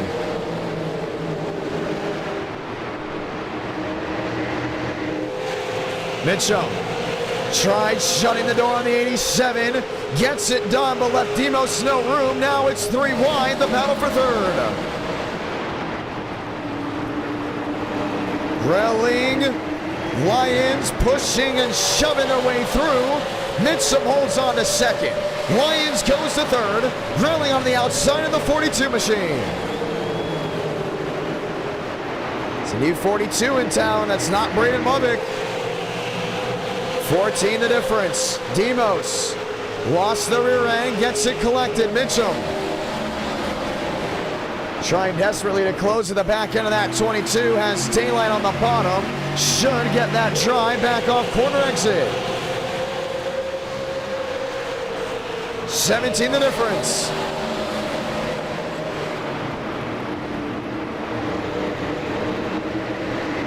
Joe up half a lane.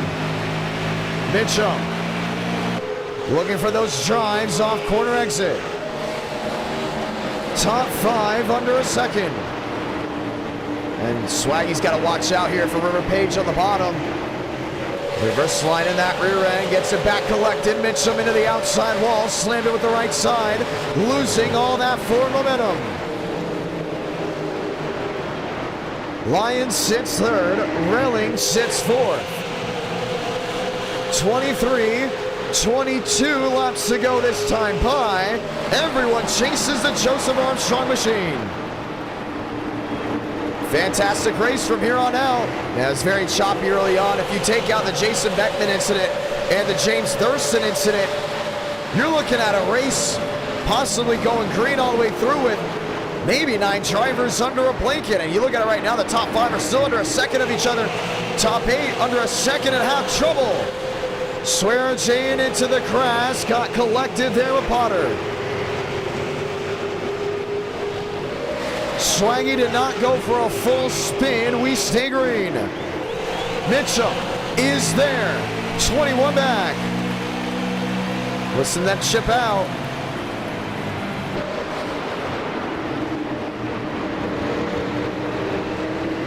Armstrong leaving a lot of daylight on the inside for that Mustang. Little contact there with the lap machine. Mitchum to the bottom. Armstrong around the outside. 20 laps to go.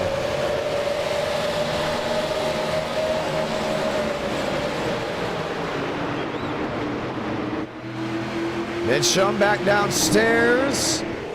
Joe keeping that nose shut. Toyota and Ford back 1-2. Lions and Rullings have really definitely gone ahead and closed that gap as well. Joe on the outside, the drive off.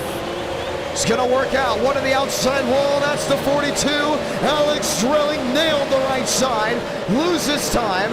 Robert Gossett is closed in. River Page is closed in. Michael Mitchum once again looking for the lead. And there's 19 laps to go. These guys are giving it their all. And James Thurston still hasn't served that L2 penalty. If we get a caution, he did not serve, it'll be an L5 for the driver of that machine. A lot of these guys think they can get away with those L2s and not serving it.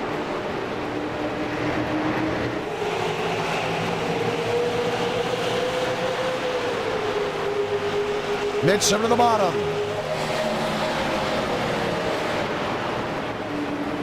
Joe on the outside, wheel to wheel, 18 comes to 17 to go. Dogfight, Ford, Toyota, Joseph Armstrong retakes the lead.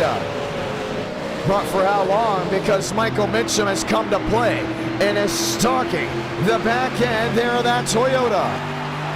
Hayden Walker, next machine in line.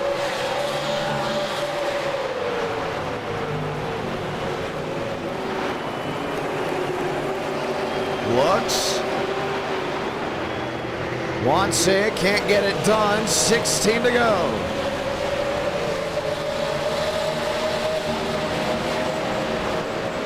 Mitchum trying to drive off the outside. And Joe's done a great job of holding him off. Demos back there in fourth, Lyons in third. Nathan Lyons hasn't won in a long, long time. Would love to somehow, some way get it done here. 15 remaining. There's River Page. There's Robert Gossett. One spinning Marty Shamela. Another one down the flat. No caution. Out of harm's way. Mitchum trying to make up that time. Still 18 back. Lyons has company there at Mosteller. Demos to the bottom of the Rev Racing 46. Walker around the outside. They slice it back together, nose to tail. And Joe has done a great job of keeping that Ford at bay. Gets on Mitchum, would love to get his second win here.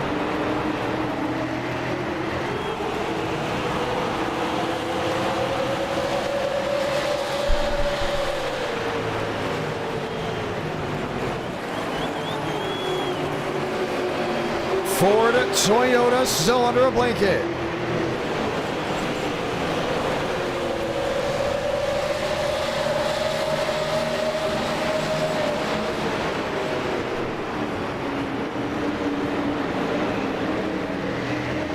Ford in second.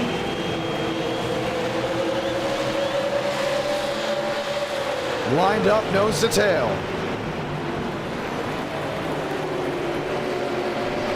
Mitchell wants to get something to work right here. He's just struggling down off exit. Look how wide he goes versus Armstrong. That's where he's losing all that time. Lyons P3, Mosteller P4, 1 second. Top four for the most part has not changed.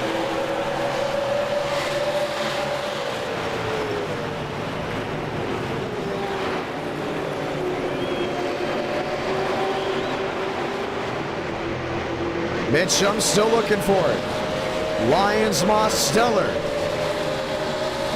Now the battle for second. I'm surprised Rolling's able to hold on there in fifth after all that damage on the right side. I mean, look at just how much damage he actually has. River Page back to that bottom. But how he's able to keep it together and keep it going forward is just beyond me.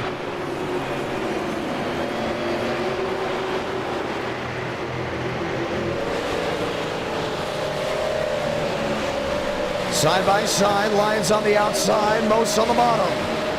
Battle for third. Third and fourth have really closed that gap.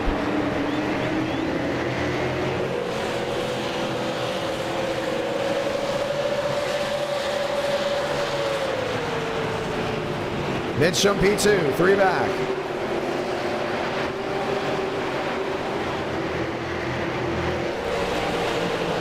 Demo still wants to close that gap. 1 second the difference from first to third. And Mitchum's got to get something right here. He's lost a lot of time and Demos has made up a lot of ground. Joseph Armstrong's got it made right now. That's William Schmidt's machine, the 79. 9 laps to go, comes to 8. Mitchum to the bottom.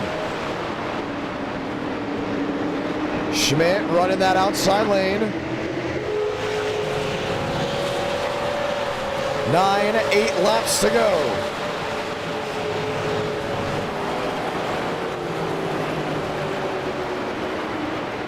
Lyons in fourth.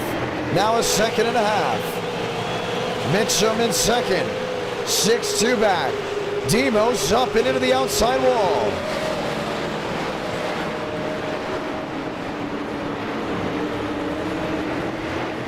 .59.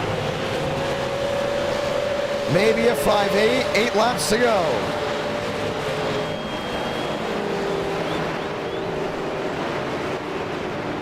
Mitchum in the middle. Demos, Lyons. Third and fourth.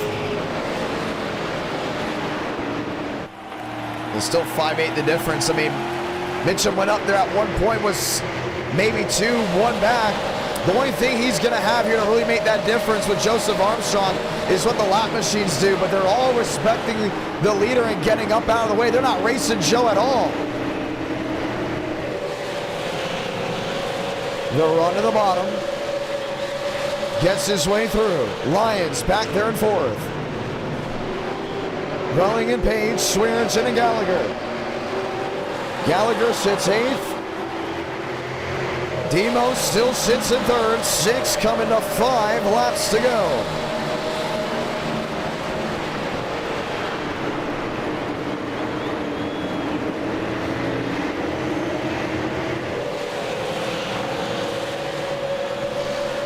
Joe out in front. Mitchum. He's going to have pressure here from Demos. Most has made up the most ground out of anyone. And these super late models, man, when you get separated like that, it's going to be tough to make up that time. But Demos back to a 1-2. Lyons back to a 1-5. Time to make up, yes. But with time running out, you could see the switch, and it's going to be for that second position. Joseph Armstrong. Driving the 22 Toyota based off Gio Ruggiero. Runs to the inside, there are the 45. 4 comes to 3 laps to go.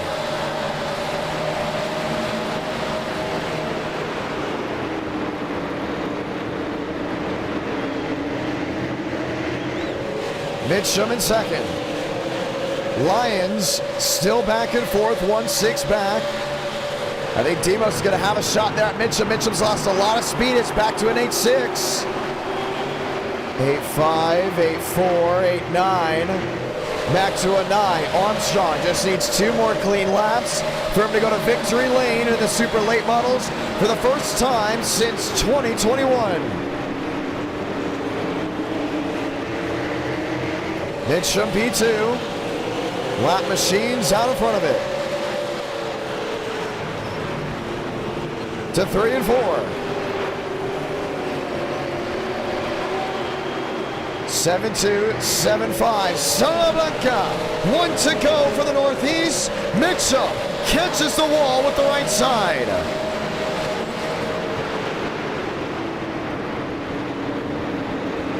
Demos back there in third. Continue to watch on. Next machine, a dot in the rear view mirror of that 22. Joseph Armstrong will get his first win of the new year, driving a Toyota, and he's going to go to victory lane with the super late models. Armstrong victorious from New Hampshire. Mitchum gets most at the line. Nathan Lyons, Wall Road disqualified from this race. Now disqualified from the night.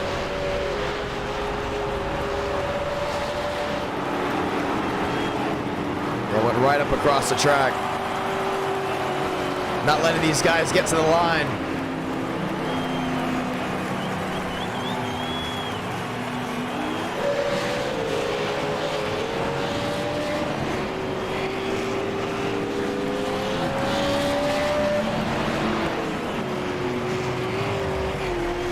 Joe gets ready to burn it down just one more time. Fun night of racing, and we got one more race after this. Ladies and gentlemen, so glad to have y'all with us. The super late models at New Hampshire. And for the ones that are wondering, Nathan Lyons, we really just gassed it up to jump to the outside, and he will be out. And we told Lyons he's got to clean up stuff like that at NR Night in America, or he will be out for a very long time, and we'll see how it goes. His nickname, Joseph Armstrong, is Grumpy.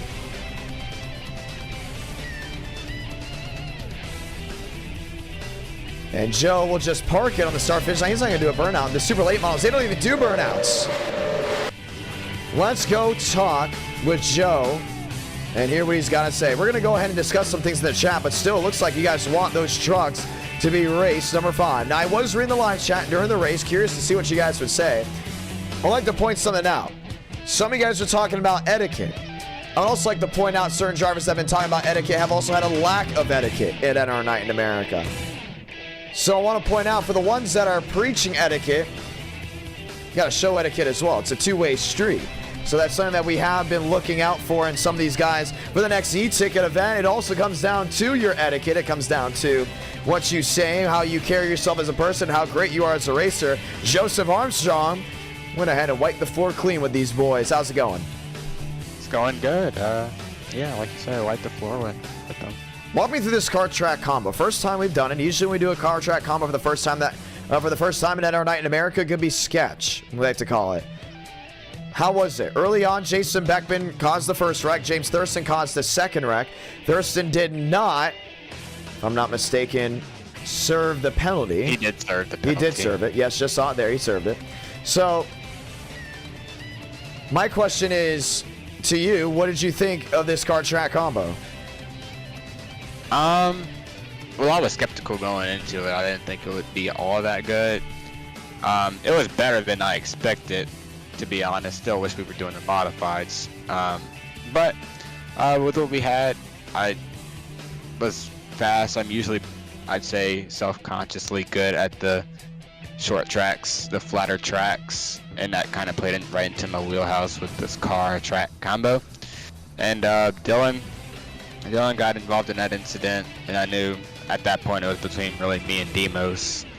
And I was able to get around him, and after that it was just kind of just set sail, set a pace, and luckily with about 15 to go, I started driving away from Mitchum, and at that point it was like no yellows, and luckily we got no yellows, and that was kind of that. I mean, it was a fun little race though, for sure. No, it's interesting. Well, we're going to get ready to head into the next one.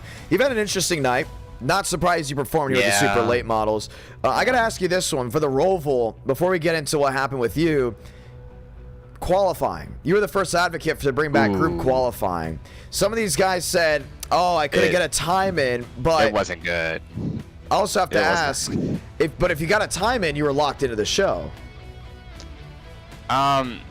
Yeah. I mean, all you had to do really was just set a lap without hitting somebody, which doesn't sound difficult, but when you've got like 45, 50 cars out on realistically a mile and a half road course. So you think it would work from like a Monza standpoint and a Coda, but maybe not a Charlotte Roval, probably like the only road course they want to work at. It did not work well at all at the ROVAL. I mean, everybody was just on top of each other from like the moment I went out on track. I couldn't set a clean lap. I don't even think the pole lap was set in clean racetrack, to be honest. So yeah, it didn't work there. Well, we'll keep that in mind. Definitely keeping group qualifying for future races, because I mean, I like it. I like group qualifying definitely for future stuff, but that the ROVAL, just the way the racetrack works. But we'll keep that in mind. I still like the fact that you still had 10 minutes to set down a time. So if you set down even a 3-4 minute time, you would have made the show. And then if you didn't make the show, it came off of iRating. So I still see it as then it was still the best drivers on road, because most likely if you have a higher iRating on road than others, by being an oval driver, you're most likely more experienced, at least, made the show. Now I got to ask you this. Oh man, what happened at the ROVAL on that restart, man? I don't really know. I just kind of went in the third one, and oh, that was something. Like most of the time, I'm pretty good. Happened to you though. Like it happened to you, which was like, huh? Yeah, most of the time I'm pretty good with like not driving off of the guy in front of me, or like beside me, and Conklin got a pretty solid restart to the point where I couldn't clear. So I had a very flat entry into one, and I tried to brake when he braked, but obviously human reaction time is not going to be super precise. So I was like a car length ahead of him, plus the reaction time being a little off, and I just missed it. I probably wouldn't have hit the wall, but he clipped me like as I was going past him, and I got into the wall. And at that point, it was like, yeah. Well, let's I couldn't do anything. Let's do this. Let's set up the next race. I only have 50 cents left on my iRacing credits right now. Oh boy. So we're gonna have a 50-minute race max, but they want trucks, right? Everyone's saying trucks. Where should we take trucks? I'm guessing a short track. Oh, you know, it's got to be a short track. There's not a lot of tracks with really a setup for Sobo? Let me see if we have a Sobo set, because people have been asking for Sobo for a while. There's no Sobo set on iRacing. I'm looking at the live chat, so we are doing trucks, and let's see what you guys say. Let's see what the viewers say. We're gonna go off of everyone. We have 273 hanging out with us right now, Joe. We gotta think for all. We just did Myrtle Beach. We can't do that. I have Kern, Myrtle, 5 Flags. I have Long Beach. 5. Ooh. Nah. Nah. I have National Fairgrounds. You know, I love. No. now I do like the Long Beach idea, but I don't know. Like, can you put the setup on? For Long Beach? Yeah. I mean, I have Can you do that setup. now? Oh, but like, can you? I'm saying, like, can you make it fixed, or do we have to run the open like we did last time? No, I have it. Like for trucks, I do have it now. Oh, okay. Okay, so you can put it on. Because I'm down. They have I'm a down Willow for Long. Springs setup? Wow, I did not know that. Yeah, they go official there this season. Oh, so then we should be going to Willow Springs and NR then. So you guys might be getting that. If y'all are all getting that, then we might as well. Matter of fact, I wouldn't mind Trucks Bristol to end off the night. What do you guys think of Trucks Bristol? I think the viewers would like Bristol. I'm not doing Bristol Dirt. We're not going back to that. No. For now. I don't know if we'll go back to it in the future. Who knows? Some are saying Long Beach. Some are saying Dega. No. Well, that's Ethan Eckert saying Dega. We're not doing Dega. No. We have done enough super speedways. What'd you think of the COT, Joe? I know you didn't like this schedule, but now that we've gotten to the end of the schedule, what'd you think? COT. I didn't get to run Texas. Now, you know, historically, my luck at Texas. Texas was fantastic, minus the whatever the heck that was that what's his face did. That was interesting. COT was it wasn't. I'm sticking to it. It was awful. COT at Daytona, it was bad. You're out of line. You're out of line. It was bad. You're out of line. There's no way it was bad. Anybody. It was fantastic. At least from a viewer and a broadcaster standpoint, it was amazing. And I will die on this hill. I love COT at Daytona. I want to do an e-ticket COT at Daytona. All right. We were actually thinking about doing a Gen 4 Daytona e-ticket with the 2007 setup, but just throwing that out there. That'd be better than COT. What about Rockingham? Tonight? Now, yeah. Rockingham trucks. What about Martinsville? No, yeah, Martinsville.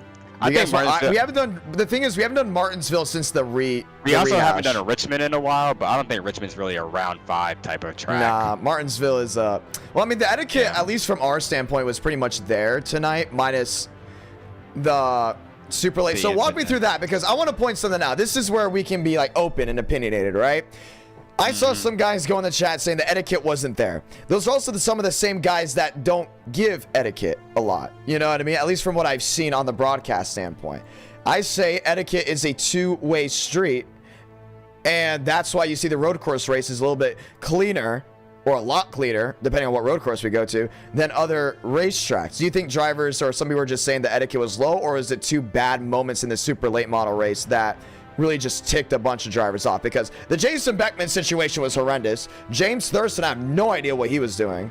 But then from there was incidents on the track that were more like isolated problems. Then we're just like, okay, let's keep the race green.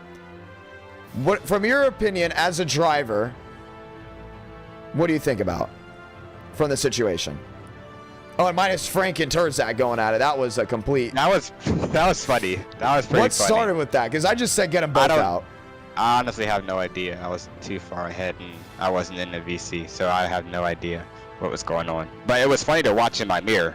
It was hilarious. I don't get that one. So, that's a set of people I did not expect to see go at it. So what's your opinion on the etiquette part? Because if I'm seeing people that, in my opinion, have had a history of lack of etiquette in the Discord chats and on the track, coming into the live chat saying there's no etiquette, with it being a two-way street, what is your opinion on that? I say the etiquette. We're going to Martinsville. Yeah, that's a good idea. I'm going to Martinsville. I think, and you know me, I'm very like out there. I'm not like the cleanest driver. I race clean, but like, you know, don't get it twisted. If you screw around, you're gonna find out. But like, I do think tonight it's been pretty bad with the not necessarily the etiquette. I guess you could say etiquette, like give and take. Like we've had some incidents where like it's just really been misunderstandings more than anything. and just people with short tempers. I don't know if it's just the new year and new me type stuff. But they're just, new me. I mean, like, some people are like normal. Session's up, by the way. I want to point that out. Okay. When I say normal, it's like just the normal activities that they do in their normal interactions. But like, to an extent, it's just like tonight's been off the chain with with stuff going on. So I don't know. It was almost like that last year too. Like everybody wanted to win the first stream. And yeah, they kind of did some wild things. Bird dropping that $2 super chat. I gotta ask you this though. People have been asking for us to go to more road courses, right? At least the hardcore viewers, just because the road course race, let's be honest, is fantastic. Even that ROVAL race, like if you really dive deep into it, it was still a good race. And one more lap, it could have been a completely different story from what we finished with. Session is up, by the way, ladies and gentlemen. Final race of the night. I have to ask you, what road course should we go to in the future? That we don't go to now? That we do not go to now. Well, me being someone who lives in VIR. Virginia. Not shocked about that one. Yeah, VIR. Free racetrack, so you can't say that no one has it, because everyone has it. That is true. That is probably the biggest thing about VIR that we're actually looking at. Does it have a setup though? No, but you know we can work. We can make it. we can. Another one, CTMP with the trucks. I mean, everybody, and I know you got Montreal and Canada already, but every NASCAR fan, hardcore NASCAR fan, can say that CTMP never had a bad race. And even if it did have a bad race, it had a really good finish. Every year they went there, it had a memorable moment. So I think we should try it in NR. And you know. What about Road Atlanta? Some are saying Road Atlanta is fantastic with the Xfinity car. Well, you know, the Xfinity car on road courses is its own beast. So you can make any car, any track can be good with that car. Road Atlanta is a really good track. I do like it. I've done it with the. What about Sandown? Ooh, Sandown. You know, the drivers want Sandown. So you can't even. The big thing about the next road course I'm thinking about where we go. I love the fact that Sebring had 37 guys show up, right? It was a track that no one truly asked for, but I bought because I really wanted to do it. But you guys already had it, so it's like, okay, I can show the viewers this and show them why it's good. And that's what we did with the road course. Before I avoided road courses like the plague because it was like, well, they don't like it. You know what I mean? But explaining and showing someone why it is so good is a different standpoint. So that's why I'm looking at Sandown, because I know you guys have had leagues and you've done leagues with them, so I know the drivers at least have Sandown. Another one I am looking at, obviously minus Road Atlanta, Willow Springs, Stafford Trucks, since I know you guys also have that, is Bathurst, but it would have to be with a car, and we'd have to seriously test it, like a real, like, sturdy car, and Spa, because you guys have asked Spa Gen 6 for a long time. Like, I'm talking summer of 21, long time. Yeah. What would you think of that? Well, I mean, I'm open to anything. I do like Sandown, very good track. If you don't, for the viewers out there that are tuning in right now, if you don't know what Sandown is, it's probably like low-key the best track that the V8 supercars go to in terms of like entertainment and like close racing, door banging.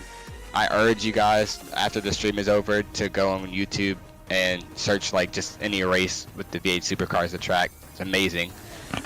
Spa, obviously, like one of the most well-known tracks in the entire world. You want to go international this Friday? So, huh? I kind of cut you off there, but do you want to go international this Friday? Really? Guys, we go international this Friday. Do we start race 1 off as an international track? I'm willing to do it. I know we'll probably not do a super speedway this Friday, but I do have to test Daytona Next-Gen once more before we have our e-ticket. But I'm willing to try it out because I still love that Sebring race. Like, that was one of the races that I've loved more than any. So I am all in if you guys want to go international. But we have to get a good track that I think would be fantastic. So I got to ask you this. Sean Conklin said the Next-Gen was better than the Gen 6. Sorry, I'm asking you so many questions. I was really curious now about you. No. I'm really curious about what you got to say about this. Sean Conklin made it nice. He said the next gen was better. What's your opinion? Next gen is not better, but I mean, from his perspective, he does a lot of Next gen like races. open stuff, open set stuff, and next gen stuff. So I see his perspective on it, and like I mean, I respect his opinion to it.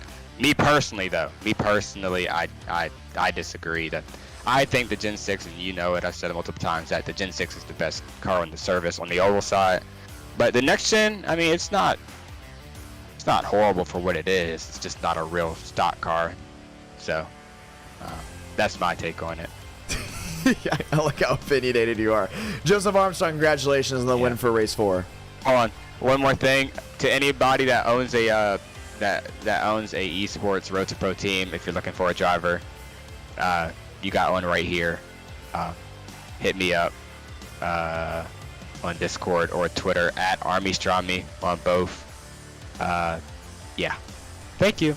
You're welcome. Congratulations, Joseph Armstrong. Ladies and gentlemen, and I'm sitting around. I'm sorry, I actually had a lot of questions to ask for that one, but we're loading on in. We gave some guys some time to test those trucks out before we go race. Oh, it's only a 40-lap race. I just realized that's what we put it as. So this is going to be a quick race. Another reason why it has to be a quick race is I have to be in the city tomorrow morning. If you heard earlier, I have a pretty big meeting, so I have to make sure that I get to bed at a decent hour and get out there in a decent hour and not have bags under my eyes. So something to look at as well before we head on out. Fun night of racing, fun streaming we have had so far. So it is going to be a quick Martinsville race, but it has already been a very interesting night indeed. And our night in America, feeling victories all year long as we get ready to go green just once more. So Brandon Movick is in, Brandon Jackson, Carlos Ortiz, Hanson Balderas. Brandon Movick, even I think with how, just off of SOF, I believe Movick will be out of the top Power 5 leader board. He should be out of the top 5 probably completely, just off of how the racing has gone tonight, unless he walks into a win. I mean, well, he won't walk into a win, unless he just outright dominates for a win. So do keep that in mind. This is going to be his one shot tonight to prove something for the rankings as we get ready to go once again. So qualifying is underway. We are getting things rolling once again at our night in America, feeling victories all year long as we get ready to go ahead and head trackside just once more. What do you guys think of those new overlays?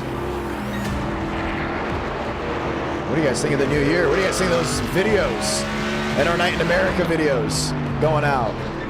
I love them. I think they're absolutely fantastic. And we're so glad there's so many of you here that tuned into those. And we're going to go 36 trucks. We'll go ahead and make the show here tonight. So the final 36 out of 42. That means we've had bump day for what, 3 of the 4 tonight? That's insane. 2 minutes left. James Thurston. And right now the power rankings are probably looking. Dylan Basin will be up into it.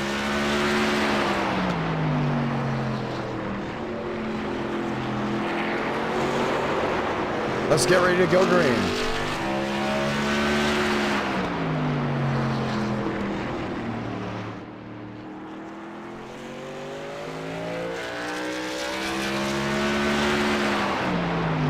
Bistro.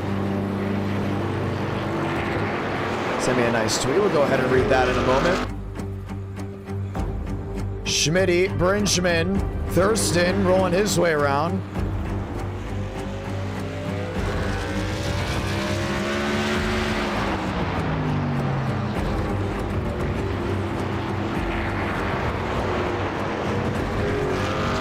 Schmidt, Carpenter, Stanley, Ethan Stanley, top of the board. How about that one? Now remember, you've got to be up inside that top 36 to make it. And 47 drivers will have an opportunity to do so. Miles Davis, we're going to go ahead and make the show. He's sitting there on pit road. No change just yet in the Red Horse Racing machine.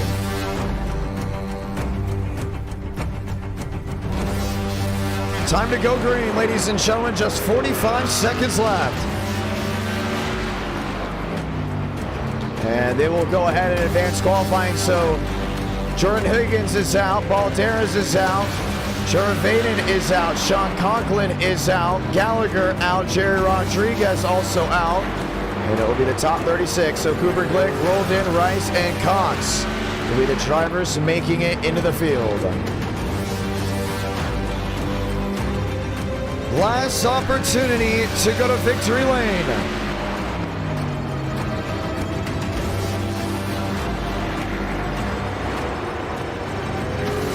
Hey, did you guys hear about that incident at the airport in Japan, in Tokyo?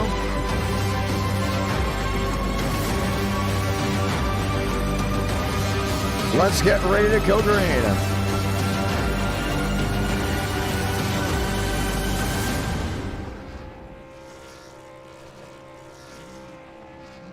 Let's get ready to go green just once more.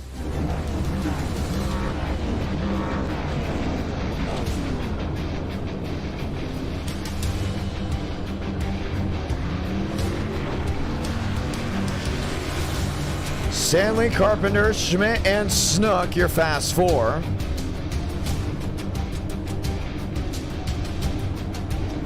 As we get ready to go green.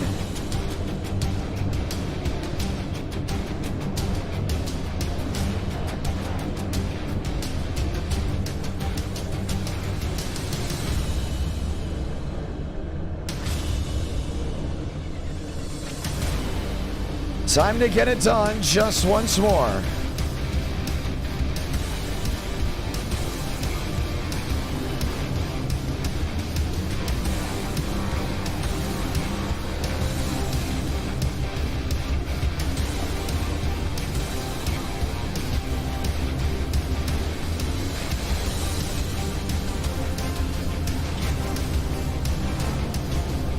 Let's get ready to go green.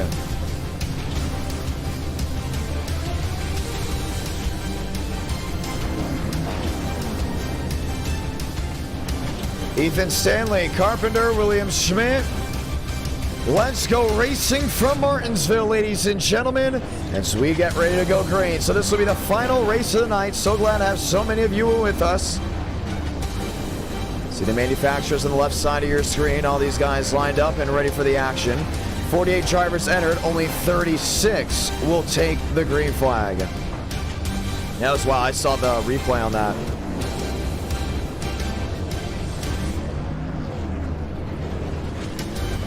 Time to get it done just once more as we get ready to roll. Ethan Stanley. Well, to start the new year off with a win for the boys on the East Coast, it is 12:30 Central Time, 11:30. So without further ado, let's say those magical words. God, speed, drivers. You are go for throttle up.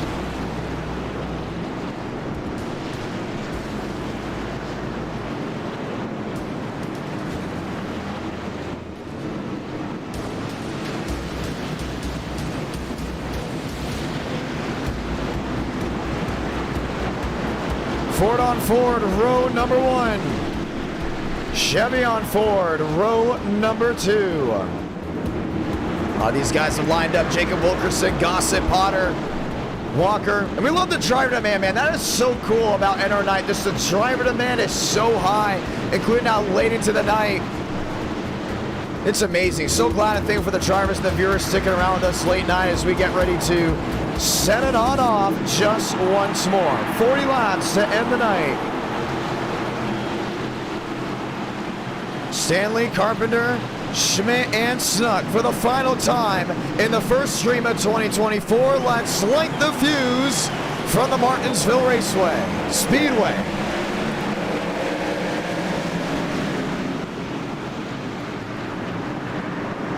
Schmidt slid that rear end. James Thurston sliding as well. Incident in the back, way out of harm's way. Keeping it green as they work their way back to the line. Ethan Stanley, Noah Carpenter will lead lap number 1.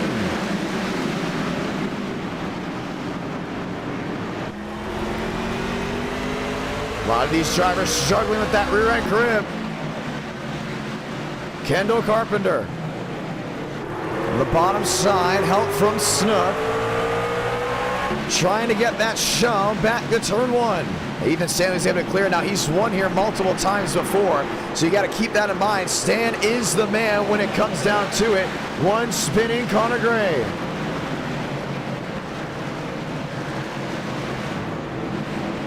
Sinks it back to the inside. Doesn't really hit anything much to cause a caution. 38 to go. That's the thing about Martinsville. This is a more caution-prone racetrack that we go to. So what do? We relax the yellows and see how things run throughout the night. Joseph Armstrong, Jacob Wilkerson. Lined up nose to tail, Aiden Walker. Struggling, man, Wilkerson just sent it on in, and Walker lost the entire rear end. He's 3 wide. One to the bottom, heavy damage. Caution's gonna wave.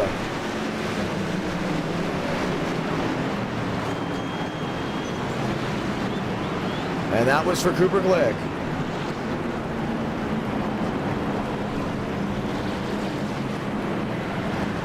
"35 laps to go, and the caution will wave once again. Or should we say for the first time in this race, but once again here tonight. Armstrong P6, Wilkerson, and Cooper Glick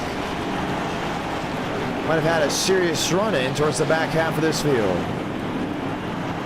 Yeah, there he is. He's back there on pit road. Let's go see what happened. Wasn't at first in view. Running around the outside. Turn that 24, trying to get out of the way of the 44.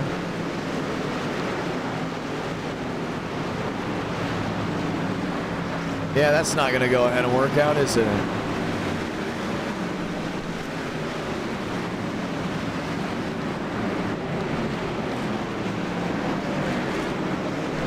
Cooper Glick causing the first caution. Other drivers went for a slide, trying to avoid it all. And Glick will be out of this race. Stanley, Carpenter, Snook, Schmidt. That's your fast 4. Armstrong, Wilkerson, Brandon Jackson. James Thurston lines it up as well. We'll get the 1 to go here. Joseph Armstrong back in that 6th spot. Wants to go back to back. Trying to see if he can go ahead and get it done. River Page back to 10th. Thurston back in 13th. Bridgman, Vietvu, Ward, Burns. Burns trying to make a name for himself at NR. Not the first Burns to join us, but one of the Burns that looks to go ahead and keep the racing on going. William Schmay in that number 6 machine based off Norm Benning's truck. 31 laps to go for Martinsville.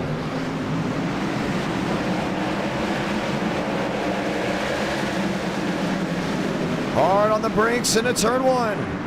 Schmidt to the outside. Carpenter, Snook trying to find a way around Ethan Stanley. Won't work out. Another stack up in the rear. Bridgman takes 2 machines, make it 3. They get it back refired. Pedal for the lead. Snook on the bottom. Carpenter on that outside. Looking for a way through. The battle for second. Armstrong 3 wide to the bottom. Gets that to work out. Armstrong up the 4th. Relling, Wilkerson still 2 by 2. And Snook's able to make his way through. Half a second now the difference from first to second.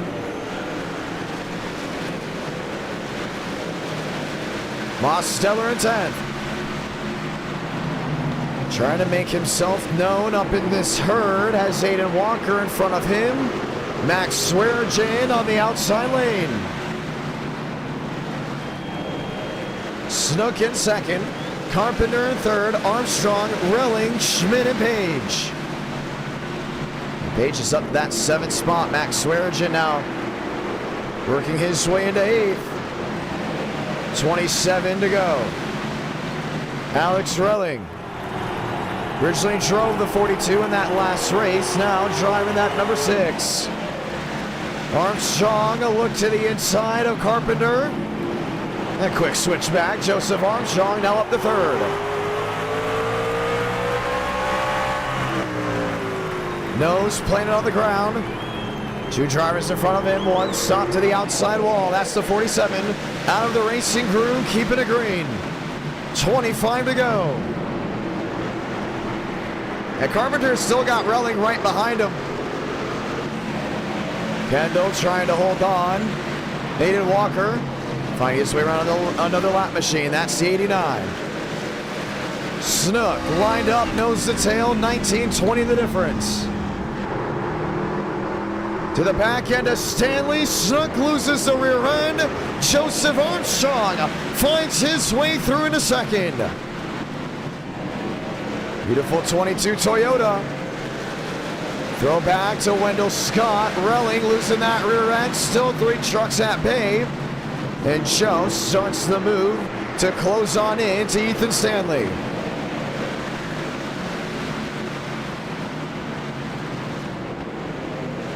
(23, 22 laps to go. Snook, Relling to the bottom. All in that conveyor belt.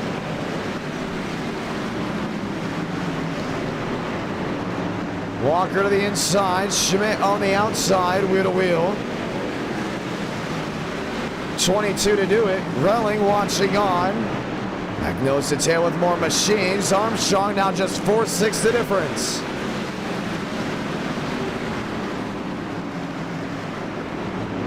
Armstrong in 2nd. 4 back, 20 to go. And Stanley's doing everything he can to pull away from this 22. But man, Joe's just been sitting right with them. 20 to go. Closing the gap, 3-4 the difference. From the Ford to the Toyota.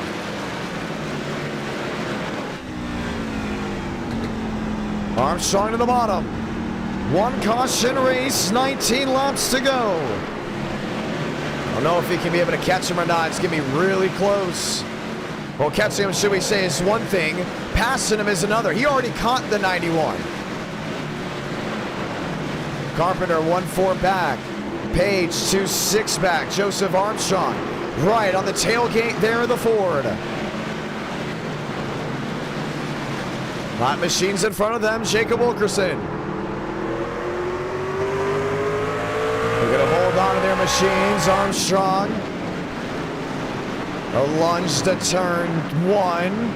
Rolls to center of 2. The drive off. Turn number 2. Lines it up. Nose to tail. Continues to peak. Wanting something to work. 17 to go. Big move to the bottom. Nearly took the 91 out. Wilkerson. Wide. See ya. Carpenter's now into 3rd. River Page back there in 4th. Here's the battle. Snook has dropped the 6. Kendall Carpenter. A zip code of his own. Joe outside looking. Now to the bottom. Squeezes right between the lap machines. Another look to the bottom. Nearly swiped by the 3. 15, 14 laps to go. And Carpenter's really closed that gap up. You see this battle now for the top spot. 3 the difference. Joe on the bottom, Stanley on the outside. Oh, nearly a squeeze. 13 remaining.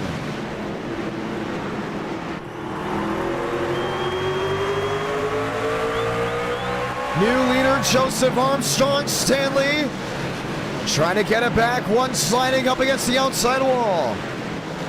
26 machine once again out of harm's way. Lap trucks will not warrant a caution unless it becomes a big issue with the leaders.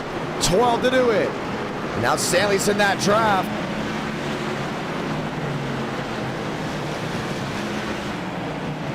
$32 back. 30 back. 11 to go.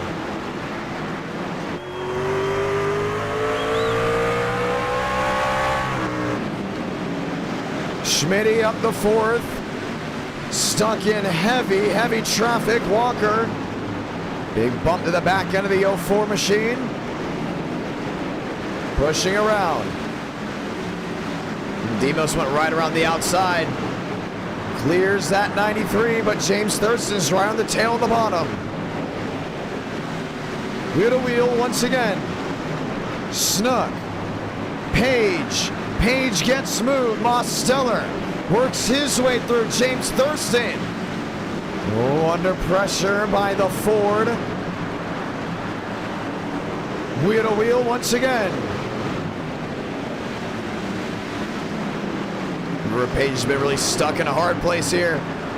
Trying to make that time up. Ethan Stanley half a second from first to second. 8 laps to go. It could be a 1 caution race. Page moved again. Moved a second time. That was by Aiden Walker. Looks to dump the 93. Goes for the shove. Thurston finds his way through. River Page found his way around. Walker, another slide. Not enough to warrant a yellow. 7. 6 laps to go for Joseph Armstrong.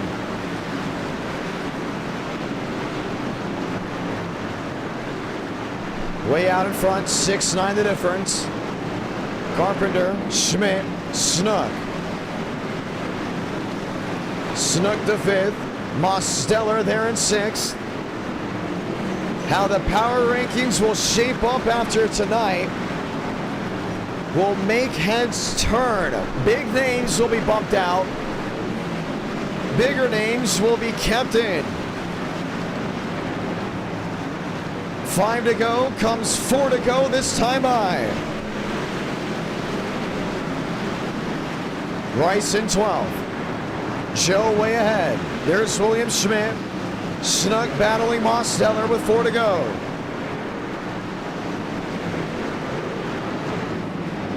Looks to the bottom. Snook finds his way through. Thurston still lined up on that bottom. No big change. 3 to go. Stanley has started closing that gap in one side of the outside. Wilkerson. Lap truck out of harm's way. Stanley is there. 3 laps to go for Martinsville. He's got to watch out. That 91 to knows how to perform the bump and run. Joe trying to get away. Now 2 laps to decide it. First and second lined up. What's it gonna be? Half a second back. Salamanca. 1 to go for Virginia. Stanley in second. No lap machines to make the difference. Now 8-5, 8-6, 8-4 back. What a night of racing we've had. It's been entertaining. It's been electric. Joseph Armstrong will go back to back and sweep the final 2 races of the night. Joe victorious from Martinsville Speedway. Stanley second, Carpenter third, Schmidt, Snook, Fast 5. As Joe gets it done, and we'll announce it here, Joseph Armstrong will go number 1 in the power rankings with this winning a caution-free Martinsville race. There's high driver demand, no doubt about it. Winning a car track come over the first time, going back-to-back, that's enough to hold you as number 1. As Joe gets it done right then and there. Toyota will go to victory lane. We're so glad to have you all hanging out with us here tonight, and I can't wait to see you this coming up Friday night at 8 Eastern, 7 Central. You wanna know why? Because we're back again with NR Night in America. So long, ladies and gentlemen. What a fun night. Love reading the live chat, seeing what everyone had to say. But with it about to be 1 o'clock on the East Coast, I bet a bunch of you are tired. So am I. I'm gonna get to sleep. And I will see you once again this coming up Friday night at 8 Eastern, 7 Central. What car track combos? Who knows yet? And we'll know very soon. My name is Jonathan Ramos, the voice of NR. Been a fun night. Electric, as previously said. Fun, as previously mentioned. A lot of discussions, a lot of talking in the live chat, which I love to see. And you all are the reason why we are all here. And you'll be the reason why we are going green this coming up Friday night. Good night, ladies and gentlemen, and Happy New Year.